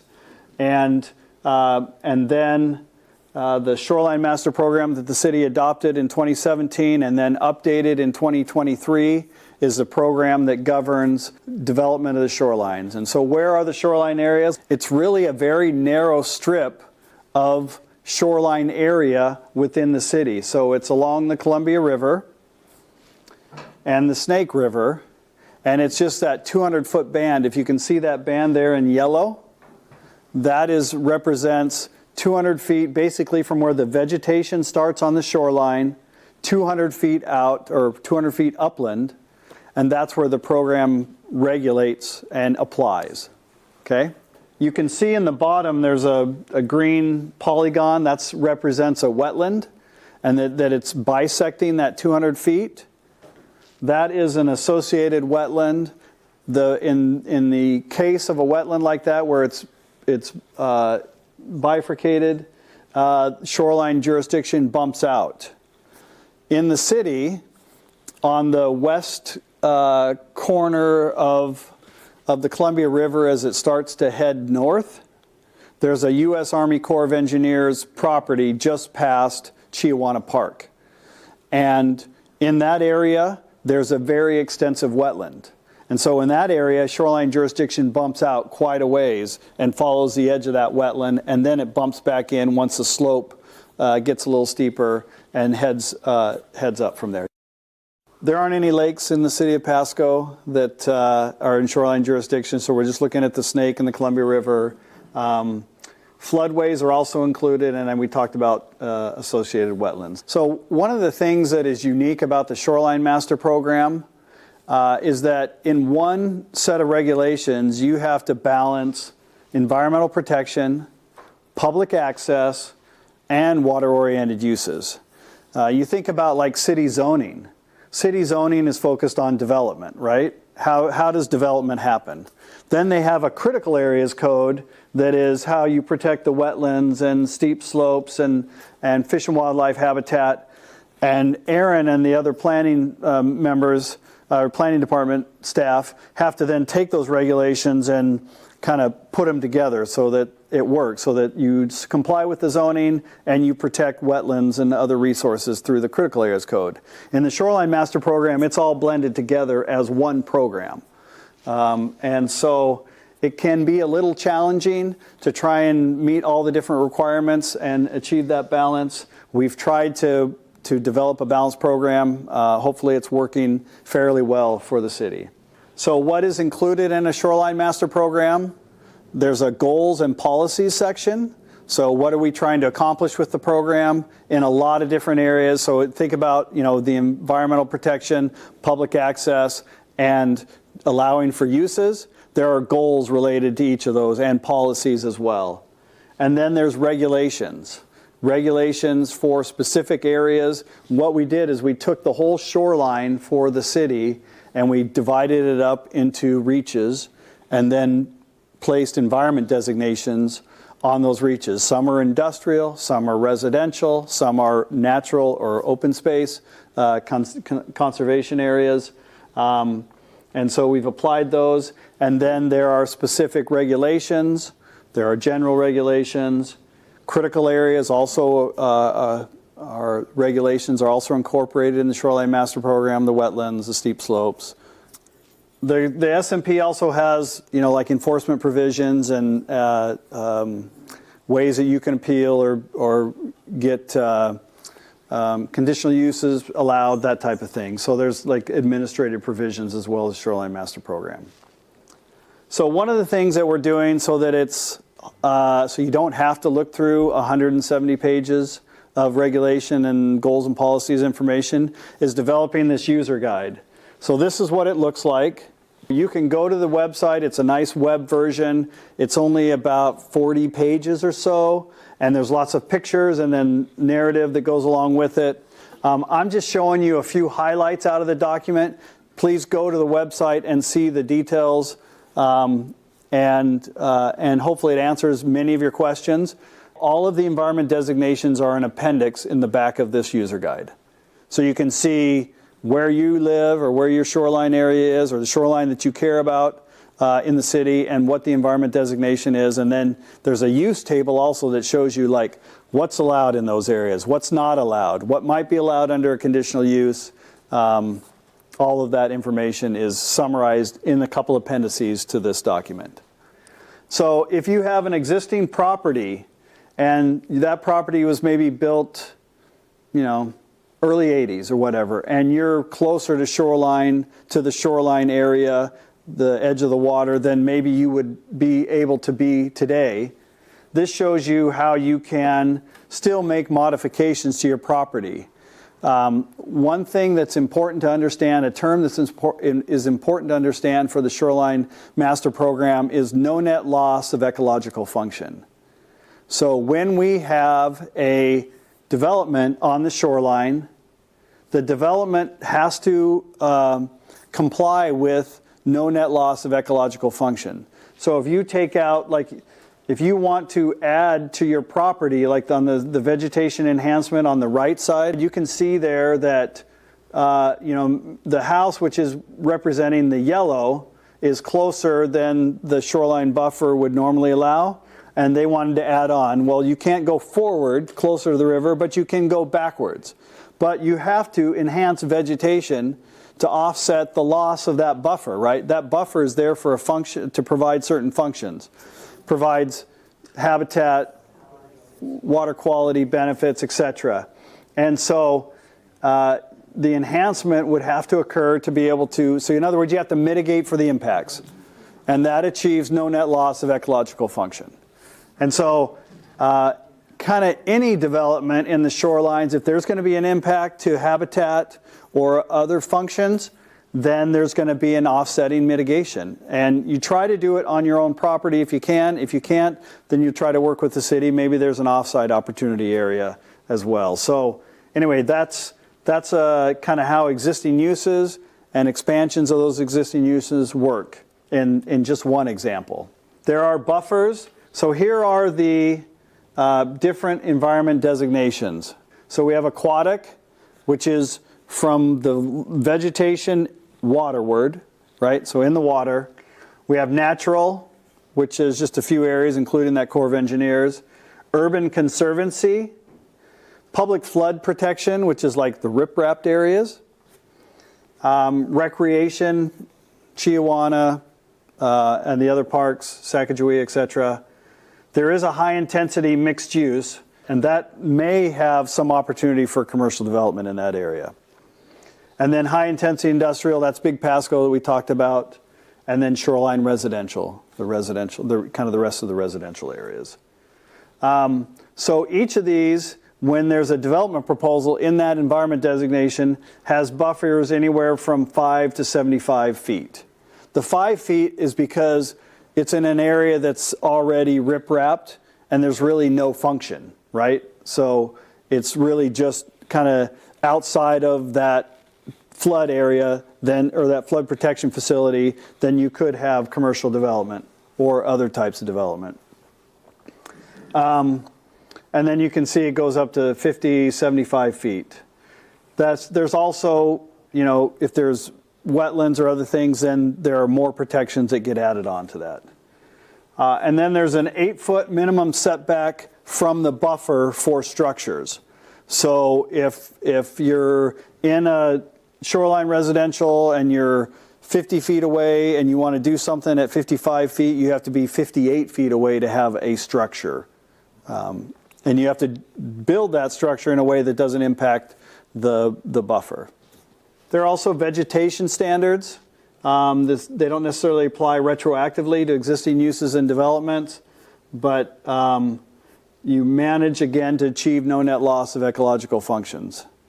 So if you have a property and it has a lot of trees along it, and you remove those trees or limbs or stuff so that you have a better view, that's changed the function. You had a canopy there and now you don't have the same canopy and you don't have the same kind of habitat. So the idea is to basically try to maintain. You can still trim. There's hazards and things that, you know, hazard limbs or property damage that could result. You can do reasonable trimming, but if you have any questions about that, you can check with the city staff on kind of what's the appropriate approach there to maintain those ecological functions. If you have native vegetation on your property and you want to do some landscaping, just check in with the city and talk to them about ways that you can do that in a way that provides additional function. There are lots of native plants that look nice that can be added into the landscaping to provide that function. And we want to see that native vegetation continue on because it's part of what the habitat, it's part of the habitat, it's part of what Fish and Wildlife use for this area. So I mentioned that we have this grant from the state. The grant funds the user guide that we've talked about. It's funding the time for this meeting tonight. And also, we're developing an ecological functions tracking system. So what we're doing is we're helping the city develop a way to track permit conditions through time to protect ecological functions along the shoreline. So I know Gary, I'm going to pick on him if that's all right, because we used to work together quite a bit. And so he comes in and he is going to do some development. He got approval and he has to do some vegetation plantings. So those are on his permit. The city, he agrees to those conditions, and it has to be done in like 3 years, and then he has to submit a performance report of how that's working. Right now, that gets transferred into a system, but it's hard to follow up on all these details from all these permits over time. And what we're trying to do is help develop for the city a more streamlined tracking so that requirements for his property or your property or improvements at Chiawana that might require some mitigation, that all of those kind of have reminders that automatically come up through the city's permit tracking system so that the city can now look at like all the provisions that they have related to shoreline development and all of the mitigation requirements or reporting requirements, et cetera, and that information gets generated in a report that they can see, maybe quarterly or monthly and see how the status is of being implemented. And it's a way to provide accountability for city staff. It's a way to provide accountability to landowners follow through on what was committed. And it's also a way to provide accountability for the program, right? To show that we are implementing this program consistent with the requirements, and we're following up and ensuring that the compliance is being met. So we're doing that through the permitting system, and I'll show you a little more detail about that here in a second. We're also doing a more of a landscape evaluation of ecological functions. I mentioned we did a comprehensive update like 2013 to 2017-18 timeframe. And when we did that and we broke up the shoreline into all these reaches, we also characterized ecological functions for those reaches. So like where there's riprap, no function or very limited function, right? Where the Corps of Engineers wetland is, there's a lot of complexity, a lot of function, a lot of kind of interaction between the water and the in the wetland and the river. So we documented all of those things. We're now going back and looking at the shorelines and say, what do they look like in 2022, 23, 24, just kind of overall, kind of setting the development and the impacts from the development aside and the mitigation that's occurred. How is the landscape, working? Are we seeing more vegetation? Are we seeing less vegetation? Is there an area where maybe vegetation got removed accidentally or incidentally and affected things or intentionally? And so we're doing a landscape view as well so that we not only have kind of the permitting, tracking, and the requirements, but also on the landscape scale, how are we doing in achieving no net loss of ecological function?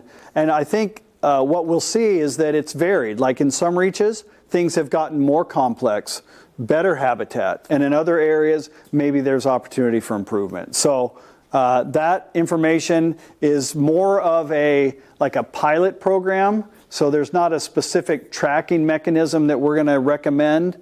We're just going to share our findings and we're using a variety of different aerial imagery and data sets to do that. And as we stitch that information together into a kind of a picture of the shoreline, we'll share that to the city with some options that they can consider for using that tool or those sets of tools to better track implementation and no net loss of ecological function through time.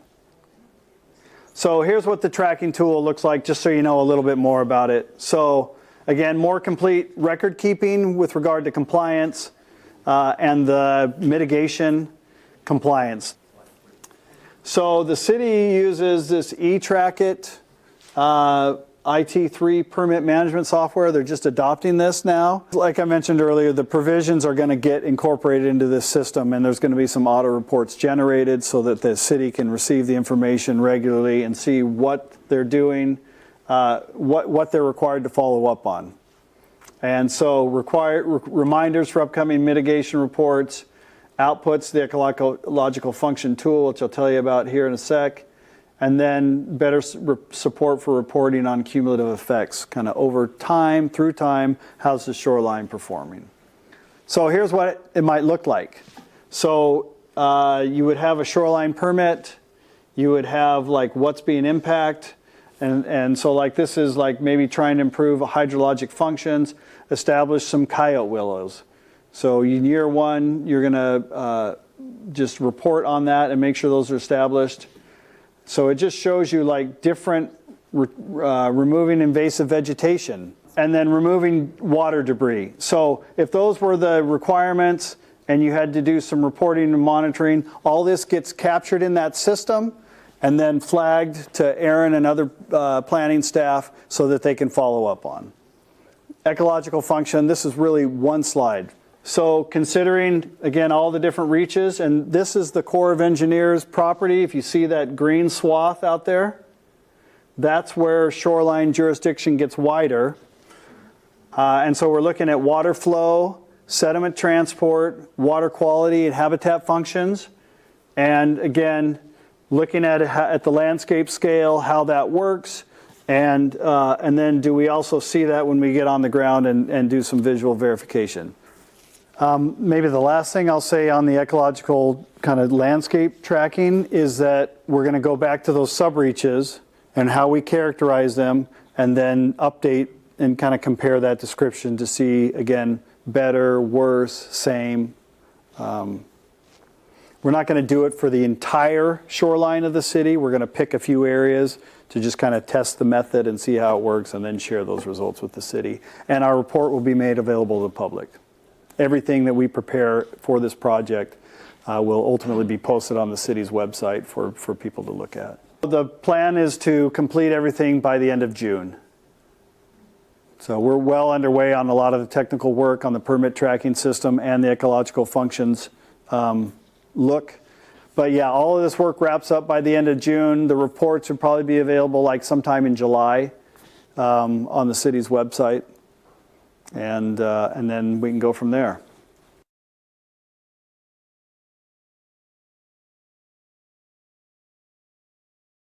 Want to help wildlife? Don't feed them. While it's understandable that people both love to watch wildlife and want to help wild animals by feeding them, wildlife feeding is more harmful than helpful. Animals have evolved to endure a wide range of environmental conditions and food availability, and they rarely need supplemental food from humans to survive. A major consequence of wildlife feeding is that it spreads contagious diseases. When animals are fed by humans, they come into close contact with one another at feed sites. If there's a sick animal in the area, these unnatural concentrations of animals can result in spreading disease more rapidly than if feeding wasn't happening. One of the most impactful diseases to deer, elk, and moose is chronic wasting disease, or CWD for short, which is always fatal. It's caused by proteins called prions that act as an infectious agent and spread through direct contact between animals, as well as indirect contact through exposure to contaminated environments. Once prions are deposited into soil, water, or even plant tissue from infected animals, they're extremely difficult to remove and can remain in the environment for years. The first detection of CWD in Washington was near Spokane in 2024. As a result of the disease being present in our state, the Washington Department of Fish and Wildlife enacted a statewide ban on feeding deer, elk, and moose in an effort to minimize transmission of CWD. Feeding any kind of wildlife, including the use of salt or mineral licks that encourages these species to gather together, is illegal. Most animals with CWD appear normal until the end stages of the disease, when they could show signs of weight loss, lethargy, drooping ears, excessive salivation and urination, and loss of fear of people. Even when infected animals look healthy, they're spreading CWD. Ultimately, this disease can cause serious threats to the long-term conservation of deer, elk, and moose populations. In addition to the ban on feeding deer, elk, and moose, WDFW has adopted several other rules to prevent the spread of CWD. Go to wdfw.wa.gov/CWD for additional information on CWD, how it's being managed in Washington, and more ways you can help prevent the spread of this disease. Most important, though, leave wild species alone and let them be wild. Welcome to Pasco, where we are building a community rooted in culture. Check out the Farmers Market downtown at Peanuts Park, Saturdays from May through October. Taste something new at one of our diverse local restaurants, the Pasco Specialty Kitchen vendor windows, or our growing food truck scene. And enjoy the natural beauty of our waterfront parks and the Sacagawea Heritage Trail. Shop small, explore local, and experience the spirit of Pasco. Naturally transformative.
So we're going to need everybody's help because this fire engine, fully loaded, is about 52,000 pounds.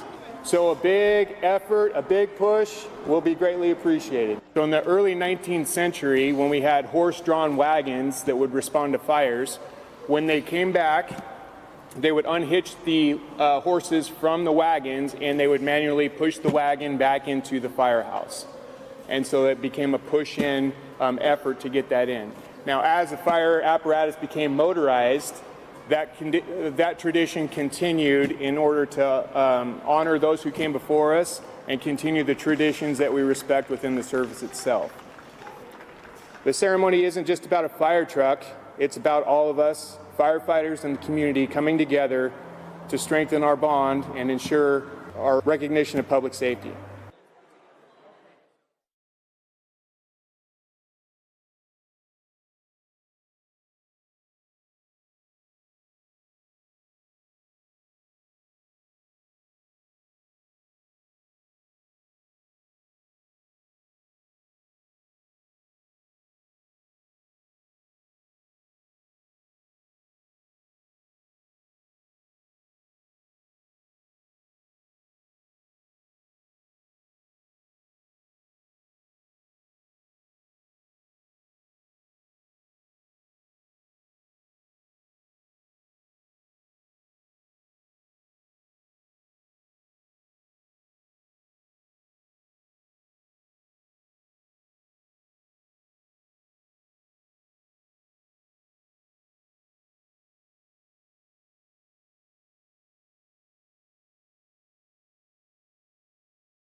Great things are happening in Pasco, and none of it is by accident. With nearly 800 new neighbors moving in between 2024 and 2025, and thousands more expected in the next 20 years, we're laying the groundwork that will keep this community thriving. That starts with space for homes and businesses. Pasco has issued more than 350 new residential permits this year, and we've seen more than 280 businesses open their doors, from one-person operations launched from the Pasco Specialty Kitchen all the way to economic giants like Dairy Gold and Amazon. From new homes and schools to growing businesses and innovative infrastructure, we're building not just for today, but for generations to come. Our Department of Community and Economic Development is a key part of that future. Every action that we take now will impact our residents forever. And with that responsibility, our Community and Economic Development team works very diligently to make sure that we're not making any decisions that have adverse impact on our current and future residents. CED is transforming the permitting process to make it faster, easier, and more transparent. We've already removed permit requirements for some common property improvements to align with neighboring cities and the International Building Code. Soon, applicants will be able to submit permits, upload documents, make payments, and track timelines through one online portal. Good evening and welcome to the City of Pasco Council regular meeting. The council thanks you for being a part of your city government. At meetings, the city council takes formal action on items, holds public hearings, and conducts other business of the city. Agenda packets are available on the City of Pasco's website at www.pasco-wa.gov/agenda. This meeting is also being televised live on PSC-TV, channel 191, on Spectrum Cable in Pasco and Richland, and is streamed on the city's Facebook page, website, YouTube channel, and Microsoft Teams webinar. This and previous council meeting video is available on the city's website. Lastly, the public may submit their comments and or questions by contacting the city manager, city clerk, or by using the Ask Pasco app. Madam Clerk, would you call the roll? Councilmember Campos. Here. Cotta. Here. Figueroa. Present. Hernandez. Present. Perales. Here. Milne. Present. Grimm. Here. 7 members present.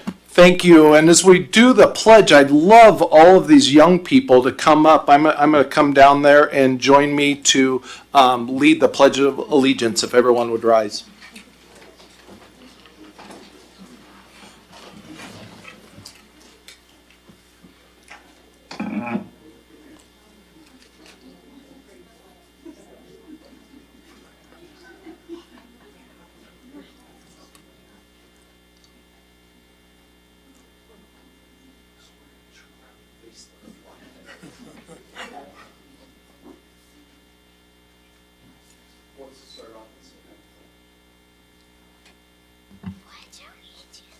I pledge allegiance to the flag of the United States of America and to the republic which stands one nation under God, indivisible, with liberty and justice for all.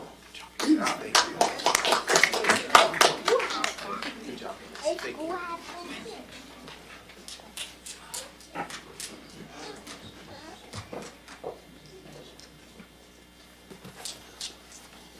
All right. Thank you, young people. Moving on to number 4, the consent agenda. All items listed under the consent agenda are considered to be routine by the City Council and will be enacted by a roll call vote as one motion. There will be no separate discussion of these items. If further discussion is desired by council members, the item may be removed from the consent agenda to the regular agenda and considered separately.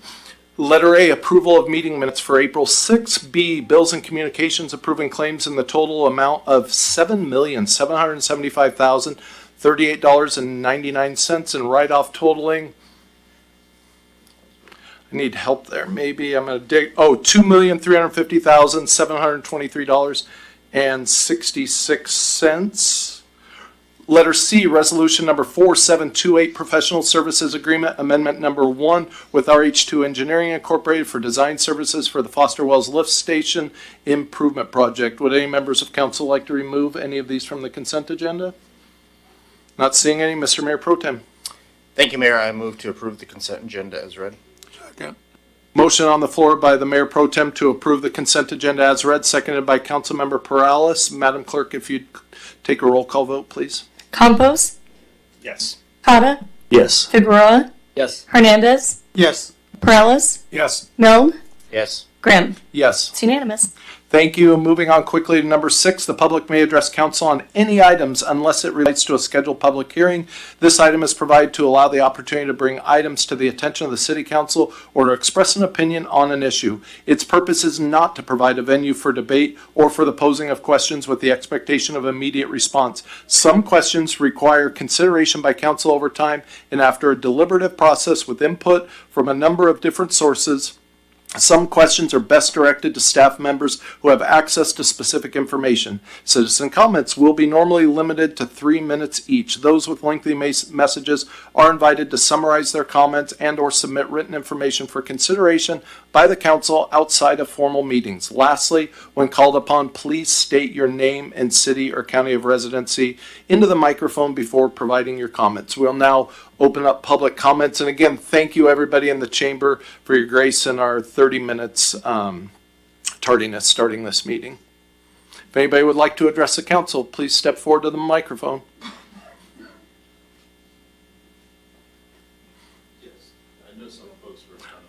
Thank you. Anybody want to address the council? Yep. Mr. Gonzalez, come on up. Name and city or county of residence for the record, please. Mike Gonzalez, 7819 Cassiar Drive in Pasco. So thank you. Good evening, Mayor Grimm, council members, and City Manager Stewart. Thank you for the warm welcome. Really appreciate that. Staff and old colleagues, it's great to be back here. Mike Gonzalez, once worked in City Hall. So currently serving as a city manager, small little town just outside of Tri-City. So I really understand how difficult it can be to be in public service. I'm also a real estate agent in Tri-Cities, but tonight I'm here on behalf of the Latin Business Association, where I serve as the executive director in a volunteer role in a consultant capacity. I do it for free because I love Pasco. I really do. It's where I call home, and it's really where I want to be for a long time. Tonight is really about moving forward. It's about setting a path for downtown and the entire core of this city. So I want to thank Leo Perales, who's been a really big supporter of ours. He's outspoken, but I think everybody knows that for certain. Also want to recognize our founder, David Cortinez. David loves Pasco. He's always fought for the Latino people. At times we know David is a lightning rod, but when he's speaking on issues, he does it because he deeply cares. When he does it, he's not always the most popular person in the room, but his passion for the community you can never doubt. David knows LBA is bigger than him. It's why he understands it's time to pass the torch. LBA includes 114 businesses and an executive board made up of respected community members. I formerly served as Pasco's economic development manager for a couple of years. During that time, I helped remove the notorious Thunderbird Motel marketed Broadmoor. Also worked on the downtown master plan. I also served as a liaison for DPDA, and despite what you may have heard or watched a video that I hope you don't watch on YouTube, I was actually the one who reported financial controls were not being followed. As a result, we brought in Darcy Buckley, who helped stabilize the situation. With DPDA gone, there's a real void in Pasco right now. There is no centralized entity for downtown activation, cultural events, or small business support. That's where we believe we can fill that void through business support, helping the farmers market, the specialty kitchen, and by creating a stronger bilingual connection between small business and City Hall. We also plan to move away from the name Latin Business Association and to not really adopt a name that really reflects the vision, culture, and unity of Pasco. Once that transition is complete and our new flag is flying, we look forward to sharing our vision more publicly. So if you don't know, our office is in downtown right in the post office. We're proud to be a part of Cinco de Mayo for the third year in a row. I've also already reached out to Mayor Grimm, Milne, and also Mr. Perales and Mr. Cotta. So Mr. thank you so Gonzalez, much and really appreciate it. Awesome. Thank you, sir. Anybody else for public comment? Could step right on up. Is that you, Miss Mahoney? Come on up.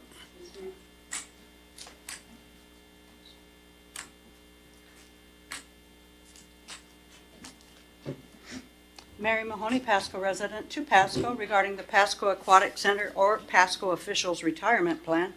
Aquatic Director Matt Watkins is paid by our tax dollars nearly $11,000 per month plus expenses.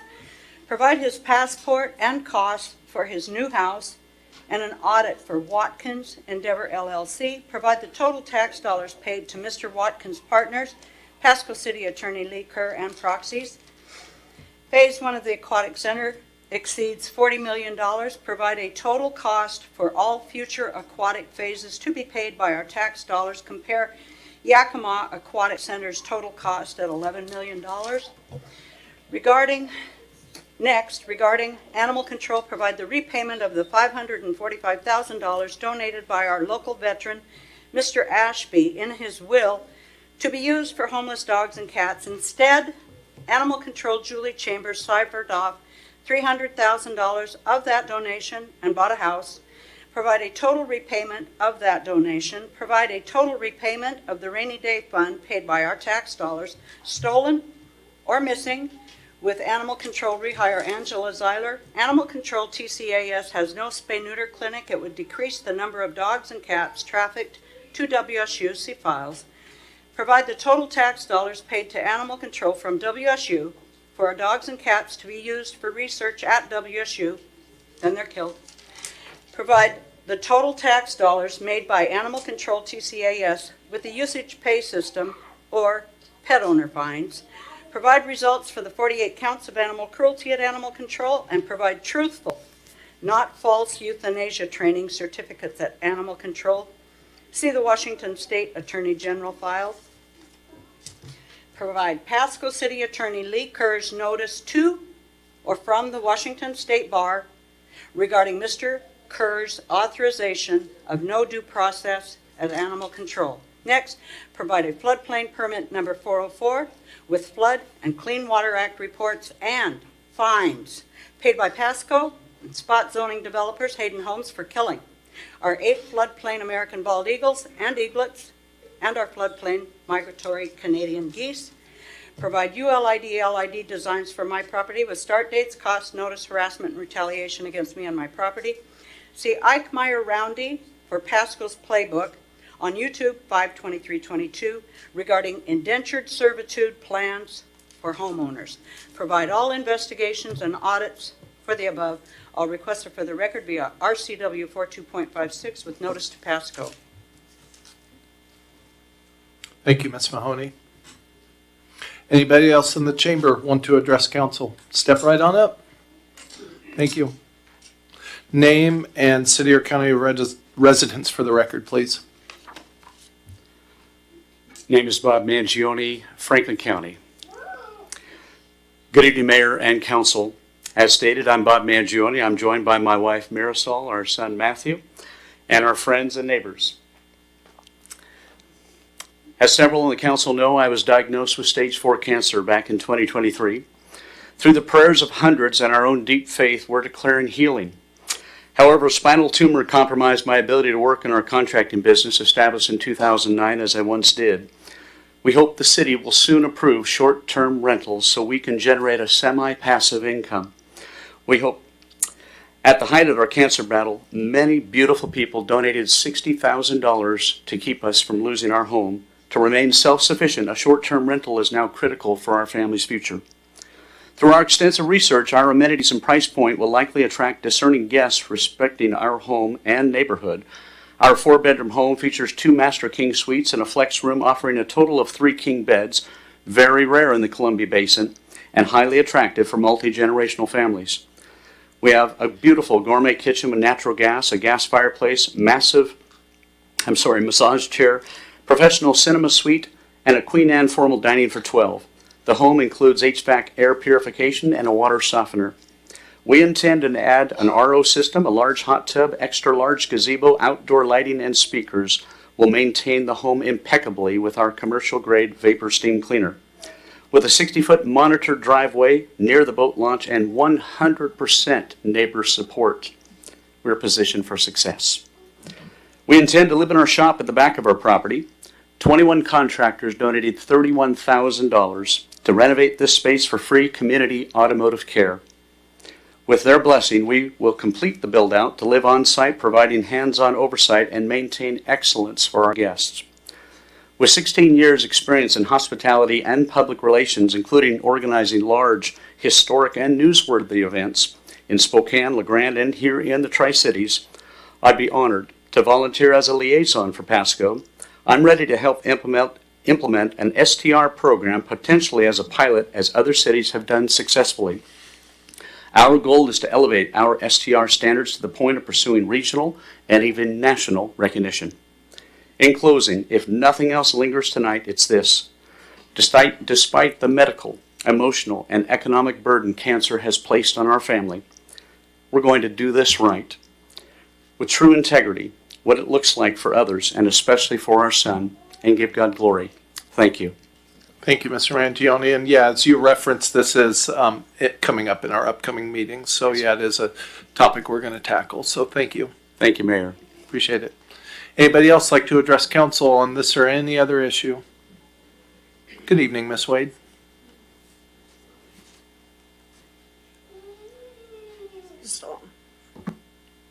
Making sure.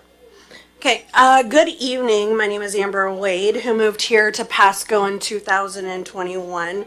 I remember standing in a council meeting when Richland was asking for support regarding fireworks, and I remember hearing council members saying something about not wanting to play in other people's backyards. I want to bring that back up today because this is exactly the moment where that thinking matters. Because when we focus on my backyard versus your backyard, we miss what is right in front of us. From October through December, my mobile home park went through without water from 7 a.m. to 7 p.m. day after day after day. Over 100 people were affected. During that time, not one city council member helped us. No porta potties or toilets were provided. No bottled water was distributed by ownership or management. People were left to figure out on their own. But someone did show up. Someone, my name, Chandra. She did not even live here in Pasco, and she was battling cancer, just like this individual here. And she came and helped anyways. Her and her husband, Juan, brought water. They brought food. They helped my neighbors. They showed up when people needed it most. And even when this last month, she helped me out with food because I did not have any. This last Friday, I got a call from her husband letting me know that she had lost her battle to cancer.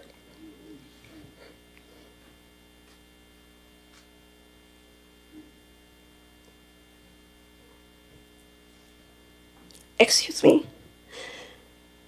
This is what community looks like. My friend Chandra was what helped us. She didn't live here in Pasco. She lived in Kennewick. And when I needed help, she came. You did not come. She came while she was dying. She brought my neighbors food. She helped transport. Her and her husband transported a refrigerator to those in need. Her funeral is tomorrow. The family does not have the funds to pay for it. I am trying to start a estate sale. My name is Amber Wade, W-A-I-D Carter. You can find more information on how to help this family, because when Pasco needed help, she showed up. And you did not. And you can talk a big game, you can do whatever you want to do, and I know you have politics, but a lady dying of cancer came to help our community, our people, not you. So please, as Pasco, we need to remember to play in other people's backyards because they do help us. So we need to give back to those who came to help when we needed it most. And I believe that is who we are as Pasco residents. We are going to say thank you, and you have the opportunity now. Thank you. Thank you, Ms. Wade. Appreciate your heartfelt comments. Anybody else in the chamber? Please step right on up. Name and city or county of residence for the record, please.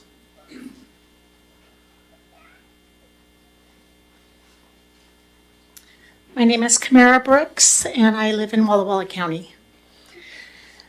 Good evening, Mayor and council members. My name is Camara Brooks, and I own Tri-Cities 911 Driving School. We primarily serve students between ages 18 and 15, young drivers who are just beginning to develop habits and judgment that will stay with them for a lifetime. I'm not here to debate the legalities of marijuana businesses, but we happen to have one right next door to us. I'm here to speak about real daily impacts and having marijuana dispensary operating in close proximity as our youth-focused driver training facility. Every day our mission is to teach responsibility, awareness, and life and death consequences of impaired driving. For many of our students, this is the first time behind the wheel. This is a critical stage in decision-making skills they are developing, and the environment around them really matters. Unfortunately, the environment surrounding our school is working against this mission. On a daily basis, our staff cleans up alcohol containers and drug paraphernalia and from our parking lot and landscaping. This is not occasional, this is continuous. We are also encountering individuals in the immediate area who are impaired, and at times they act and approach our students, and often they are currently using right outside of our front doors. Additionally, we are seeing more situations involving the struggling with impairment, mental health challenges, as well as unstable behavior. This raises real safety concerns, not only for our students, parents, and our staff. There are also traffic safety concerns. We see people going through our parking lot. I always say at Mach 1, it's a little over-exaggerated, but not by much. It's a real safety concern when we have beginner students learning how to just park and navigate traffic, and we have to deal with this. Parents trust us with their children, and they expect a safe and structured and professional environment, one that reinforces that things we are teaching in the classroom as well as behind the wheel.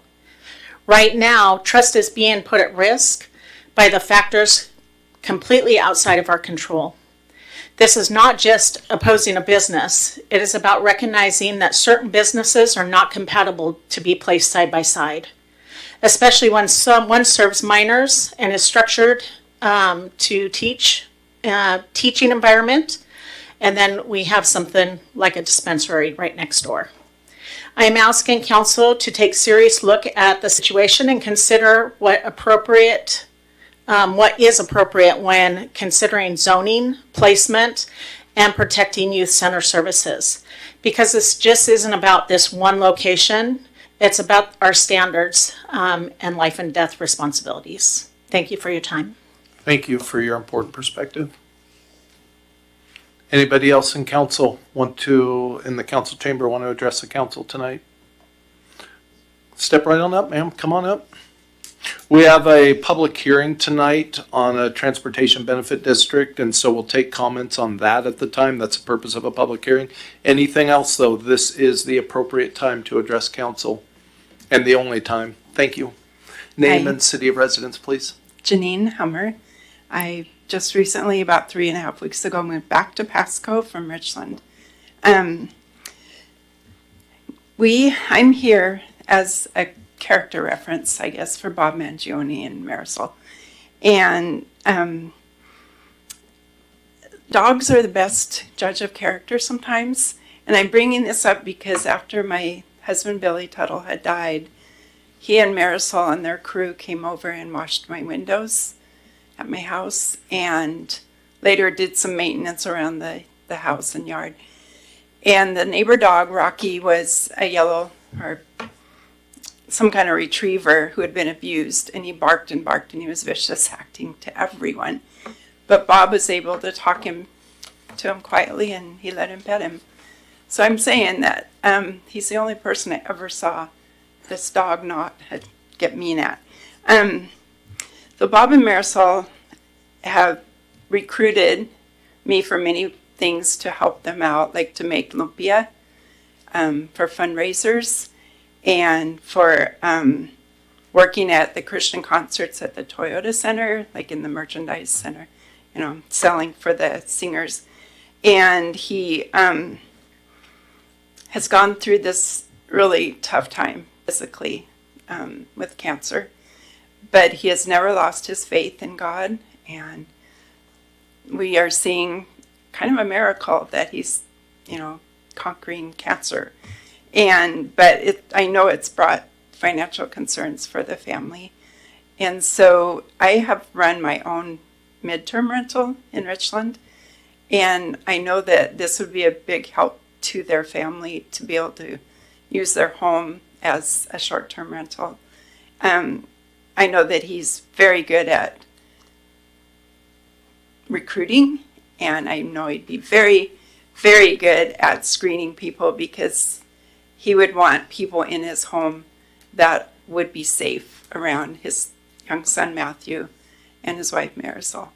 So I'm just asking you to consider allowing him and approving for him to have a short-term rental at his home. Thank you.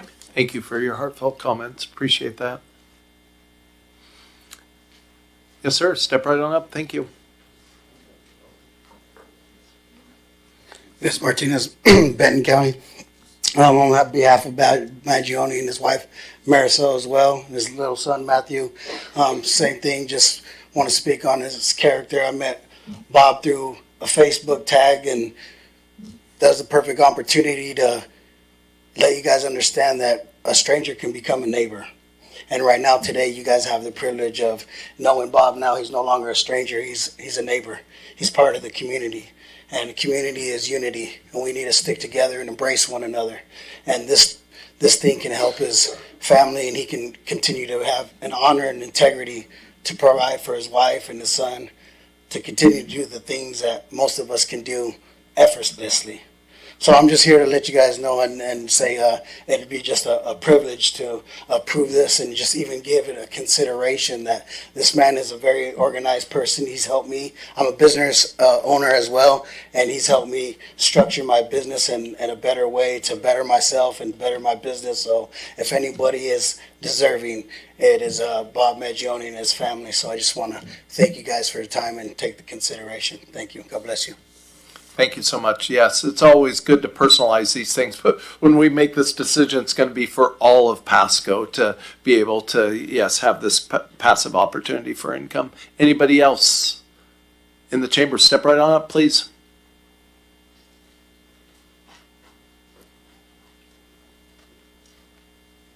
Yeah, good evening, Council. Doug Perez, resident Kennewick. I just kind of wanted to comment in regards to our short-term rentals. I know last year, Councilmember Leo talked about allowing short-term rentals. I know your city staff was saying that they were banned, and you guys took that out from your city staff. So the last year or so, I do have an operator that runs short-term, mid-term, and long-term, and so we've been able to do it successfully in Pasco.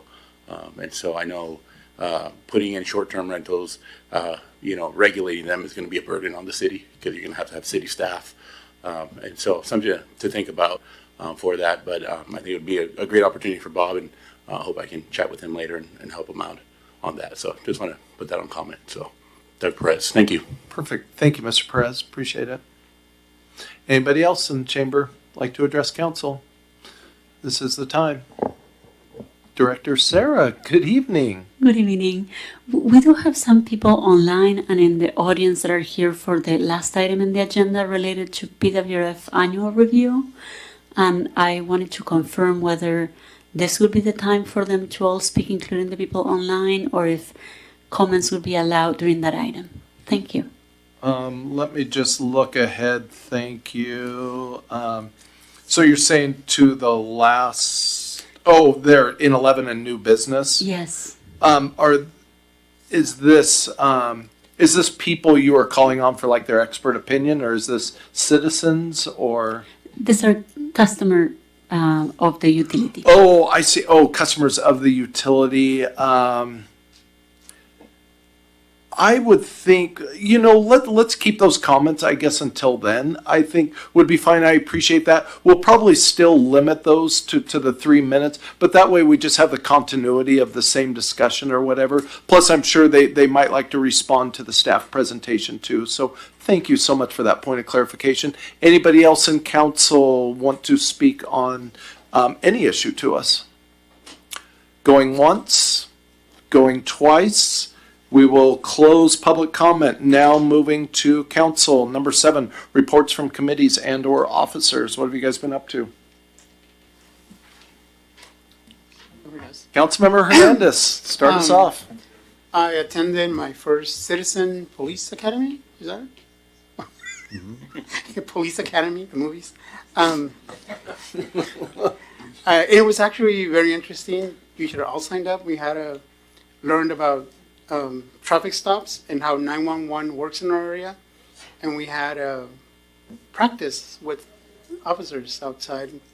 We played cops and they played traffic violators. So it was a lot of fun. And I will continue on for 10 more weeks. Officer Decker is the instructor, so he's really good. So it goes on tomorrow and every Tuesday for 10 weeks. So I may be talking about it more, I guess. And also, for the first time, I've done the taco crawl, which I didn't know how it worked exactly. Now I know. And we should all buy a booklet. They're $45 at the C&D Better Wine Shop. It also benefits the Boys and Girls Club and our local taco vendors. So we should all. I know Councilman Campos bought one, so we should all. I bought one, so we should all go buy one. Pressure's on. Yeah, pressure's on to all go get one at the C&D Better Wine Shop in downtown Pasco. So awesome. Yeah. Thank you, Councilmember Hernandez. No, really appreciate you being part of the academy too. I've heard nothing but good things from both citizens and council about how good that is. So I'm grateful that you're able to attend and fit that in your schedule. Councilmember Campos. Yeah, I attended the LRA housing outreach with several other council members. It was great to see a bigger turnout this time, and we anticipate to have even more turnout in the next 2 that we have. But we had just heard from the citizens about what their opinion is on the LRA housing, and so it was great to hear a passionate conversation. Everyone there is against it and wants to do their part, and so it was a great turnout and really excited for what that was and what's going to come in the future. Also on Thursday, I attended the Franklin County Emergency Management Board meeting, and they gave us some information that there was a nuclear plant exercise on March 24th, and there's like 250 people that participated in this, and they did a hostile action-based exercise. And they explained everything, and it was really cool. The exciting piece was that FEMA said there was no findings issued, so everything went well with that. They will give a final report later in June. And then coming to us a little bit later on too is the Community Wildfire Protection Plan and the Hazard Mitigation Plan. So we look forward to seeing that as well. Perfect. Thank you so much, Councilmember Cotta. Yeah, it was a busy week last week. There was the City Improvement Plan and Transportation Improvement Plan meetings where we heard citizens talk about issues that they have, questions that they have about city streets and infrastructure and transportation. And then we had that LRA meeting, which was to notify the public about the state's procedure for implementing sexual predators into our communities. And so that turned into more probably of an activism kind of a meeting than anything else. But I would encourage everybody to attend. We're going to have a couple more of those meetings. And it's going to take all of us to fight this thing. I also went to Calvary Christian School and did mock interviews with the high schoolers over there. And then went over to WSU and had kind of a coffee. Well, it was kind of a cool thing. They had these free vouchers for coffee if you went and talked to the city officials. So they brought us there to be able to talk to the college kids about local government. And so they would come and then we'd give them a coupon for a free coffee, and that was a lot of fun. Awesome. Thank you, Councilmember Figueroa. Yeah, so just to kind of go off with what Councilmember Cotta said, I was also had the privilege to attend that with him, and I think WZ Tri-Cities knows college students. I mean, I remember those times, anything free, you show up. So, but it was good conversations with this age group, conversations on behalf of housing, affordable housing, as these young adults are beginning to kind of graduate and go into their job sector. infrastructure, public spaces, and even economic development, as some of them are planning to be small business owners. And I was, of course, championing City of Pasco to be the best place to be and reside and live and come and do business. Alongside with that, on Thursday, I was able to meet with the Tri-Cities Alianza Youth Leadership Council just on the 3rd floor, and that was a phenomenal experience because there were 7 high school students who came out and it just presented a topic that was near and dear to their heart. And the topic that they wanted to talk about was teen drug abuse, and so that was really important to kind of hear the presentation about how their peers, peer pressure, and how a lot of these issues are affecting our schools and even our community. And so that was really important to kind of hear them out. And again, it was a really cool experience because I always said, as a high school student, I never thought that I was going to be in City Hall and talking to elected officials. So for them, was a first time. Being able to have the opportunity was amazing. And then also, I was able to be at the 63rd annual Pasco Invite last Saturday, able to volunteer and help out in one of the biggest track and field events in the Pacific Northwest. So that was exciting to kind of help out in that element. So yeah, very busy, and it's always good to incorporate our young adults into this civic engagement process. Thank you. Yes, and I also participated with Councilmember Campos. We had our first meeting with the recruiter for our police chief, and just really wanted to let you know I appreciate your heart and just what you're hoping our next leader looks like, whether they are internal or whether it's someone that we find nationwide, who knows, perhaps worldwide at that matter. But thank you, just as far as what we might be looking for and what we're interested in. Also had a BFCOG meeting, Council of Governments, on Friday that was an earlier than usual meeting to make time for those that wanted to go out to the Columbia Valley Recovery Center. But as Councilmember Perales kind of noted, even though there's a little tiff, I think, between our counties, we as a city do contribute a fair amount of our sales tax to that, and would have been nice to be a part of that. Also, yes, attended that LRA housing outreach meeting, and the next one is on Wednesday the 29th. And it's at 4:30 at McLaughlin Middle School. And I just encourage the citizens to come out. And I am booked. That's the only one I'm not going to be able to make. So hopefully there's a good representation of council there. I told the Tri-City Chamber of Commerce that I would be part of their C-suite interview process for young adults and everything like that. So and I made that commitment quite a while ago. But anyways, it is really good. I know some of the public is a little sees LRA housing and doesn't understand what that is, but is really the state imposing an unfunded mandate upon cities to take care of their sexual predators. That they have people there on site in those, but these homes, it's for people to resume what some would call a normal place in society. And whether we want to argue that or not's a whole other issue, but they want, the whole purpose of this is to put them around infrastructure and amenities and those kind of things we have within our community. The problem is that's around where also some of our most vulnerable people are. These are the state putting these sexual predators purposely within our neighborhoods, and it's we as council members can fight this, but it's really going to take the entire community, the entire Tri-Cities community. I am meeting with the other 3 mayors of the Quad Cities next week, and this is going to continue to be the topic of our discussion. But it's going to take the entire community. It's going to take more than just the councils. It's going to take 10, 20, 50,000 people to stand up and tell Olympia, the Department of Health and the Department of Corrections, no, do this another way. Don't do it on our dime. Don't do it in our cities. You figure this out. It's your problem, not ours. So I just hope the public, when we give that rally cry, that everyone comes around to fight this. Let's move on. Thank you, everybody, for your participation in the community. I know there's a lot going on. We're all being pulled in different directions. So anyways, number 8, hearings and council action and ordinances and resolutions relating thereto. Letter A is public hearing and ordinance number 4826, assuming powers of the Pasco Transportation Benefit District. And for this, we're going to our Deputy City Manager, Ms. Sigdell. Good evening. Good evening, Mr. Mayor, and evening, Council. We're here to talk about do a public hearing on the Transportation Benefit District. So if you'd like to would you like me to do a presentation and then conduct a Yes, public please. hearing? Thank you.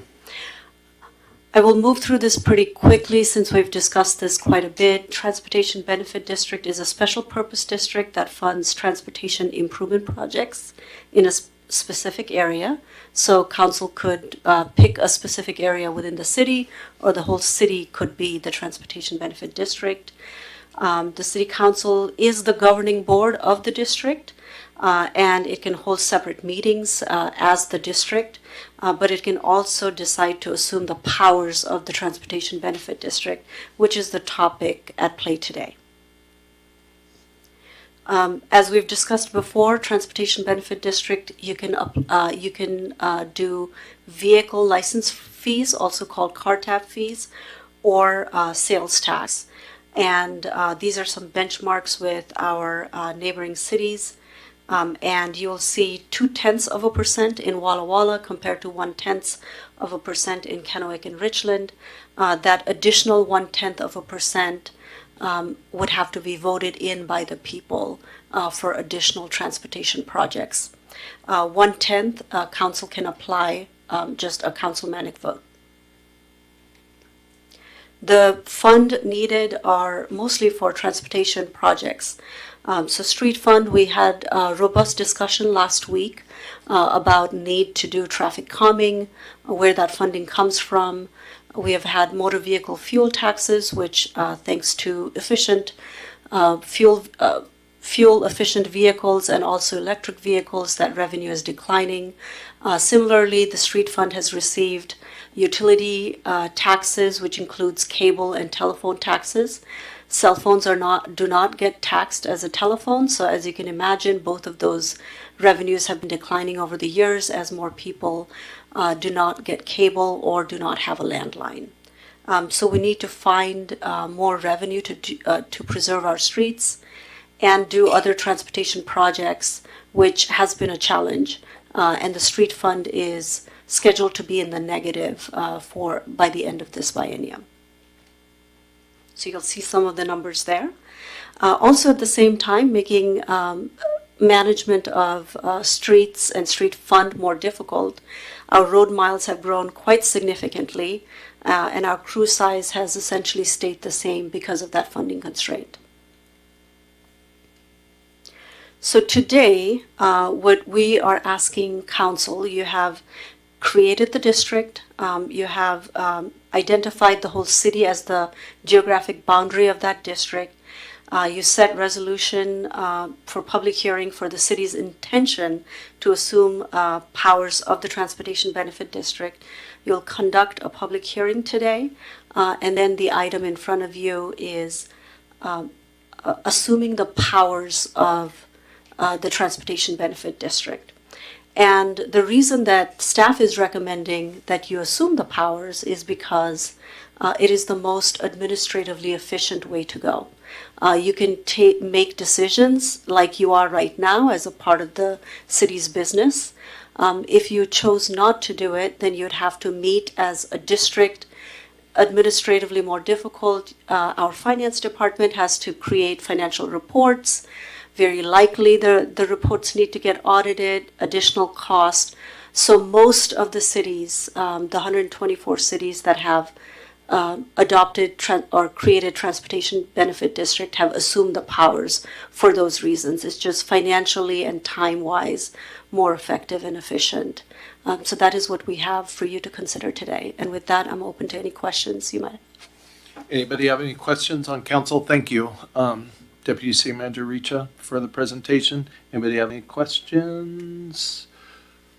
Seeing none, let's open this public hearing at this point. This public hearing is open.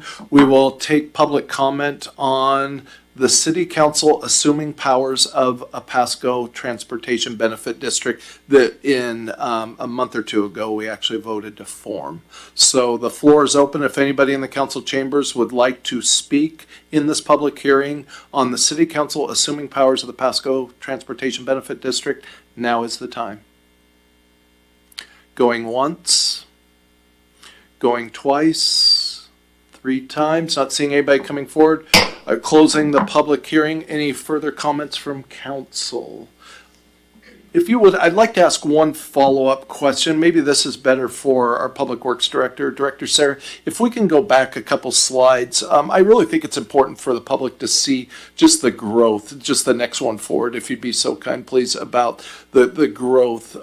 Road miles, 23% since 2015 and 43% 2010. So are we really saying that we have not added any employees to the street crew? Obviously, if someone retired, we added them, but is it really the same number of people?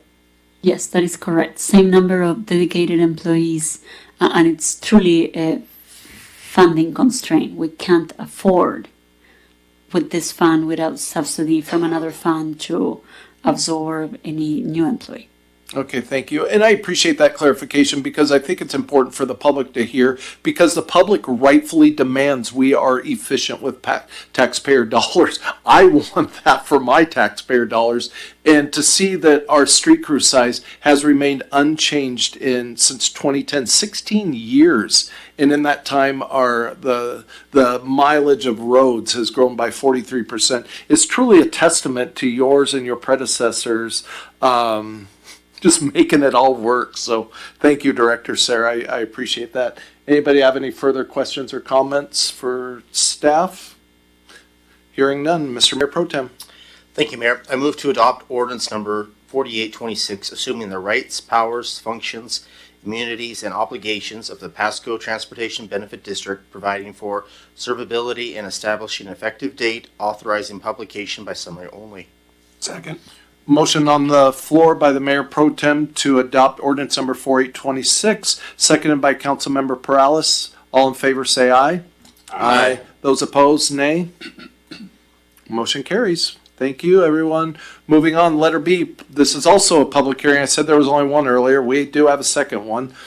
And ordinance numbers 4827 and 4828. This is the Emergency Comprehensive Plan Land Use Map Management, CPA 2025-002, Low Density Residential Land Use Changes and Rezone of RS20, and the newly added parcels with associated text amendments, CA 2025-006 and Z 2025-011.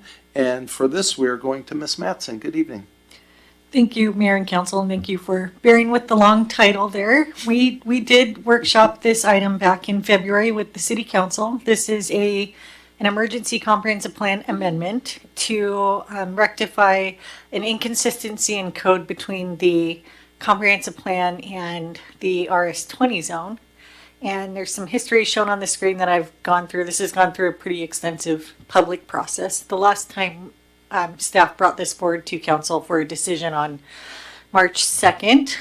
We had a request that came in to add 3 properties to this amendment. Those properties technically aren't an emergency comprehensive plan amendment, but staff reviewed it and felt that we would either need to be addressing that either with this or near the end of the year. So we figured it would be a lot more efficient for everyone involved, including staff, to include those 3 properties in this change. So I wanted to be clear on that. So we did add those 3 parcels that the mayor mentioned at the beginning in the title. And the map here shows the best depiction of where the changes are occurring. This is down in areas that are currently zoned for RS20. And that zone previously allowed for 2 units per acre to be constructed. And citywide, the comprehensive plan designation was 3 to 6 units. So there was a conflict, and we are now changing these areas shown in light yellow to redesignate the land use, which is also called the comprehensive plan designation, from 3 to 6 units per acre to allowing 2 to 5 units per acre. So we're reducing it on both ends by 1 unit. And then the zone that will replace the RS20 zone will now be RS15. And lot sizes will be reduced down to, I believe, 14,000, between 14 and 15,000 square feet. And the zone will allow 2 to 3 units per acre. So these are the areas, all of the areas included are the RS20 zone, and then those 3 additional parcels that were zoned, I believe RS12 before, in a higher density R1. So those 3 added parcels were going from a higher density to a lower density, which made staff feel that they could be incorporated into this pretty easily. We did, since the last meeting, need to retract the original SEPA notice and then process a new SEPA checklist for this. We've also revised both ordinances related to it. There's two separate motions here for this project. One is for the rezone and one is for the comprehensive plan amendment. And then had a public comment period. We did notice neighbors around those three properties just to be sure that they were notified. We did have a clarifying one comment from a neighbor asking, why are we increasing the density? And we let them know that the density was being reduced and didn't appear to have any issues. So didn't receive a lot of public feedback related to it. So tonight, a public hearing is required, even though it was held at the Planning Commission level, just for the whole thing, I would say, and the three extra properties. So asking that council hold a public hearing tonight and then consider approving the proposal in front of you and adopting both motions as read. And there's also a second comprehensive plan amendment that we would request be approved at the same time as this. So if one of them isn't approved, we need them both to come back together. They're stuck to each other, but we can work through that if we run into it. So happy to answer any questions that you have before opening the public hearing. Thank you, Ms. Mattson. I appreciate the clarification regarding, because one of the biggest complaints we do hear about is densifying, and to let people know this is actually doing the opposite here. So I appreciate that. Any questions or comments for Ms. Mattson? I just have one question. Yes, sir. So will applicants be able to use this code if it changes and implement septic where feasible? Or are we just going to put this in motion as in theory and not do it and have them wait for sewer? Septic can be an option for the lots that are a half acre size. So the two units can yield it. Not every lot, and the intent was not to allow every lot to construct septic. So if you do meet the half acre, if you go 2 units per acre and you have a half acre lot and you meet the feasibility requirements for the health district and you meet the density range between 2 and 3 and don't go below 2, you can utilize septic, but it's, again, not for every situation. Thank you. Thank you. Any other questions or comments? Not seeing any. I will open the public hearing on this. Public hearing is open on this issue for the Emergency Comprehensive Plan Management Use Map Amendment. If anybody in the chamber would like to speak on this issue. Going once, going twice, 3 times, not seeing anybody coming forward. The public hearing is closed. Any other questions or comments from council? Mr. Mayor Pro Tem. Thank you, Mayor. I move to adopt ordinance number 4827, adopting the 2018 Comprehensive Plan Amendment, Low Density Residential Riverview by reference and incorporating such into the City of Pasco Comprehensive Plan by addendum and further authorized publication by summary only. I'll second that. Motion on the floor by the Mayor Pro Tem to adopt ordinance number 4827, seconded by Councilmember Perales. All in favor say aye. Aye. Those opposed, nay. Motion carries. Mr. Mayor Pro Tem. All right. I move to adopt ordinance number 4828, amending and repealing sections of Pasco Municipal Code in Title 17 Sign Code, Title 21 Urban Area Subdivision Regulations, and Title 25 Zoning related to changes made to the RS20 Suburban District and further amending the official zoning map classification of RS20 Suburban District and parcels 118431055 and 118461013 Zone R1 and parcels 118461031 Zone RS12 to R15 Low Density Residential District and further authorized publication by summary only. I'll second that. Motion on the floor by Mayor Pro Tem Milne, seconded by Councilmember Perales to adopt ordinance number 4828. All in favor say aye. Aye. Those opposed, nay. Motion carries. Number 9, ordinance number 4829, Emergency Comprehensive Plan Amendment, School District Capital Facilities Plan Update. And we are right back to you, Ms. Mattson. Thank you, Mayor. This item was workshopped with council in February, and there were not any issues with the agenda item, so I'll go very quick through this. Public hearing is not required for this item because it was held at the Planning Commission level, and the Planning Commission has recommended approval as proposed. This amendment is also referred to as an emergency amendment just because we do not accept formal amendments during the periodic update. So I would say this one's more of a routine item. The other one was not. The school district, Pasco School District Capital Facilities Plan, which is attached in your packet, is updated every 2 years, and it just fell within the periodic update cycle. The capital facilities plan is used as a basis for school impact fees, which are looked at each year, and it also does coincide with the school impact fee revisions that were made last year. So with that, staff's recommending approval of this and happy to answer any questions that you may have. Thank you, Ms. Mattson. Any questions for Ms. Mattson or any other member of staff? Not seeing any. Mr. Mayor Pro Tem. All right, Mayor. I move to adopt ordinance number 4828, adopting the Pasco School District number 1, 2025 update to the capital facilities plan by reference and incorporating such into the City of Pasco comprehensive plan by addendum and further authorized publication by Summer only. I think 4829 there. Yeah. I think what I you said? Number 1. Yeah. I said adopting the Pasco School District number 1, 2025. Okay. Well, I don't even have that on. But should I? Adopting the Pasco School number. Oh, it's different. I think you're online. It's different than what we are seeing here. Oh, it's just school district number 1, Yeah. Pasco School District number 001. Yeah, sorry, we don't have that on ours. Yeah, it's just, I guess, further details is all. So that sounds good. Thank you. I think I was awesome. I was talking about the ordinance number. He said 4828, I believe, and it's 4829. 4829, whatever. Okay. Just for the record. Okay, we have a motion on the floor by the Mayor Pro Tem to adopt number 4829 for Pasco School District number 1. Very good. Second that. Seconded by Councilmember Perales. All in favor say aye. Aye. Those opposed, nay. Thank you. No, and it's good, you guys. We want to be accurate and everything. So this good. We are going on to letter B, ordinance number 4830, special event code and downtown update. And Ms. Mattson, hat trick 3 in a row. Thank you, Mr. Mayor. And I believe we have this actually set for a public hearing as well. So maybe something we could look at. I believe we noticed it as a public hearing for tonight. I'm just now noticing that bad timing to notice this. If not, we can schedule another public hearing and notice it.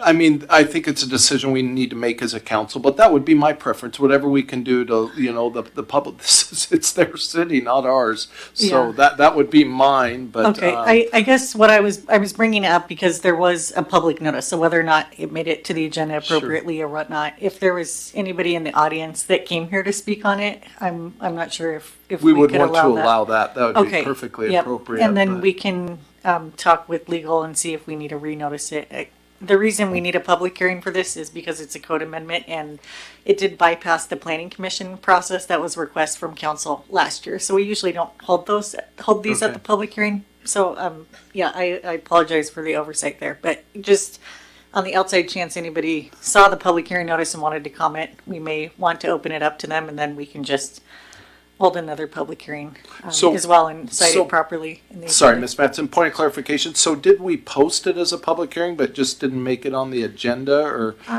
I believe so, but I also am just noticing that as you called on me for the item. So Okay. I do know that we did, CED staff did notice a public hearing for this. So I think it just maybe.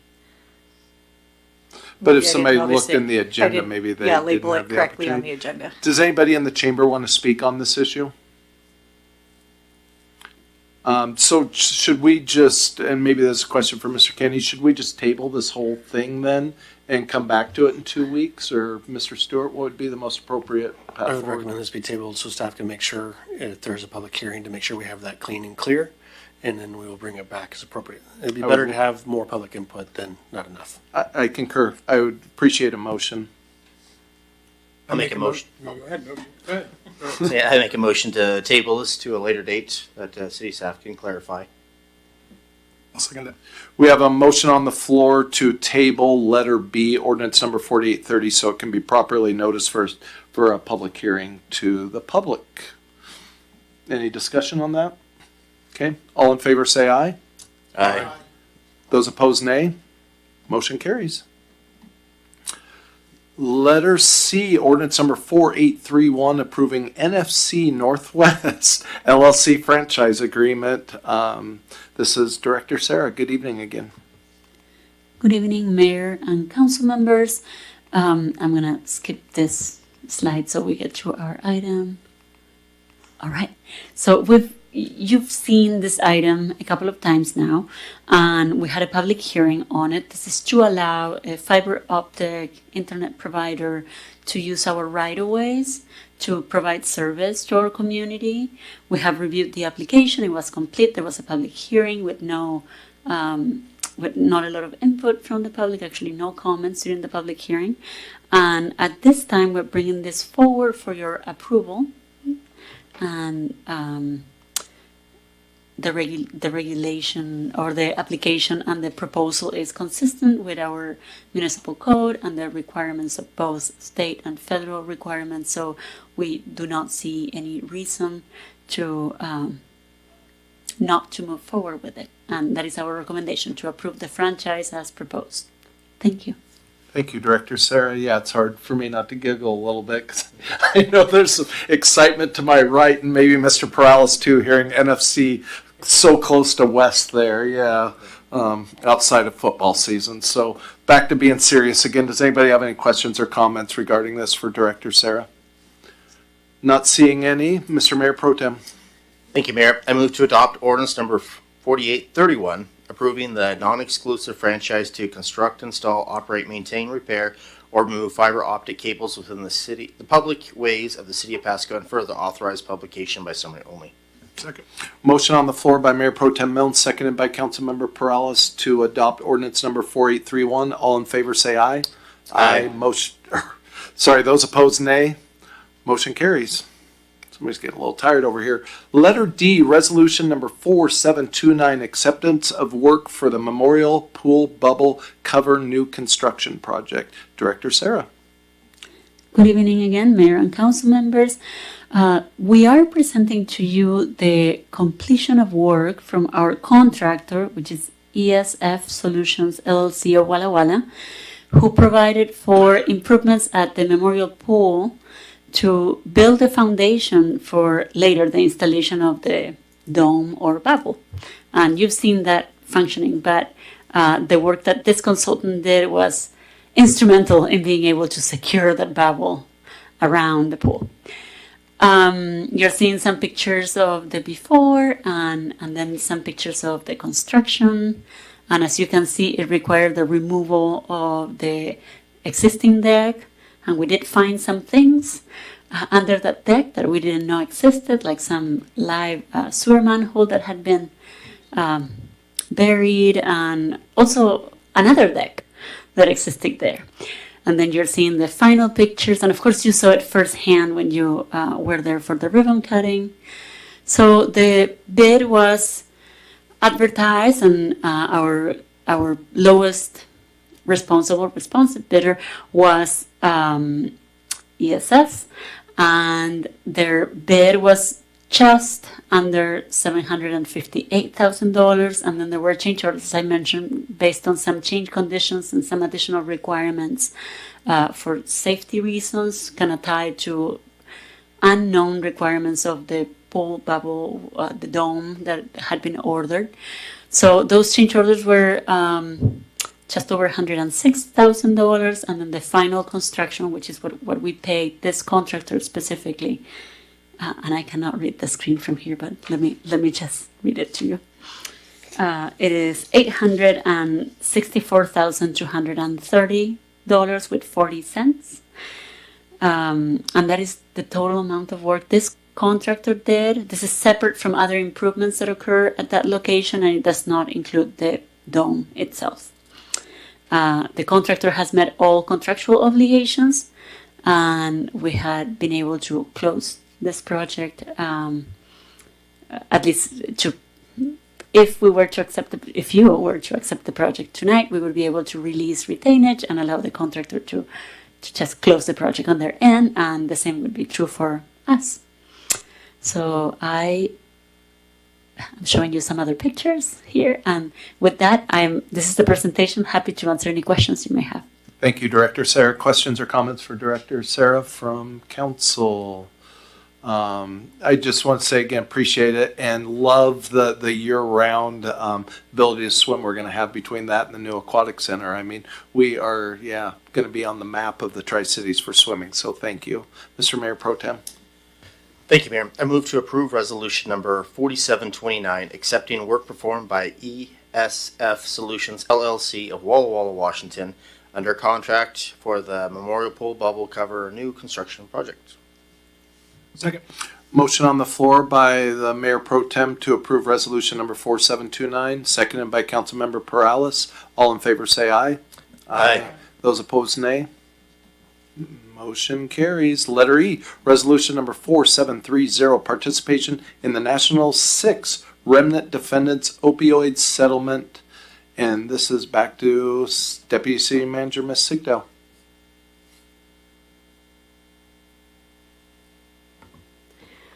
Mayor, this is an additional, we just talked about the recovery center. This is an additional amount that the city is allocated and essentially requires council's approval to accept the funding. Thank you. Actually, if I may add to that a little bit. So the city has participated in a statewide lawsuit on this that we've been getting funds from. Recently, at the beginning of last month, we received requests of whether or not we wanted to participate in a secondary lawsuit regarding the same topic, which would bring additional funds. So council's action this evening would authorize me to move forward that we would participate in that second lawsuit. The funds that would be received from that would not be subject to the same parameters that we're participating in with the state funds that are being received in that first lawsuit. So I just wanted to clarify that. Thank you.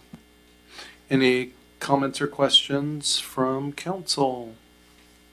Not seeing any. Mr. Mayor Pro Tem. All right, Mayor. I move to approve resolution number 4730, authorizing the city manager to sign settlement participation forms for the National 6 Remnant Defendants Opioids Settlement. Second. Motion on the floor by Mayor Pro Tem Milne to approve resolution number 4730, seconded by Councilmember Perales. All in favor say aye. Aye. Those opposed, nay. Motion carries. Number 10, unfinished business. Not seeing any. Number 11, new business. Process water reuse facility customer rates annual review. We're going back to Director Sarah, and I just want to say thank you for those who have been online waiting to partake in this conversation also. Thank you. Good evening, Mayor and council members. One more. This item pertains to our industrial wastewater facility, which serves food processors in our community. And I will start this presentation by saying we are not coming to you with a proposal for rate increases today. What we are doing is meeting our requirement of an annual review and showing to you where the utility is and what challenges we're experiencing and how we are approaching solutions for it.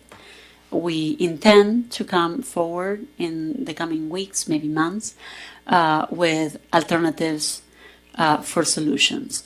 But I'm starting that so that we are on the same page on what you're going to see. All right. And so with that, I'm going to give you an overview of the facility and what changes have occurred over the last few years, and then an overview of its fiscal standing and some thoughts on path forward and challenges we are working through. All right. So as you know, our process water reuse facility, or PWRF facility, is a facility that was built in the mid-1990s, to serve food processors and actually to attract food processors to our community. And since then, the number of processors has grown. We have now 7 food processors being served at this facility. And in the 2017 or so, we started exploring alternatives for expansion of the facility to improve our regulatory compliance and to allow for our existing customers to be able to expand their operation. As we were working through that, there were some new potential processors that were interested in joining. Ultimately, we had a processor join the facility in 2025. So throughout that planning process and later the development of the expansion project itself, or a series of projects, it's better explained that way, we were able to expand our capacity, and that expansion happened between 2023 and 2025. The startup year for the new facility was 2025. And what you're seeing in the screen, the map, is really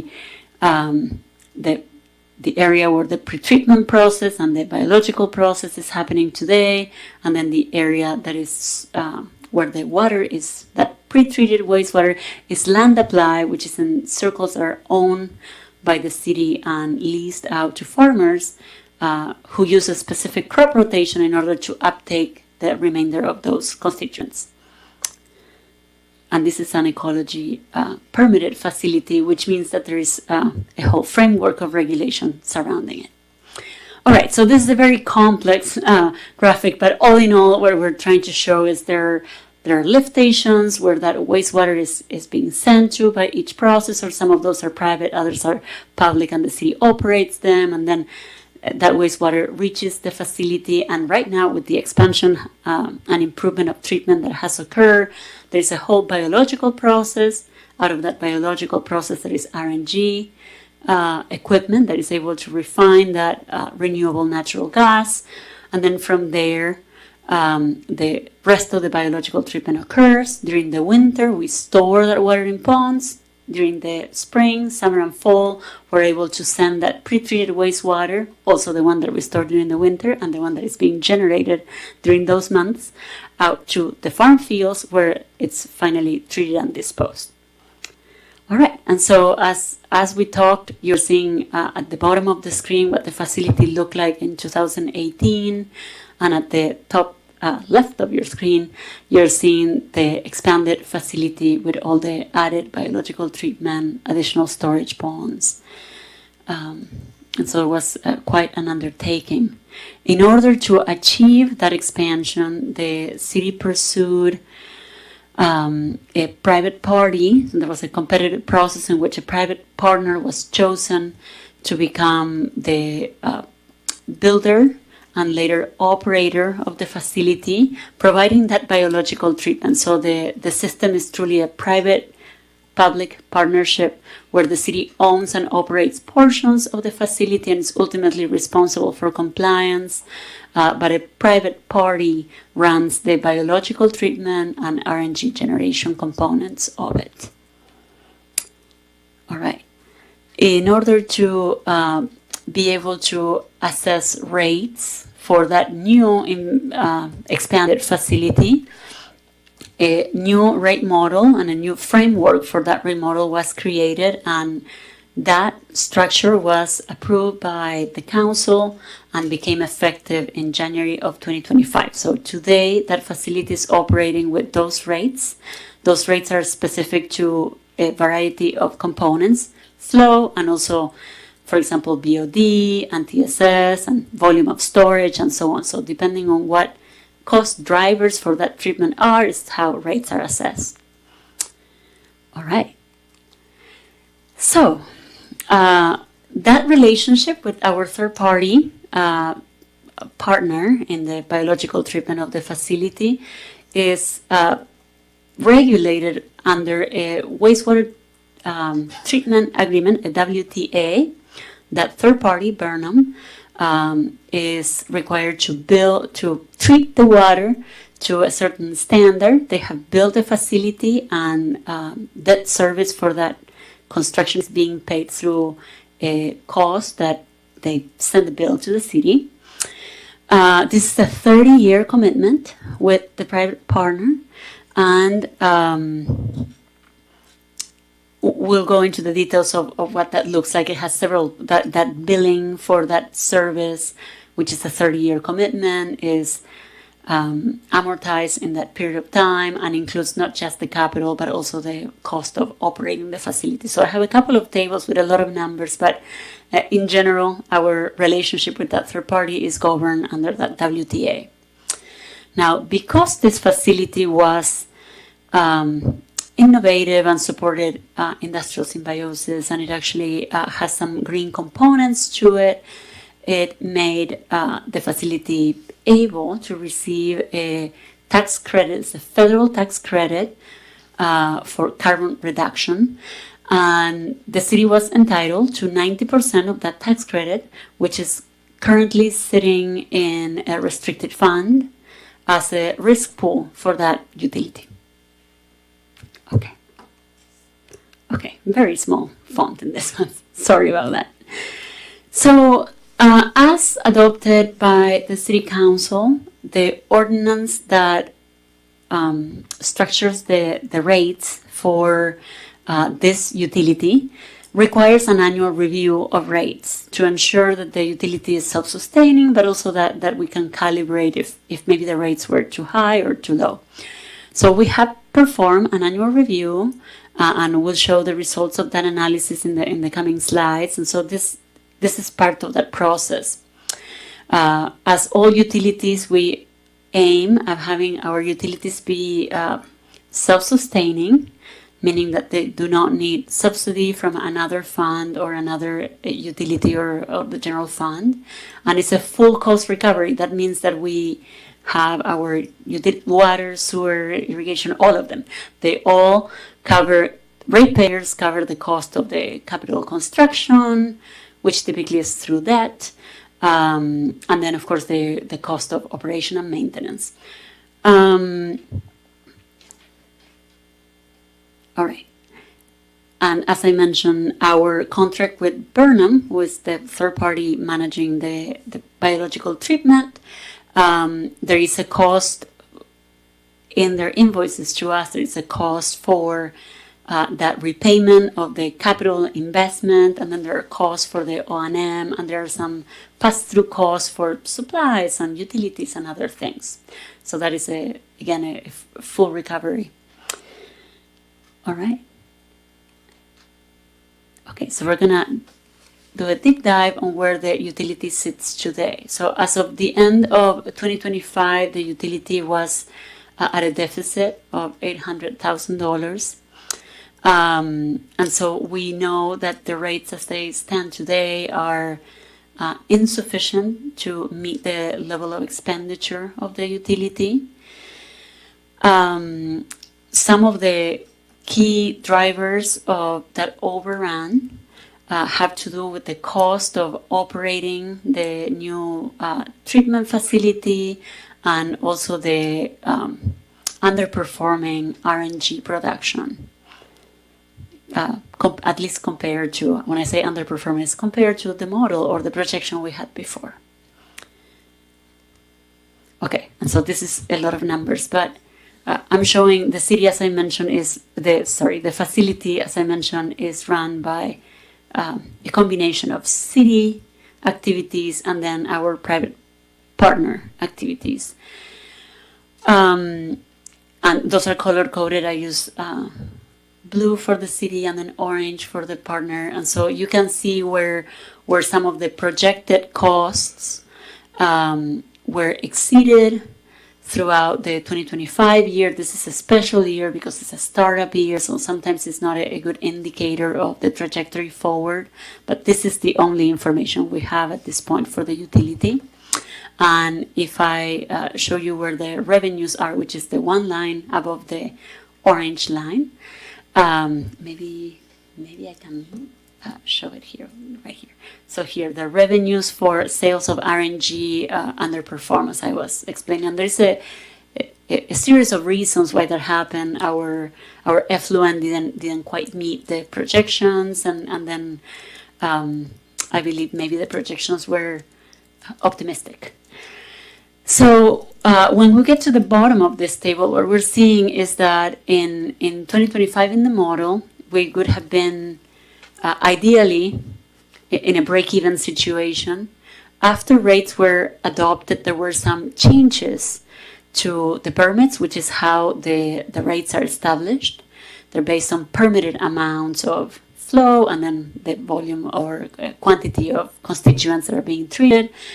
And so you can see that based on those changes that happened after the ordinance passed, the utility could have been at a smaller deficit. But with actuals, what was the actual expenditure, we can see that that deficit actually was significant at $4.5 million. So using some of the reserves, of course, we didn't go $4.5 million in the red in 2025. We used reserves in that fund, and it's currently at $800,000 deficit. So that was 2025, and this next slide really goes into the detail of what components within that third-party contract were overrun. I will not spend a lot of time on this, but you can see that there's a combination of items that were underestimated and others that were overestimated, but ultimately there's a significant delta in there. Okay, so now we are looking onto 2026, and we have adjusted projections based on what was learned during 2025. And so this shows, again, city cost at the top, third party in the middle, and then kind of like a summary at the bottom, and I color coded so it's easier to follow. Again, our projection in our rate model as approved in late 2024 had put us at a small deficit, and this is again because the model assumed permitted values that were later changed at the request of some processors. And then in 2026, projected with the new known information, we anticipate the utility having, again, another shortfall of 5.6 million, which would be cumulative to the 800,000. So clearly we have some challenges in this utility at this point.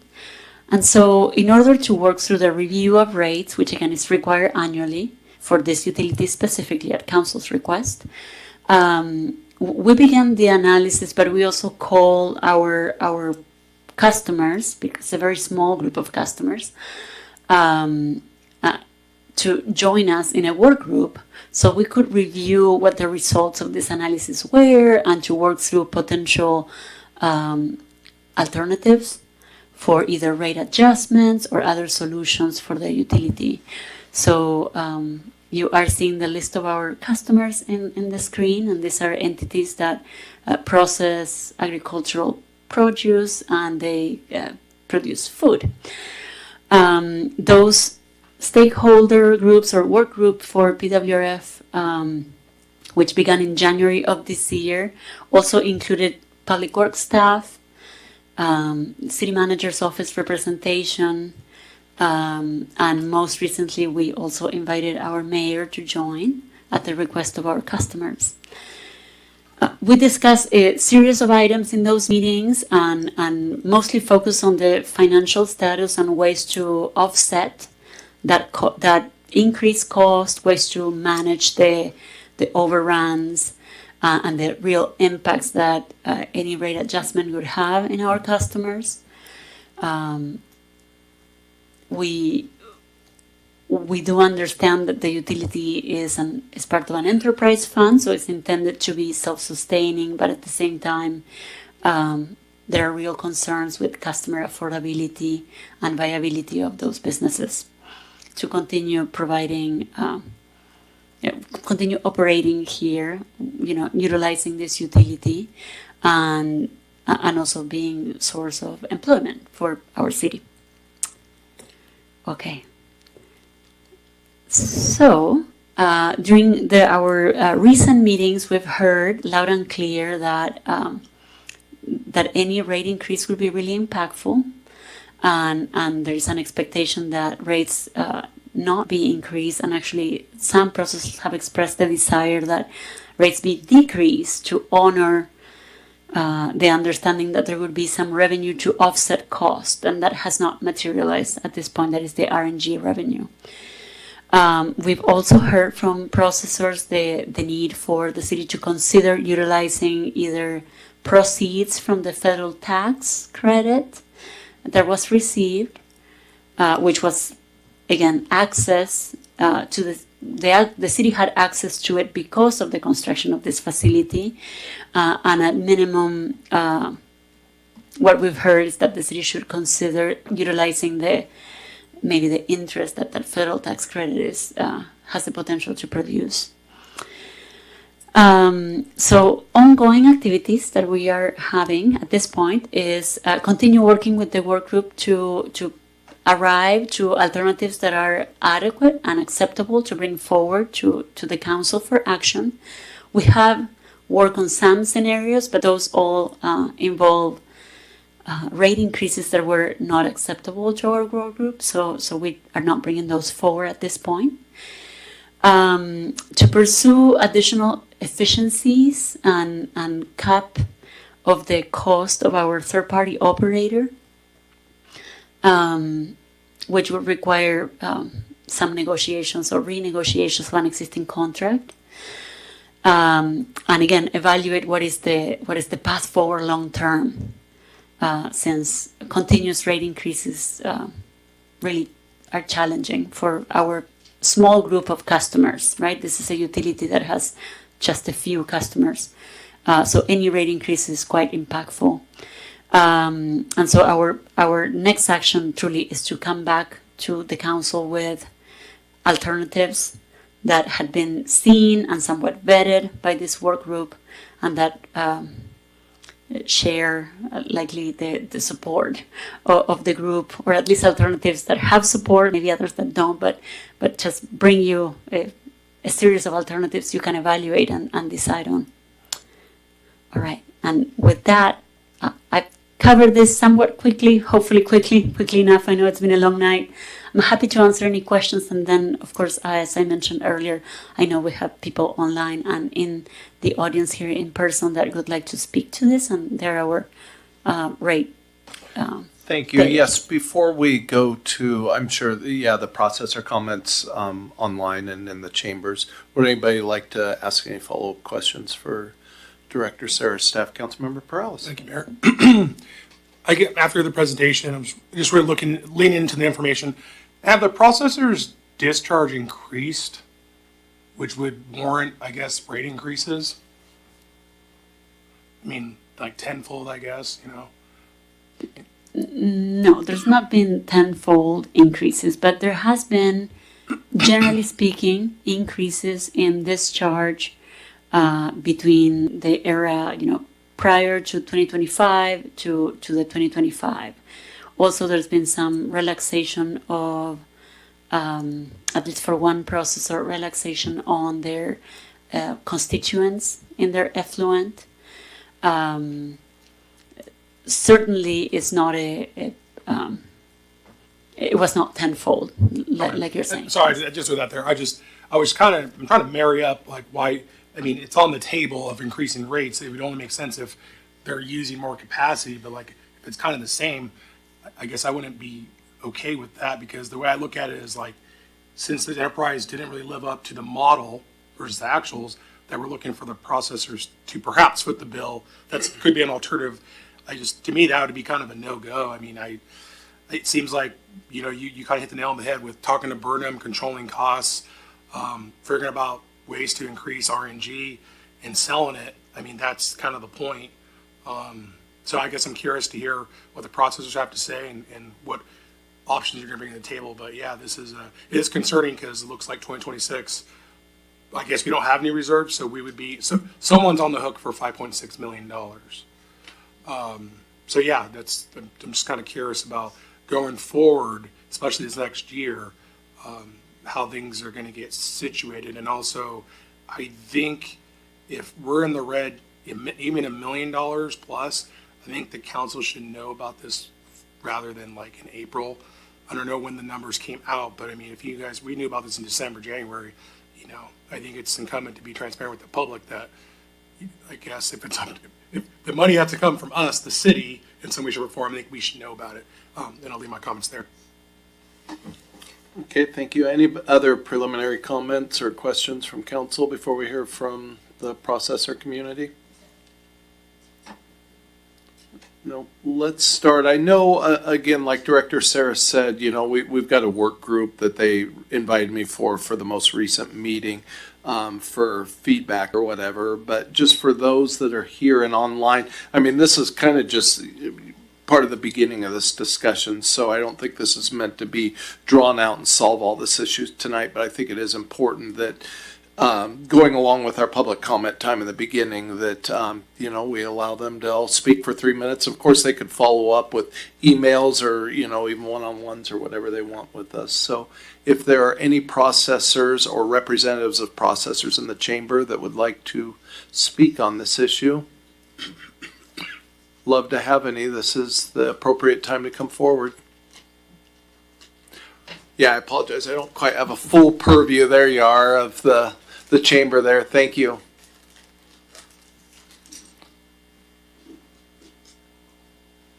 Thank you so much for being here tonight. Good evening. My name is Shem Esh. I'm with Grimway Enterprises, Inc. I didn't come tonight to expect to address, but since we're discussing, I just wanted to make sure that it's on record, and I think it'll come out a little bit later too. But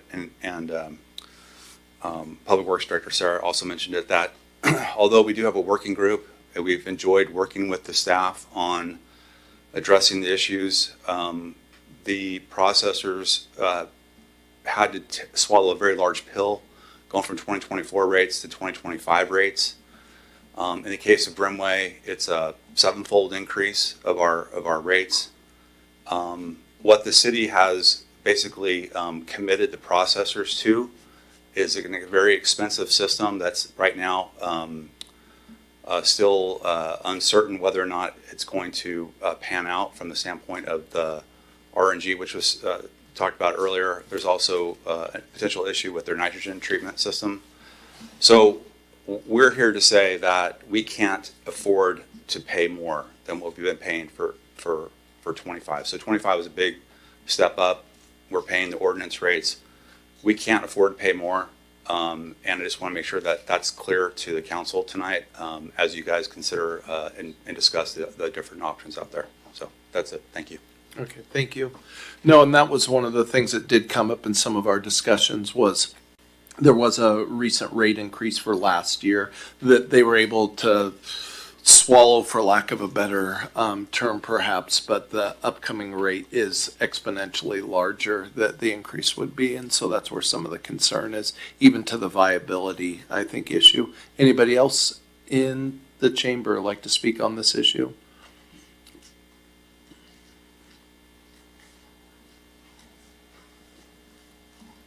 Good evening. I'm Jody Fleshman with Simplot. This working group, I will mimic what Shem says, but it's been a good working group. We try to be open, and it's a frustrating constraint group for sure. But it is very hard, the increases, all the changes. We've all have other things that are inflicting us. This is just one more, when you're looking at millions, it's hard changes.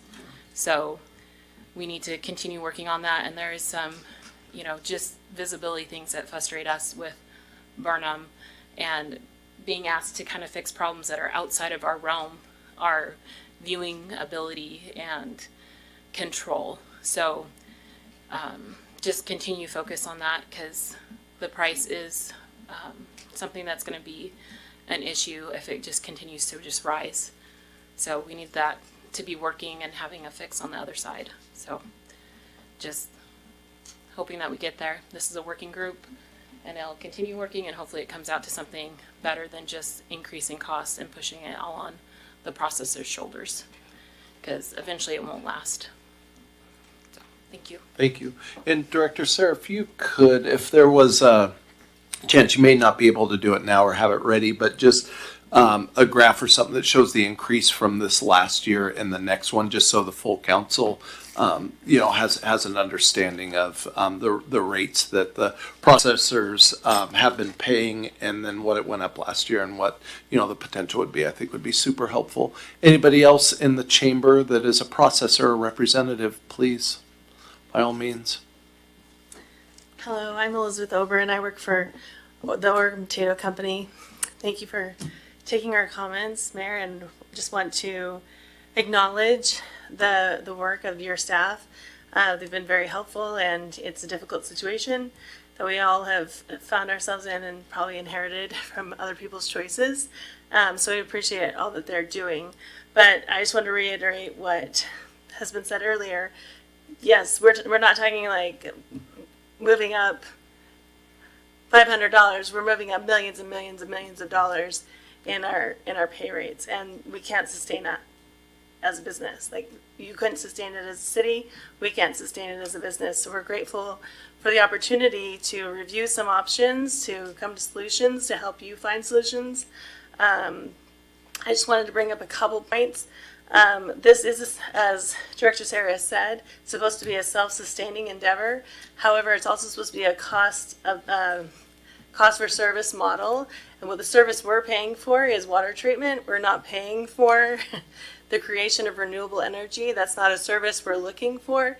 We would love the benefits of that, but they're not forthcoming. But that's what we're ending up paying for, is a service that is not functioning and probably isn't one that we would have agreed to. We didn't sign on to the WTAs for that purpose in a lot of our cases, but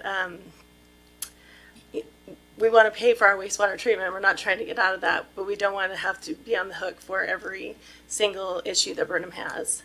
And we're grateful that you're looking for options to that. Another thing that was mentioned was that we're on the hook for the treatment agreement costs that between the for the agreement between the city and Burnham, and the processors are paying that, and it's killing us. Our rates have increased so dramatically, and so we're very grateful that you're continuing to look for solutions, but we are anxious to see what those solutions are. But thank you for your time. Thank you so much.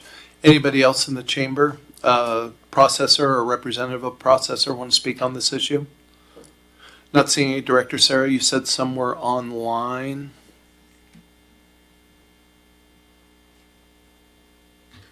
We do have some people who are joining online, but if you'd like to speak, if you can raise your hands, I can unmute you.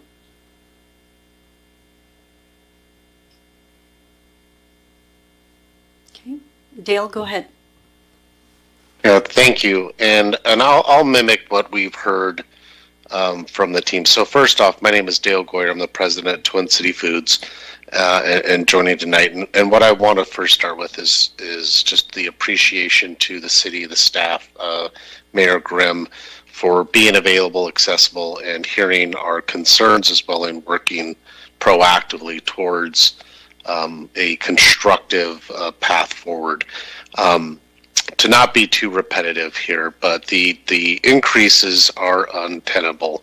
The increases, speaking for our company, more than tripled from 2 years ago into the current agreement, and they're looking to go up significantly from this point forward without intervention and a constructive path forward.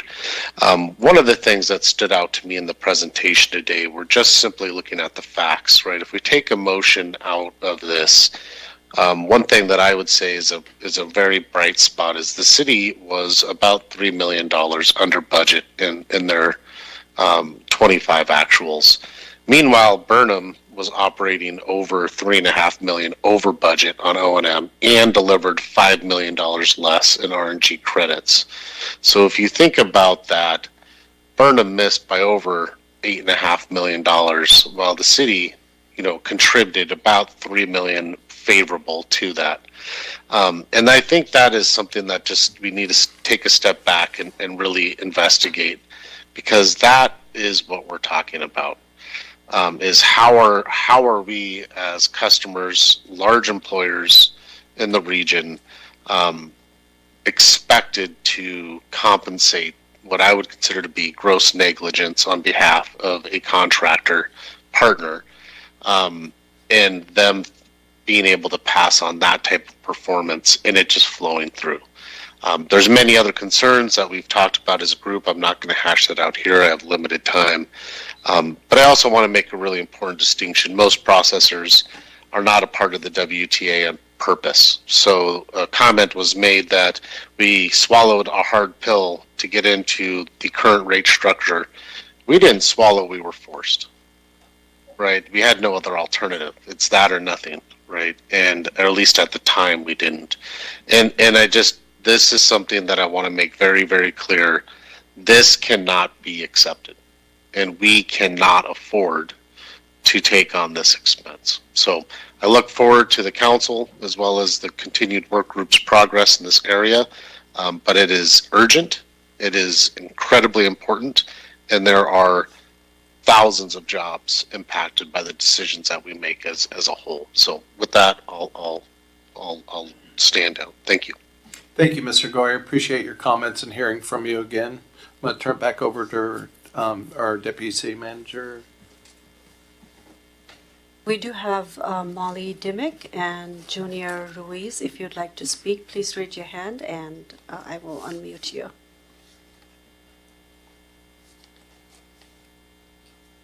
Okay. I'm not seeing any hands raised, Mayor, so I think we're done with the online comments. Okay, thank you. I was looking for some very poignant comments I had in my one-on-one I had with Mr. Goyer earlier. And I guess what I'd want to really bring before the council, just what I've kind of absorbed through this whole process, is a lot of this comes down to our contract we originally signed with Burnham. They basically got a blank check to operate this facility. Our contract basically says that we we'll just pay them whatever it takes to run it. So, and I think that's kind of what we heard from the processors a little bit. What they hinted at was that, that they don't have the visibility to, the line by line item cost of what Burnham has into this project. So, or to running it. So that has really put us at a disadvantage in this. And then just kind of the way the whole contract's set up where, they are incentivized to send less, kind of to Councilmember Perales' question about, have they putting in more? Well, it's kind of set up like any utility that the less you use, the less you have to pay. So, I mean, some of us are business people up here. I mean, part of running a business is cutting costs. And if you see this cost coming up, it's like, holy smokes, what can we do to, cut the cost of this? And I too would want to do whatever I could to reduce that. So that's also kind of hurts. So it's coming from different areas too. The renewable natural gas has not panned out so far to be the cost recovery we're hoping so. And one thing that Director Sarah gave us a lot of information, but I think another reason the processors were hoping cost was going to go down after a certain amount of time is, I think, just like anybody would expect, as process changes happen and, we get in the habit of running it, things should go smoother. And, I think there would be a natural feeling that costs would kind of go down over time in that aspect, that we'd just be better at it. And, I think one of the things that kind of plays into our hand a little bit is, this is a public relations issue for Burnham. And if they want to continue replicating this prototype throughout the country and throughout the world, they have to make this work. This has to work here. And so I think it would behoove us. I mean, it's not appropriate to talk about, legal matters that, we would potentially have between the city and Burnham, I think, in this meeting. And I would, want to save any of those and ask you guys to save any of those for a future executive session. But, I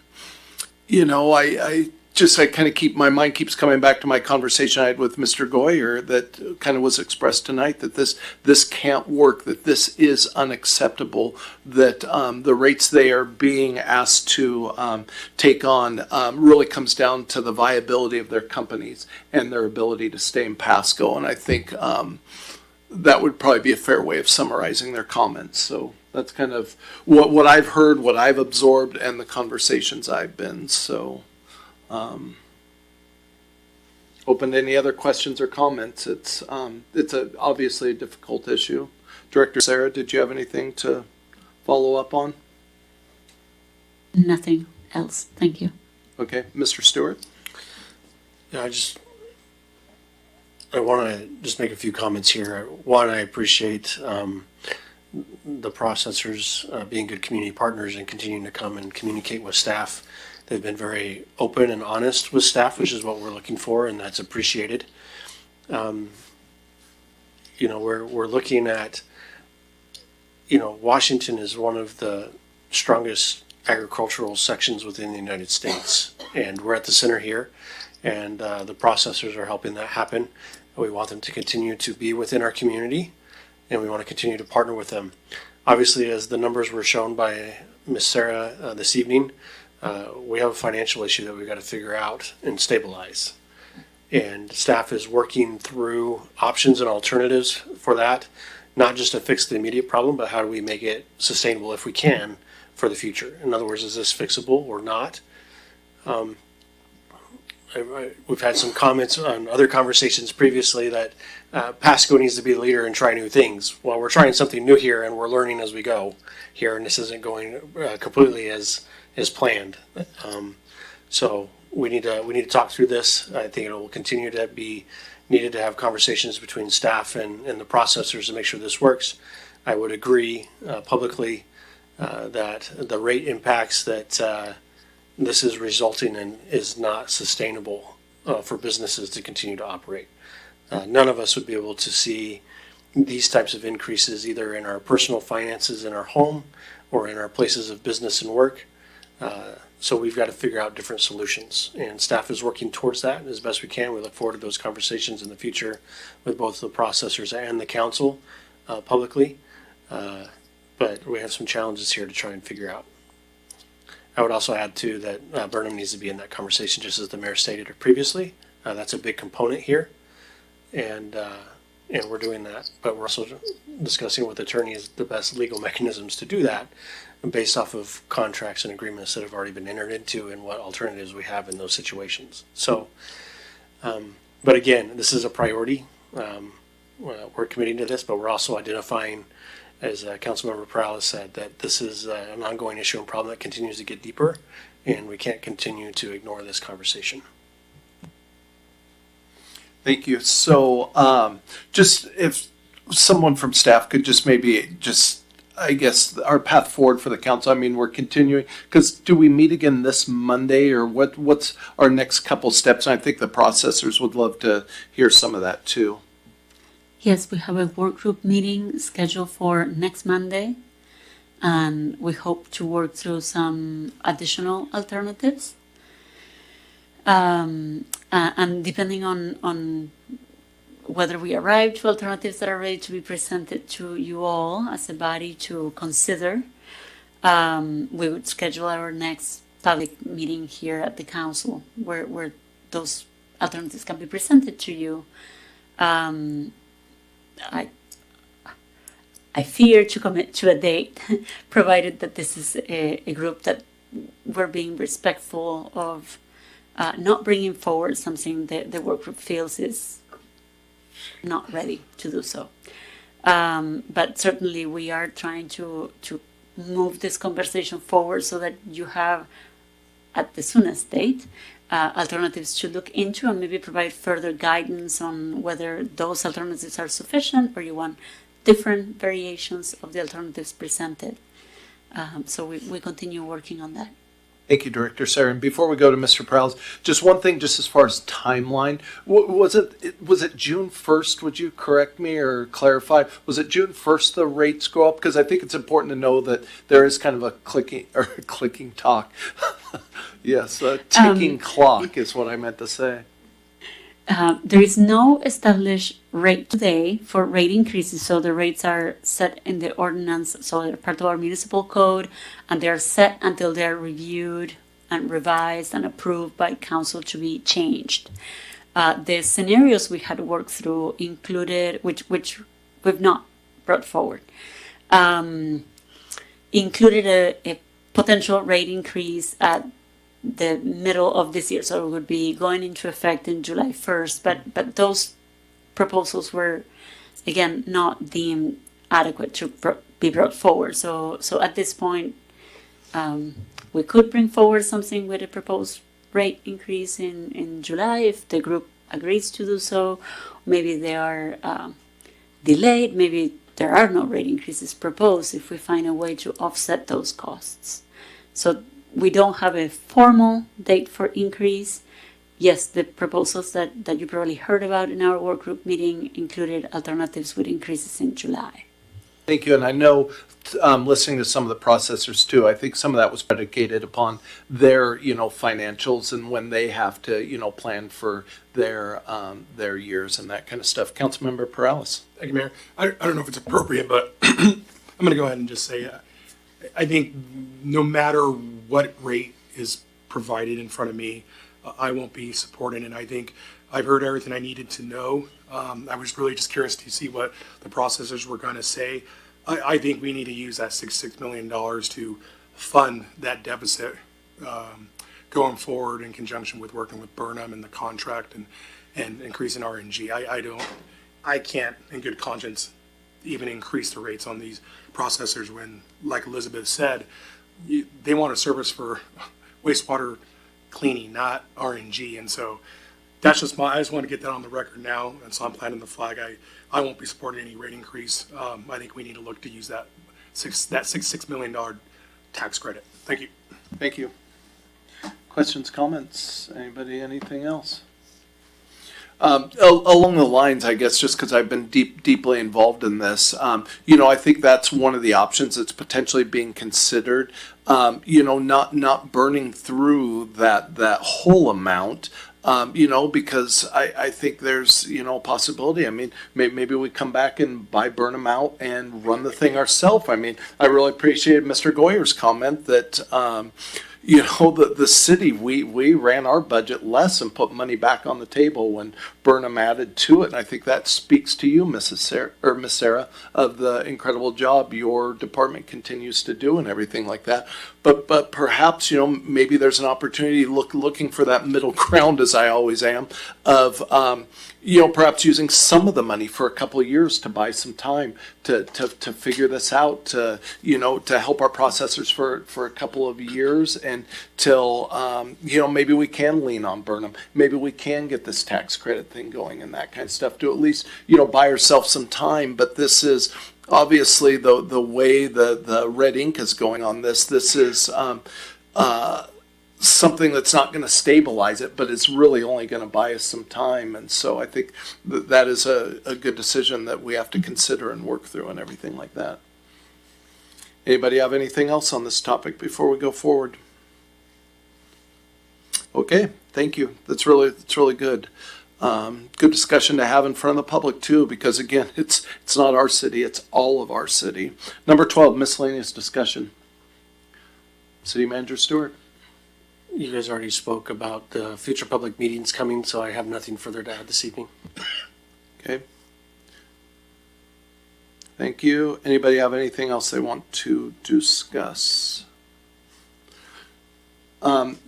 Just to clarify that, because I think it is really important, it's our LRA housing outreach meeting. It is at McLaughlin Middle School. It's at 4:30 on Wednesday the 29th. And again, this is the Department of Corrections and Department of Health trying to put sexual predators in your neighborhood. And it's basically an unfunded mandate upon the city to take care of their prisoners. So please, I encourage you to come out and participate and let your voice be heard. Anybody have anything else?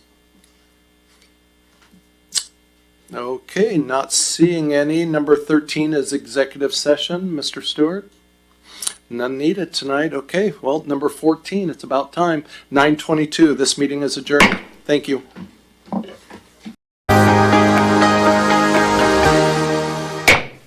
Good evening. Welcome to the City of Pasco Council special meeting. The council thanks you for being a part of your city government. At special meetings, the council takes formal action on specific items and may hold public hearings and conduct other business of the city. Agenda packets are available on the City of Pasco's website at www.pasco-wa.gov/agenda. This meeting is also being televised live on PSC-TV channel 191 on Spectrum Cable in Pasco and Richland and is streamed on the city's Facebook page, website, YouTube channel, and Microsoft Teams webinar. This and previous council meeting video is available on the city's website. Lastly, the public may submit their comments and or questions by contacting the city manager, city clerk, or by using the Ask Pasco app. Madam Clerk, if you'd call the roll, please. Councilmember Campos. Here. Cotta. Here. Figueroa. Present. Hernandez. Present. Morales. Here. Mayor Pro Tem Milne. I am here. And Mayor Grimm. Thank you. I am here also. We have 7 members present. We have a quorum. Thank you, ma'am. If everyone in the chamber would rise for the Pledge of Allegiance. I pledge allegiance to the flag of the United States of America and to the republic for which it stands, one nation, under God, indivisible, with liberty and justice for all. Thank you, everyone. We are moving right on to number 4, hearing and council action on ordinances and resolutions relating thereto. Letter A is a closed record appeal, Madison Park North Phase 1, FP 2025-006, closed record appeal. Appeal 2025-003, and I believe we're going to kick this off with a staff presentation, or Mr. Daniel, our legal representation, is going to begin. Yeah, just very briefly, this is a quasi-judicial matter, and so I'll run through the quasi-judicial questions that we run through for each matter that pertains to the legal rights, duties, or privileges of specific parties. It is to address that the hearing must be fair in 3 respects: form, substance, and appearance. So prior to commencing deliberations this evening, and again, this is going to sound familiar, so I'll fly through it here. You should consider whether you have potential conflicts as follows: a demonstrated bias for or against any of the parties, any direct or indirect financial interest in the outcome of the proceeding, which would affect the council members personally, whether there has been any prejudgment of the issues prior to the hearing the facts, and whether there has been any ex parte contact with anyone prior to this hearing, and any other conflict which a council member believes would prevent them from hearing this matter fairly and impartially. And so at this time, if any council member has any of these concerns or disclosures, now would be the time to make them known on the record. And if so, please state your concern or your disclosure. Oh, go ahead, Mr. Prowse. Was it Diddy? No. Okay, I was just I've already told our city attorney here that I did receive campaign donations from 2 of the individuals in the room, and so, but I don't feel like I need to step aside or anything. I'm looking at the information as I see it, and any determination I make tonight will be based on the record and everything that's been shared with the council. So just want to make sure that's known to the public. Anyone else? Okay, and then are there any members of the public seeking to disqualify a member of council from participating in these proceedings? If so, please state the nature of the challenge.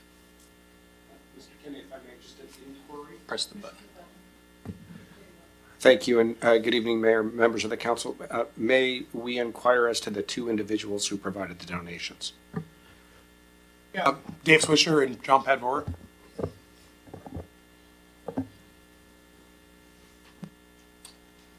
Okay, with that, just 1 second. I'll close out my part. Nothing further from me. Oh, I'm sorry. Okay. Yes, you sure can. I think I have to be at the microphone for it to be recorded. My name's James Carmody, and I represent Dave Swisher, Farm 2005. The question I have on conflicts is whether there have been any communications or meetings between council and Mr. Sturbank on matters related to related Madison Park North situations, including the pending litigation over the preliminary plat, the federal court claim, and whether there's been any dialogue or discussion between City Council and Mr. Sturbank or Mr. Sturbank's office. Well, so I'll just jump in. So that question has 2 sides to it. This matter for the final plat appeal, that question would be fair. Any attorney-client privilege communications that you've had on other litigation that he is representing the city on, he is not representing you in this matter, and so he is representing the staff in this matter. And so to the extent that there's answer to that question that is not privileged and related to those unrelated matters, please disclose that.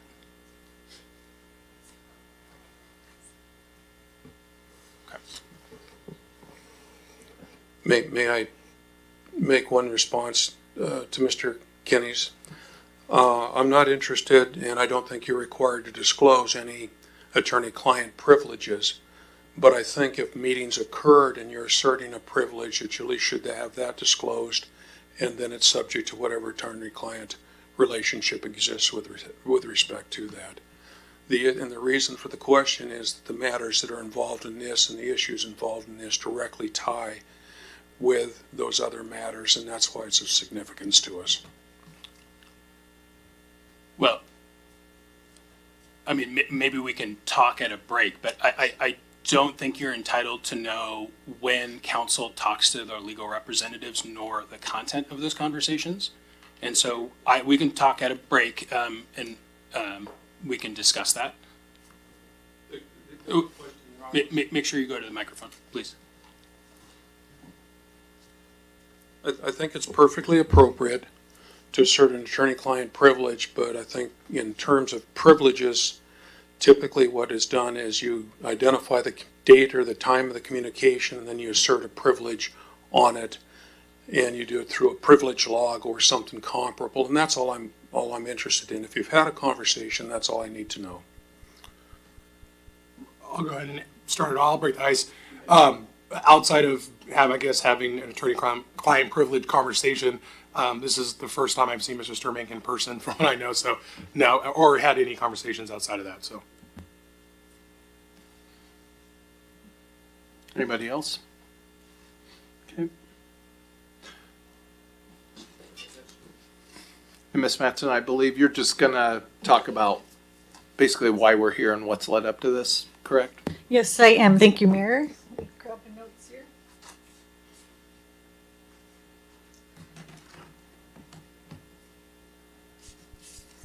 Good evening, Mayor and Council.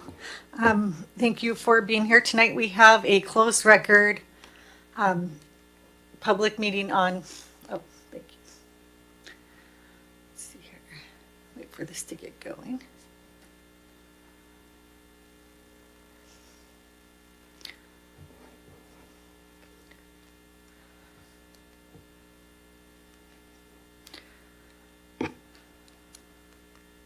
Okay, here we go. And then is there a way, Crystal, to just minimize that little, yeah, great. Thank you so much. So tonight we have a quasi-judicial closed record appeal for Madison Park North Phase 1. And this is a closed record appeal for a final plat submittal. So I'll walk through the technical components of the submittal, and then we'll pass it on to the next person in line. So we received, let's see here. Am I supposed to aim this somewhere for it to work, Crystal? The clicker.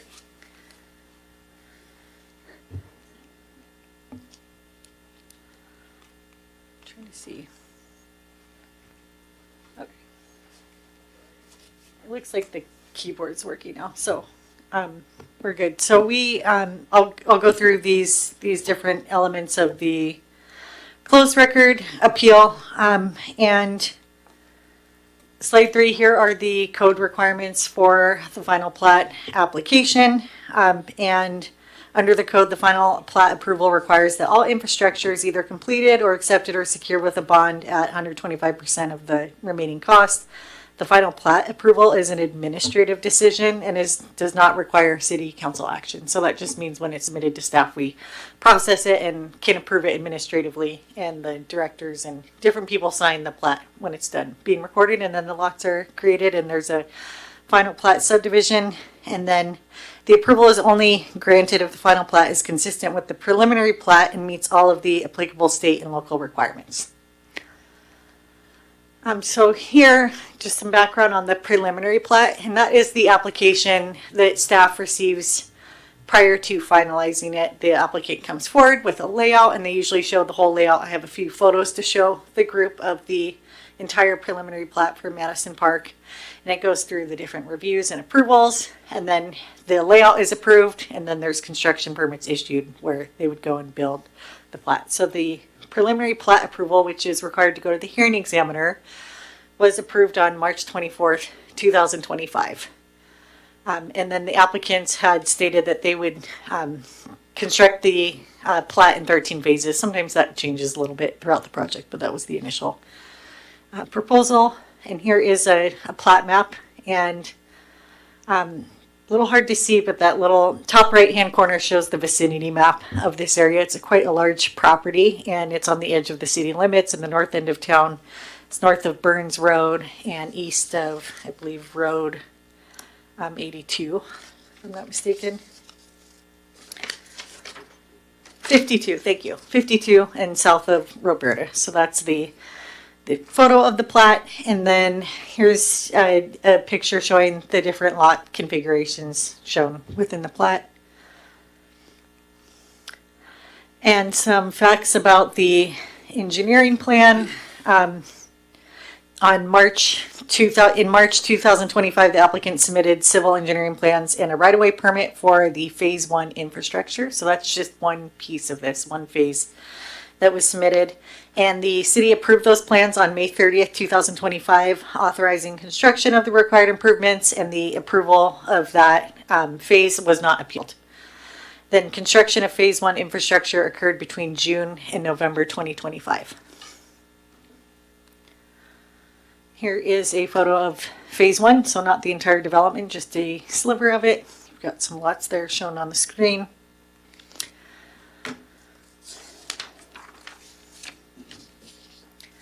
And then some details related to the final plat application.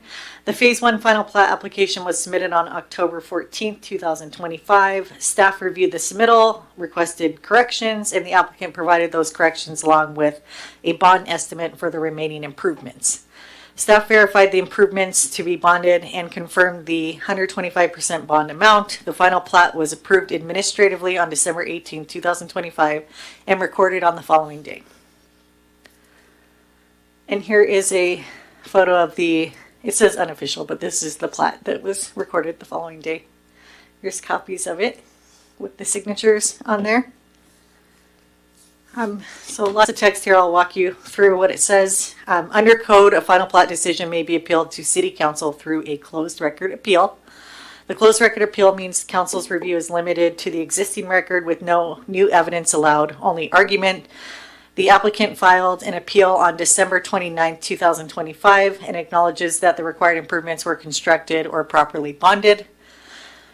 Council is required tonight to review the full record considered by staff, including the preliminary plat, approved plans, final plat materials, and related documentation. A decision must be made within 60 days of this hearing, unless an extension is mutually agreed upon. So staff is asking for 3 action items tonight. The first is to, what we're already doing, conduct the closed record appeal hearing. The second action requested is to deny and dismiss the appeal and affirm the Madison Park North Phase 1 final plat as approved by staff and recorded by applicants David Swisher and Farm 2025 LLC. And finally, exclude from the final plat appeal closed record pages numbered CC 172 through 571. So with that, I'm happy to answer technical questions, I believe, at this point related to the application submittal and pretty much what I covered here. Any questions from council? Go ahead, Mr. Krause. So yeah, I read through, I would say majority of the documents and the staff report, and so I read through some of the letter that was sent to the city. So is our administrative record complete and unaltered? All material submitted by the appellant, because they also raised that some documents were removed, and I want to know if they were if documents were removed, who removed them, because that's what it said in the letter to us. Yep.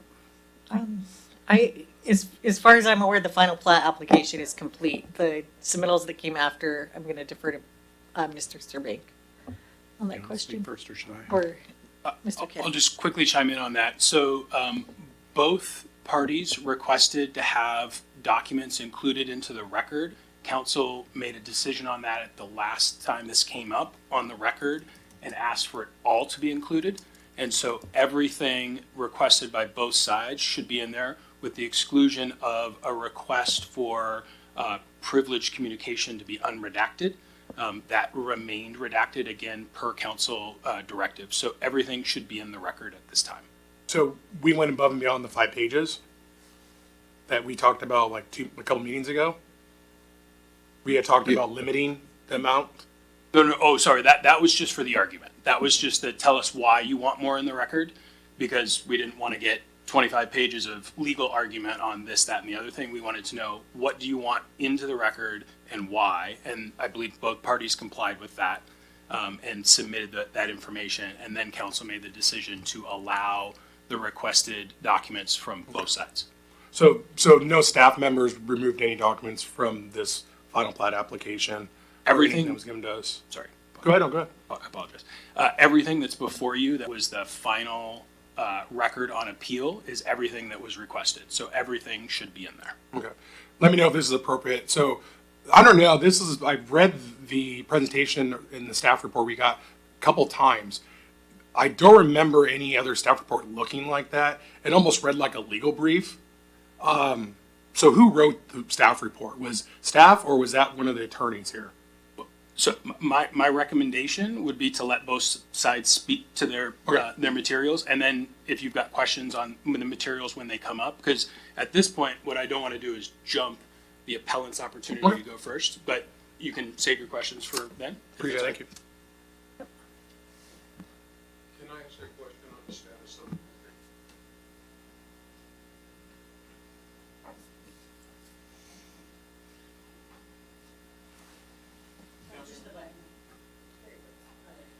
Yeah, there you go. Is it off or on? It's on. You're on? It's red and it's on. That's backwards of normal. Yes. I get confused too early. Easy. I have a question, because my understanding was exactly as Mr. Kenny provided, is that the council had made a determination that all matters would be admitted and would be part of the record that you were to consider as he described those. In the staff report that they just gave you, the staff was saying and asking you to exclude documents CC 172 through 577. Those are our submissions. And originally, when we were provided with the record, they had been removed and not included, and that's what prompted the question and the inquiry of Mr. Kenny. The determination was that they should be included, and I'm not sure that we're arguing that at this point or not. The second point that I would make is that we weren't provided with a copy of what has been called the agenda report. We found it on the website, but no one provided it to us. And that was found on the day that it was posted, which I believe was last Thursday. And we've had no opportunity to address any of the issues that were included in that material, particularly, as Mr. Perales referenced, the legal arguments that were there. That was the first time we've seen any of those legal arguments, and we've expressed concerns to council in terms of both the fairness and the process that's associated with that. And it's our view on those matters, if you're going to accept and take the agenda as it's written with the new legal arguments, that we should proceed with the hearing tonight, but we should be afforded an opportunity to provide a written response to those new arguments and materials.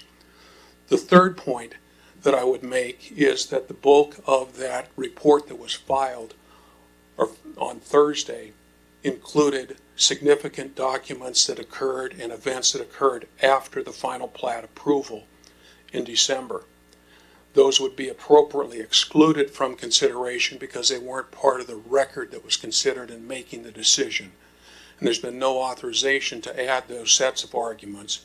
And if you were to go down that path, I don't see how you can proceed with a closed record proceeding.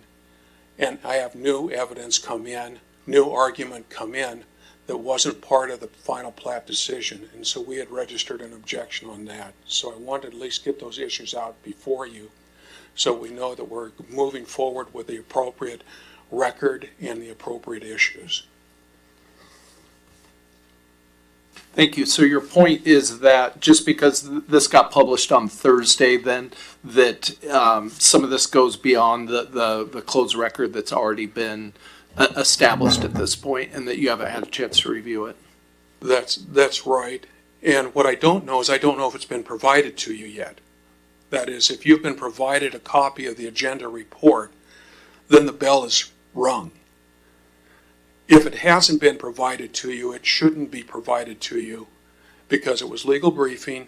It was adding materials beyond the scope of the record, and that both of those would be inappropriate because we weren't and didn't allow briefing by either party in this. We had to proceed with our notice of appeal as we filed it, which included all the itemization of our concerns and arguments and points, and that we were both afforded 15 minutes to talk to you tonight, speak to you tonight with respect to that, but there was no briefing component to that. We expected a staff report to be filed, and the instructions that were given is that that staff report should be consistent with what Ms. Mattson just did, which is a history, and provide you with background, and specifically would not include legal argument or that type of thing. And so we just want to make sure we're playing on the same field on this. We want to get this matter before you and decided, but we think it's only appropriate that there be consideration given to the fact that we have had all of one day and a weekend to go through those arguments, which are all new and presented to us just now. Okay, thank you. Mr. Kenny, would that, would the agenda report or the staff report be considered in excess of what was originally allowed for the closed record hearing? No, Mayor. So in the email chain that I forwarded to you all so that you had everything was an email earlier on. I don't remember the exact date, but quite some time ago that indicated that there would be a staff report. So the parties knew that that was going to be a component before Thursday.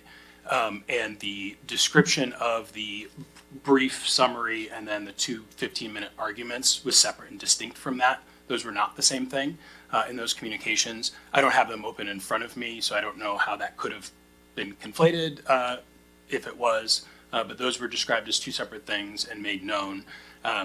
I can let staff speak to the timing and the report, but as appellant noted, and the whole purpose of the prior communication that you saw in the email chain was they put their legal arguments out there and their appeal.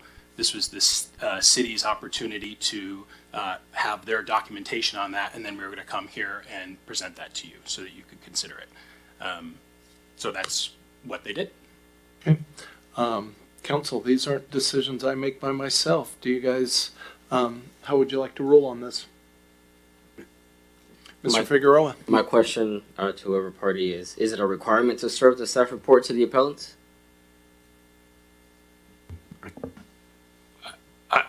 Yeah, for this, they absolutely needed to get that. And my understanding is that it was submitted on Thursday. Mr. Mayor? Oh, sorry. Yes, sir. Thank you.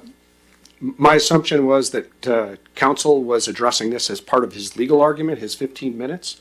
I'm happy to hold a response until I give my legal argument in response, but if counsel, city council wants to take up the issue now of the staff report in the record, I'd ask for a moment or two to respond because I don't believe that everything was shared with you was accurate. But I'm happy to do it either now or later as part of the broader legal argument. I'm happy with going later at this point, I believe, but it's a decision we need to make together as a council. I'm not the ultimate arbitrator of this. No, I don't get a motion, it's got a comment. And that's the reason why I was bringing it up earlier is because it just seems like this is probably something they should have gotten to the other side sooner rather than later. Again, the staff presentation is it's not anything I've seen since I've been on council going on 2.5 years. It read like a legal brief, so I mean, we're sitting here in a quasi-judicial matter. It seems like they probably should have gotten that earlier so that they have a time to respond and then put everything on the record. I mean, we're admitted more, I don't know, I got questions about that when we were to do some of the information, so that's kind of where I was going with my logic chain, is it seems like we probably, to be fair, should have given the appellant time to address these, but I mean, that's why I'd rather hear from Mr. Sturmink now on the matter as opposed to later, but again, I'm just one on the council, so. Mr. Cotta? I'd rather hear from him now too. Okay. Same. Okay. Mayor, just from staff perspective for appeal report, how it's written, that's fairly common. You haven't seen that because you haven't seen appeals brought to council. This is the first one I've been aware of in the last year, but other appeals that go to the hearing examiner absolutely are written like this. This is how we do appeal reports. So nothing is out of the ordinary based on my opinion, being in the industry for 10 years. That's how appeals are written, and we do get legal help with appeals because they're appealing code, and if it's and that part I can speak to, but I'd defer over to Bob as far as the packet. It was publicly noticed, and I believe the applicants were notified prior that we were. I did talk to Mr. Barragon before, and we did not individually send it to the applicants, but we were under the assumption that it was posted publicly and available online. Okay, thank you. Before we go to you, Bob, Mr. Prowse? Oh, I was going to say, I mean, I look at hearing examiner reports, and I've been in planning commission meetings, and the way it looked there, if you could provide me with one that looks similar, I mean, I would love to be educated, but I mean, there was a lot of court dates in there, a lot of Pig Latin terms. I didn't really see that in any of the ones, but like I said, if staff could provide ones that are very similar, I'll stand corrected, but or now it read a lot different, so that's so we respond to the application. So other applications don't have as many court cases cited, and so we're responding to it specific. I don't think anything we did in the staff report was out of the normal, what we would do to an application, an appeal of this nature. So I think it's completely normal how we wrote the staff report and handled it. And we can take, as I said, we could take that up in further detail as part of the city's legal argument, as the mayor and council members indicated. One second, I think council, or Paul, please, I think council would like to hear from you now. Please proceed. All right, certainly. So first point to note, of the appeal that the appellants have submitted, 17 pages are legal argument. There's 8 pages of the notice of appeal, supplemented by another 9 pages of appendices, which are legal argument for each of the legal issues. So what you got in the appeal was a legal brief. Mr. Kenny was absolutely correct, was that the staff report was the city's opportunity for one time to respond to all of these legal issues. So necessarily, the staff report was going to contain legal argument.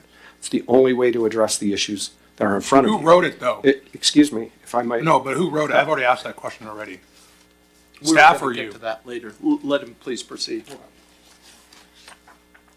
As far as the content, nothing in the staff report is new.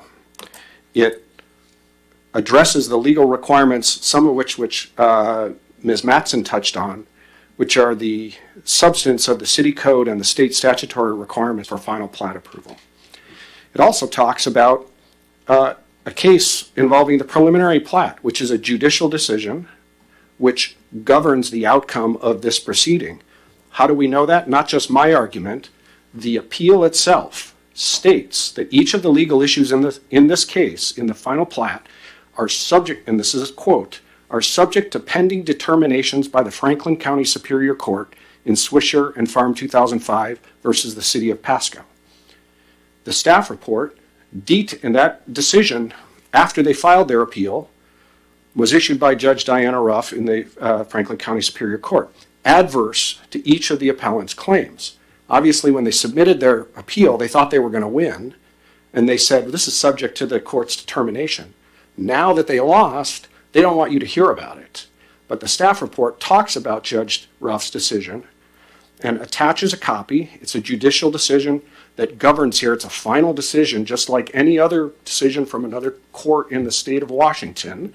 It's legal authority that you should consider, and you absolutely have to consider it in this case because it involves the same legal issues, as they've said, that were subject to Judge Ruff's determination. There's nothing new in the staff report. All of the documents that are in the record are documents from the final plat that were considered by staff. with two exceptions. One is the preliminary plat itself, which they were required to consider.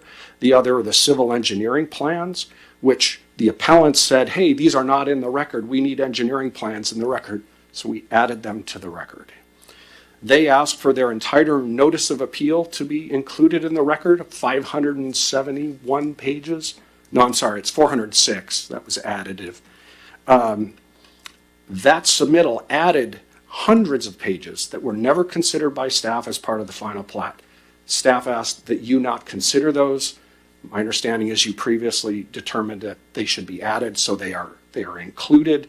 They're part of, to answer Mr. Carmody's questions, they're part of the record that was made available, uploaded for your consideration and the public's consideration. All those pages are there. Notwithstanding their presence, I still believe it's inappropriate for them to be part of the record before you because they have nothing to do with the final plat. Most of them predate the preliminary plat. Many of them, almost all of them predate the final plat, even the application, and they weren't considered by staff. So they're not appropriately part. So we've renewed our request that you strike them. But for now, they are in the record per your prior direction communicated by Mr. Kenny. No surprises to the appellants here. Every argument that's in the staff report is an argument they've heard in the Superior Court. It talks about the Superior Court decision, talks about how the Land Use Petition Act and Washington law applies here.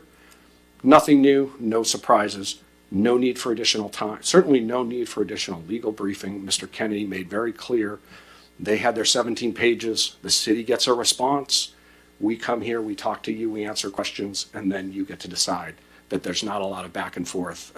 And so I would object respectfully that they should not be given an additional opportunity to brief. They can address it here. They're familiar with everything. And I'd happily stand for any other questions council might have. But thank you for the opportunity to address that. Oh, I think he said they were going to get to it in their 15-minute time. He had previously said that. So council, do we want to allow more time, or are you satisfied that this information has been shared already, and then to proceed into the 15-minute arguments from each side? That is our decision before us. Could you turn your mic on, please? Please, that's fine. Could I comment on that specific issue as to whether it's part of the appeal or it's not a part of the appeal? That would be fair. And I want to specifically clarify our concern. Number one, we were not provided with this. We found it because Mr. Padvoric had enough sense to check the register every day. Thursday afternoon is the first we saw it. Number two, your policies with respect to quasi-judicial proceedings require the staff report to be submitted 7 days in advance of the hearing so that we have an opportunity to review it and make argument. Number three, when he says that everything in there responds to what's in our appeal, I will tell you in terms of the legal arguments, none of them respond. They take new defenses and assert new defenses totally unrelated. There isn't one page devoted in that to any of the four issues that we have in front of you today. That's why we're concerned. It's all brand new. It's last minute. It wasn't served on us, and we're entitled to it. Now, as the final point, which is what I wanted to address, Mr. Mayor, with what you're discussing right now, this is a process decision that bears upon the arguments. These are not arguments in terms of whether we're right or we're wrong or how you decide the issues we presented to you. They are process. And that process needs to be fair, and it needs to be even-handed. It needs to be consistent with your policies. And we are entitled to have an opportunity to respond to it rather than being put in a position where we're having to come up with immediate responses based on totally unrelated things. If you read that, you will see the arguments are based upon a subsequent court decision that's now under appeal. His representations that they won everything is just dead wrong. They lost things. They've also appealed that decision. It's before the Court of Appeals. Those all bear upon what the record is and what the issues are before you, and those are outside the documents that were considered in the final plat. In a closed record hearing, you decided, as if you're sitting in the shoes or you're reviewing the shoes of the administrative official on December 18th. What did they look at? What was their decision? And was it right or it was wrong? Not an open door to a whole nother set of discussions and arguments. And that's where our concerns are. So in terms of framing the issues and framing the arguments that we're prepared to argue about our 4 issue points that we raised in the appeal. That's what you are to decide, not this other stuff that's just been brought up at the last minute. Thank you. I guess maybe a question for you, Mr. Stewart, just to verify as far as our code, the 7-day process before the special meeting, is that part of our city code? Would that be understood to be so? Yeah, sorry, thank you. In regards to the quasi-judicial matter. I'll defer to Mr. Kinney. I'd have to pull, I don't have that open in front of me. I believe it was a resolution for special meetings, not for quasi-judicial, if I recall correctly. Okay. Maybe he's got it. It was in the materials, but I believe it was a procedural, agenda setting type resolution, and I'm still pretty new. So That's right. There's Mr. also a Sternbeck. process that applies separately for the hearing examiner, but not for this proceeding in front of you. And typically, staff reports, and this came in the form of the staff report, they're uploaded online and parties know that they can find them there, as, in fact, they've acknowledged that they did. Okay. Mr. Mayor, neither one of those responses was correct. Your rules are set forth in resolution number 4498. That provision has specific guidelines that govern quasi-judicial proceedings, which is what we're involved with here. Those are the council rules on it, and that we think they should be followed. Thank you. Somebody able to verify that, Mr. Kenny? pulling it up right now. Thank you.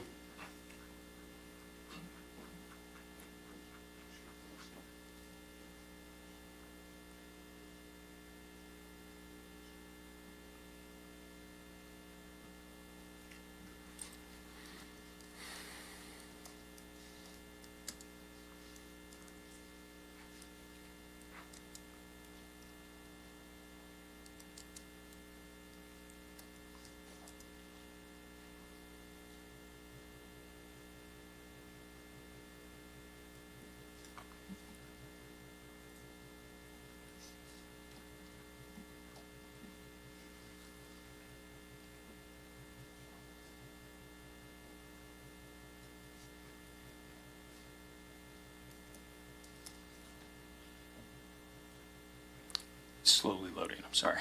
You're fine. It's page by page.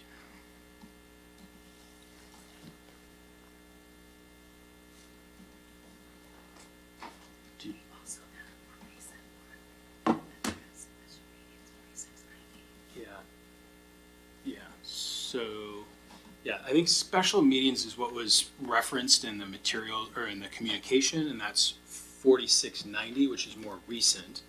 The council rules of procedure, I believe, is the one that's being referenced, and it's just slowly opening for me. And so the more recent for special meetings is, I think, the one that was referenced. And again, I'm going to pull open quasi-judicial. Okay.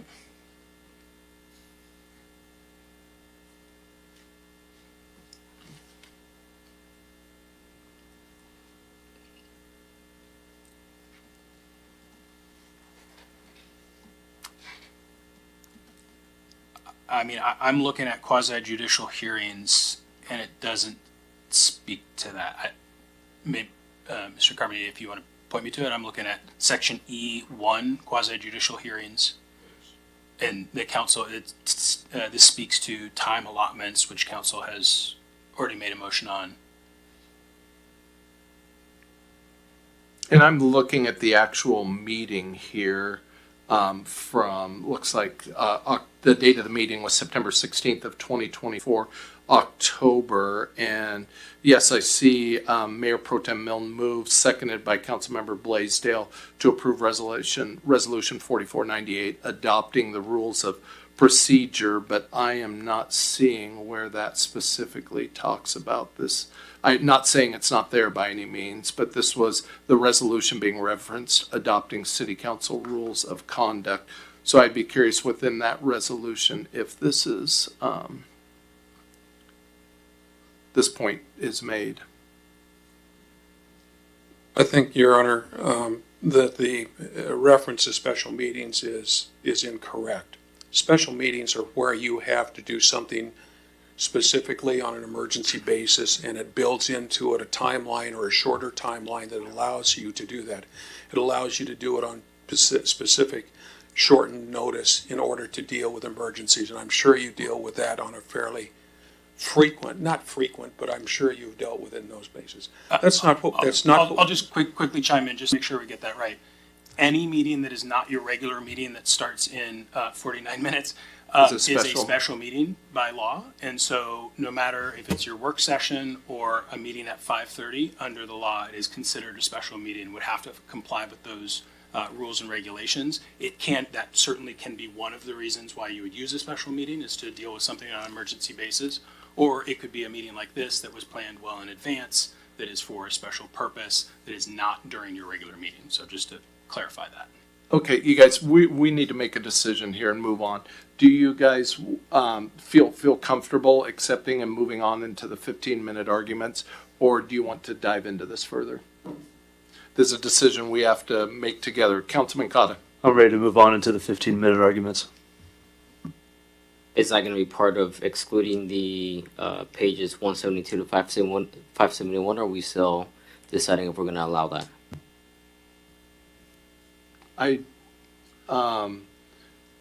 Is that the question before us, I guess? I'm not. I think what I heard is that the city team was going to address that particular request during their 15 minutes. Within the 15 minutes, At this point, it seems like the question is, do you move forward? Thank you. Oh, Councilmember Perales. I was going to say that I would like to get that firmed up in regards to our policy. And I pulled it up, but I mean, I don't want us to do anything and then it just doesn't pan out in regards to that 7 days. I want to take the legal advice on the fly, but sometimes it's probably best just to make sure so that we don't find ourselves in a little issue. That'd be mine. Okay. Councilman Campos. Yeah, that was my question too. Let's say we do proceed and do the 15-minute, but then we look at our policy and there is a 7-day. I mean, what would happen then if we do proceed with this and then it comes to find out that? Mr. Kennedy, that question is for you. What would happen if we did proceed and come back to find out this specifically talks about quasi-judicial matters and not special meetings, as I think to clarify his question? Well, I guess my request would be that while we're doing this, if the appellant's team and the city team can identify that. I mean, there was a direct citation to it, so if that exists, please point it out. I just pulled it up, and like you, if it exists, I'd love to see it. If there's a page number, we can refer to it. Again, it might have been conflating with the special meetings. I don't know that. And so you could take the argument, and then we can take a recess at some point, probably needed anyway, and we can see if that citation exists or not, and then we can let you know. Maybe he's coming up with it now. I'll take a motion from the floor. Yep, gotcha. We need to make a decision though whether we want to proceed or continue this question. Does anybody want to make a motion? Councilman Cotta. Yeah, I'll make a motion that we move forward to the 15-minute arguments. Second. Second. Motion made by Councilmember Cotta. Not that this is typically a meeting. It's just not a decision any of us want to make arbitrarily. Seconded. Let's take a vote. All in favor of continuing forward to the 15-minute argument, say aye. Aye. Those opposed? No. Motion carries. Let's proceed. Let's let the appellants go forward with their 15-minute arguments. If I might have a clarification, is it the council's expectation that we are required and in a position to provide responses to the brief that we weren't provided on Thursday, which raises issues that have never been raised before. We filed our appeal on December 29th. The first time we saw those arguments was late in the day on Thursday. I wrote a letter to Mr. Kinney the very next morning, raising the concern about inadequate opportunity to address these new issues based upon new facts that are well beyond the scope of the closed record for which you are making decisions, or upon which you're supposed to make that decision. What I suggested as a council is that we could proceed with the arguments. I'm fine with proceeding with arguments based upon our issues that we presented in this appeal tonight and getting that done, provided we were given an opportunity at least to provide a written response to the council with respect to this range of brand new issues. Okay. Mr. Cermak. I was just going to say, I believe there was a motion and a second and a vote. And Okay, so I didn't know we're what was moving, happening. we are moving forward, yes, sir, yes, and my response would be, yep, 15 minutes to make the best time, yes, sir. Okay? Madam Clerk, are you keeping the time?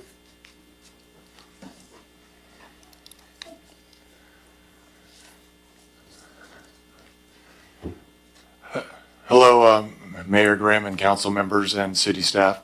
Thank you for giving me a chance to talk. My name... I'm sorry.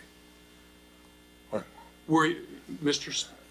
Swisher's going to provide and use 10 minutes of our allocated time. We're reserving 5 minutes for rebuttal. We are doing 15 minutes and 15 minutes. Thank you. Yeah, my name is Dave Swisher. I have been a developer for 30 years and I've developed over 2,000 single-family lots and commercial projects. I have very little time to talk tonight, so I'll race through a few items and you'll have the opportunity for questions if so desired. We started planning Madison Park in 2019 and officially with the city of Pasco and Franklin County on the annexation of the project and adjoining parcels in 2020. Our project was slow to start and the city was not timely in processing our application. The project met all development standards. I later learned my project was on the back burner because they were reworking the SEPA mitigation and required a joint mitigation calculation, including 3 other nearby projects. We requested to be processed separately. That is when things went from slow to bad. That is when the relationship completely changed. The city tried to shift millions of dollars of Mr. Mayor, mitigations from the school I district, apologize for interrupting, Glacier but Park, I do want to and interpose Raven an Place to our objection project. on the record, Staff because said- this What's that? is outside of the record and it's outside of the appeal here, issues that are stated in the notice of appeal. Just wanted to place that Okay. on the record. Thank you. Mr. Kenny, one second. Mr. Kenny, is that correct? He just placed it on the record. He wants it to be known for the record in the future, so I don't think he's asking for any action, but he wanted it on the record, and the time was stopped, just so everybody knows. Perfect, okay. Please proceed. Thank you. Thank you. Yeah, staff said there would be some winners and some losers. It was clear I'd be the loser to the order of millions of dollars, and the school district and Glacier Park and Raver Place would be the winners. Our only option was to file an appeal, and that appeal was successful. I had been meeting with city staff on the application for more than a year. We had numerous things we didn't agree on, and it was as if they said he had already made a decision in advance. Basically, it didn't matter what I had to say. Mr. we Mayor, were I being object included in again, this and I group. would move to strike. All of Staff this is said many outside of times- the notice of appeal. Go ahead. It's wholly improper. This is legal argument, and it needs to be directed to the issues on appeal, not the appellant's personal beliefs or his recitation of what he... Time. This is a decision we need to make as council. I'm not the arbitrator, whether you wish to accept his objection or reject it. I make a motion to reject his objection, just allow Mr. Swisher to make the comments that he wishes to make. Mr. Cotta? If he's making comments that aren't part of the appeal, I don't know why we're here. Mr. Kenny? I mean, it's your decision to make, but actually, it's the appellant's attorney noted in his presentation, it is a closed record appeal, and there should be no new information provided, and it should be argument about the existing record. And I'm not as familiar with it, but this sounds like this predates everything that's being considered before you. Just the appeal. It's your decision, but again, appellant's attorney specifically noted that already. It's our decision as a group, not mine. Mr. I agree Figueroa. with Councilmember Cotta here. We're here to discuss the final plot of, appeal, and so anything else that doesn't have to do directly with that, we're on short time, so we have to really get to the point. So that's what I would say. So please. I'll just make comments in my motion. Mr. Turbank said earlier, just for example, the LUPA is somehow germane to the final plat determination in this closed record hearing, but then, which was not part of the final record, but then Mr. Swisher can't make any comments for stuff that's predated in their opinion, and that's perhaps not in relation to the final record. I think if we're going to be even-handed, I think we just allow some of these things to fly and just listen to the information. But we can make a vote. Mr. Mayor, that. Yeah, one second, Mayor I'm Pro sorry. Tem. I was just gonna say, I mean, all the years that I've been on council, we've only stuck with what's just in the agenda. I mean, as far as what's just presented, you don't get any new information. So I'm with Cotta and Figueroa. We'll just stick with or what's in the appeal. To me, that makes the most sense in this case. I need one more. Councilman Hernandez. Stick with what's in the appeal. Okay, the objection is sustained. Please just stick with Okay, the so for appeal then. if I may, for the record, you're entitled to make argument on the matter as you see fit, and it's totally appropriate for a property owner and developer to make those arguments Correct. to you But- in the context. Yep, we are of just this. sticking with what has been presented already on the record. Number two, if you have read the agenda report, you will see the first 3 pages cover almost item for item what he's talking about right now and sets the foundation for it. He has every bit the same right as staff has to provide you that history so that you can make a decision based upon the context in which we come before you. Okay, the council's already made the decision. We're going to continue on with the material from the closed hearing. Thank you. Please proceed. Thank you very much. The city tried to shift millions of dollars of mitigations from the school district, Glacier Park, over to Glacier Park and Raven Place I to our think project. this is the What? same, yeah. I think that the idea here is that the council's already chosen to just stick with the material that we are actually appealing, what's been presented in the closed record appeal already. Mr. Mayor, Yes. if you read the appeal issues, that is exactly what the appeal issue is, that he's just talking about, is the imposition of that particular condition. He has the right to have that conversation with you. The objection's been sustained already. Unless council wants to change their mind, yes, please stick to just the appeal. Mr. Kenny? Sorry.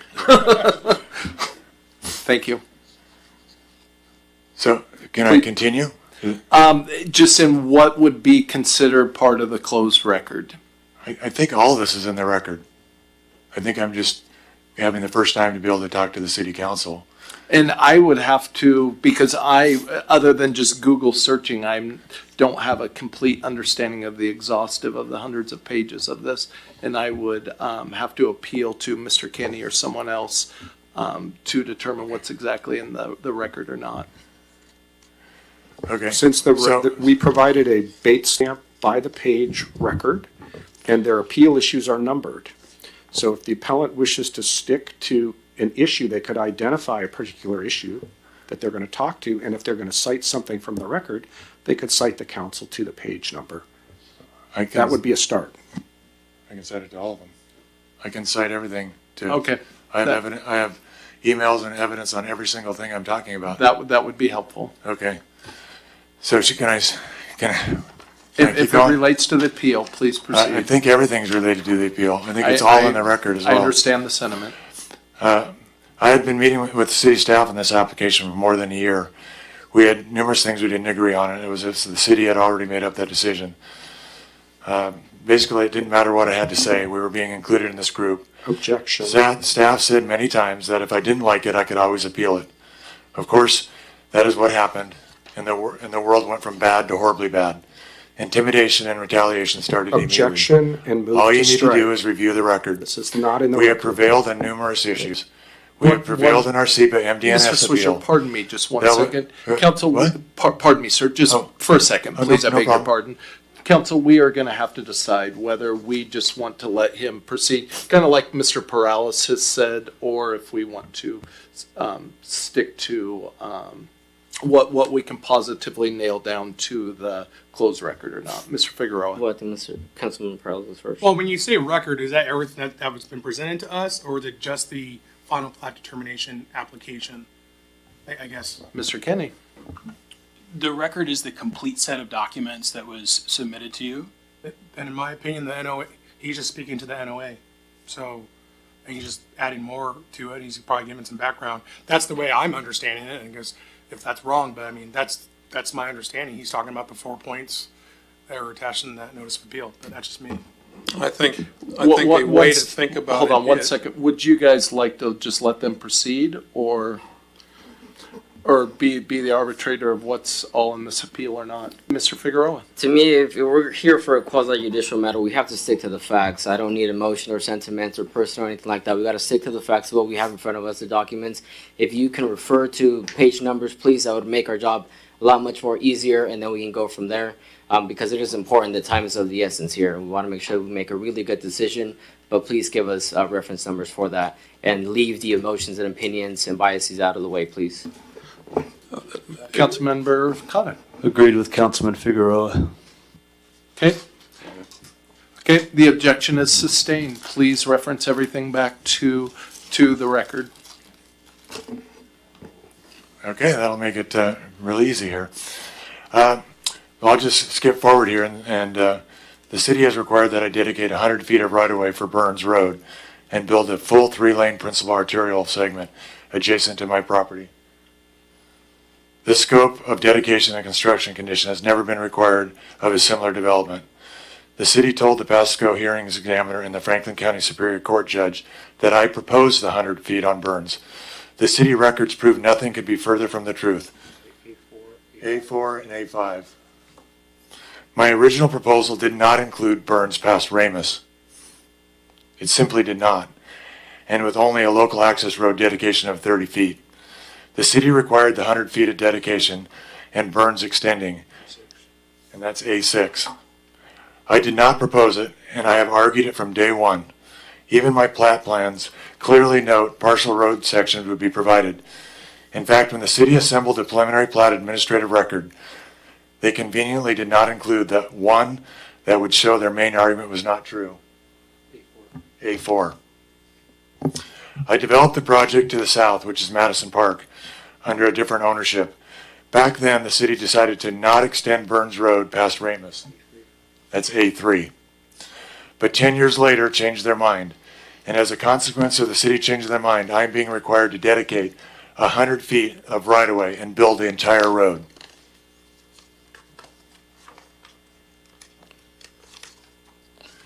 And to pour salt in the wound, the city required me to build a 3-lane principal arterial and a regional mixed-use path that will cost millions of dollars, with a 28-foot landscape strip to provide room for an additional 2 future lanes. A6.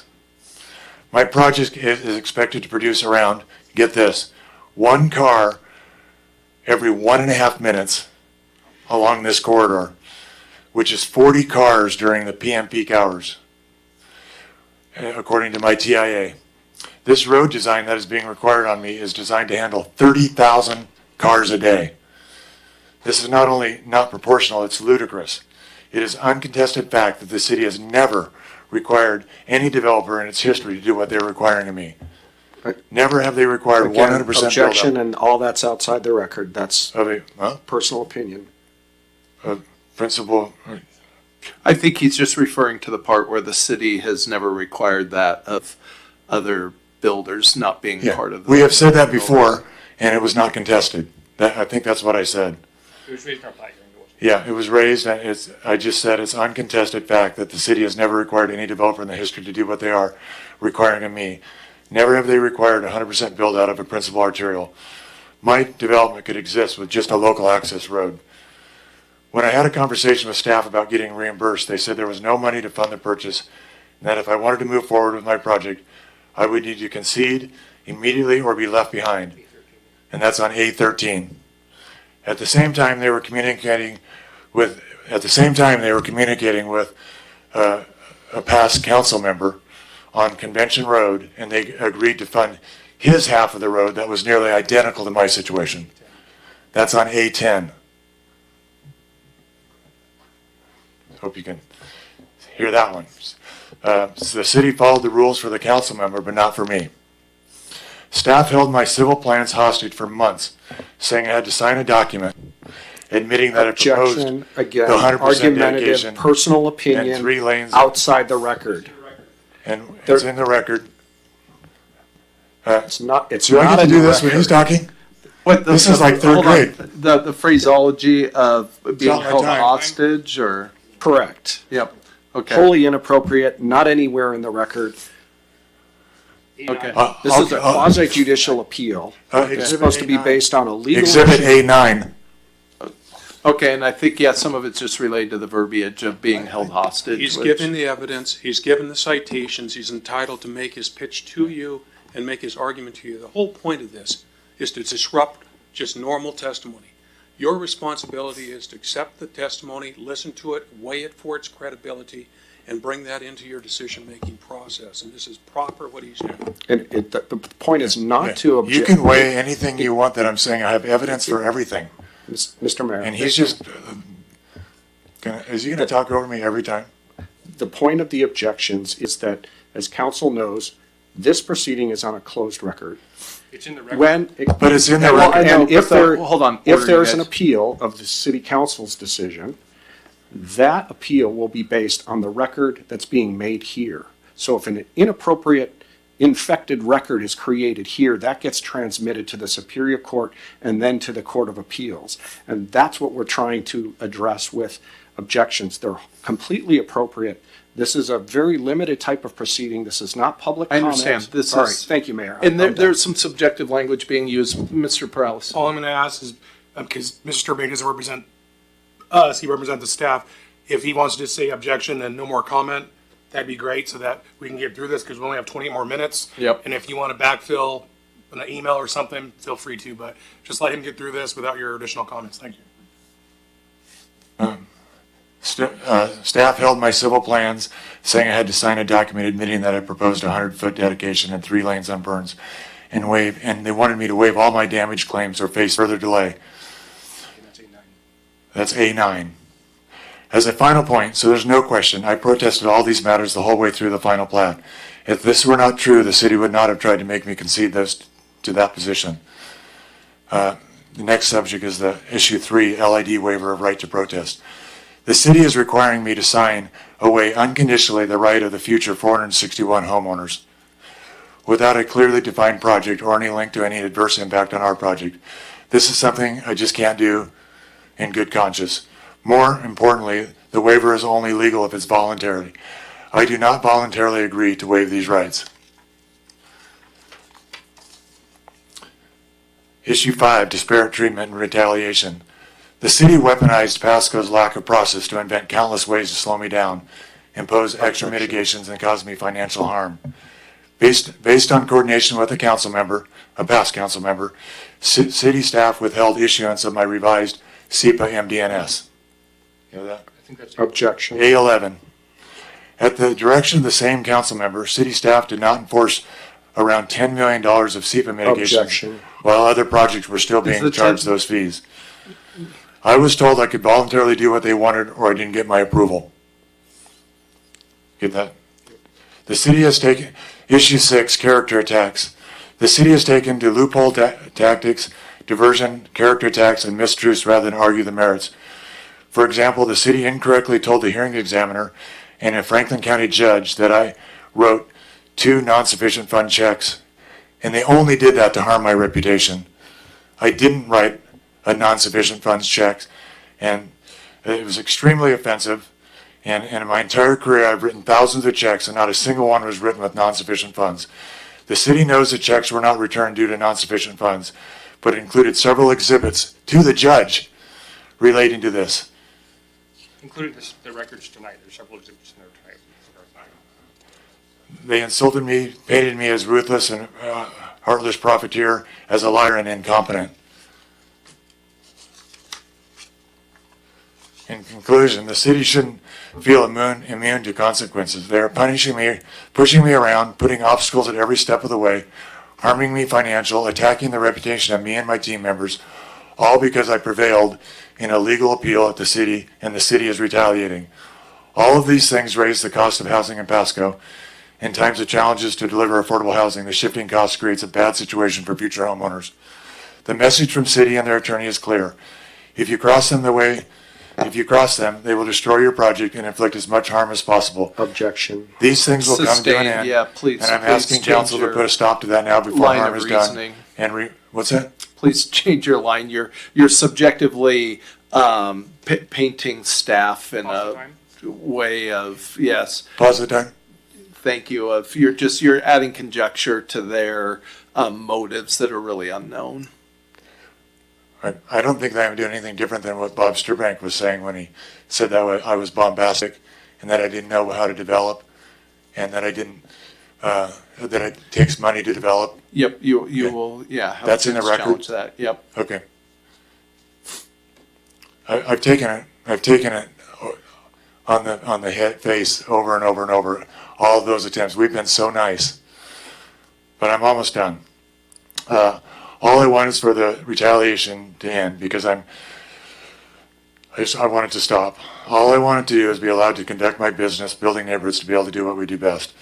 Please uphold the law and uphold our appeal. The exactions are not fair or legal, and it is your duty to make sure the right thing happens tonight. We're asking for you to make an impartial decision. All right.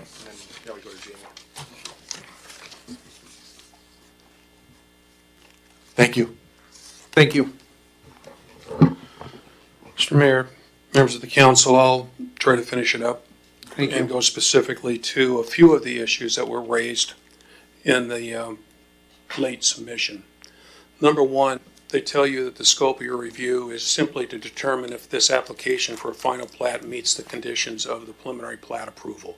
That's not the law. Your responsibilities on a final plat go beyond that. You find out whether it complies with the preliminary plat, but you also make determinations as to whether the final plat is consistent with the standards of the subdivision statute, RCW 5817, other applicable laws, and the ordinance provisions. In your city or in the statute, number one, you cannot require a dedication that's an unconstitutional dedication. They have requested a 100-foot full build-out of a 3-lane primary arterial. The responsibility the state or Supreme Court has established is called the Nolan-Dolan rule, which says a party only bears a proportionate risk or the proportionate responsibility. If I produce 1,000 cars and the roadway they require is 10,000, I'm 1/10. Real simple process. In this case, it's 40 cars in a PM peak, 1 car every minute and a half. Think how few that is. And they're requiring a dedication of 100 feet, the whole 100 feet,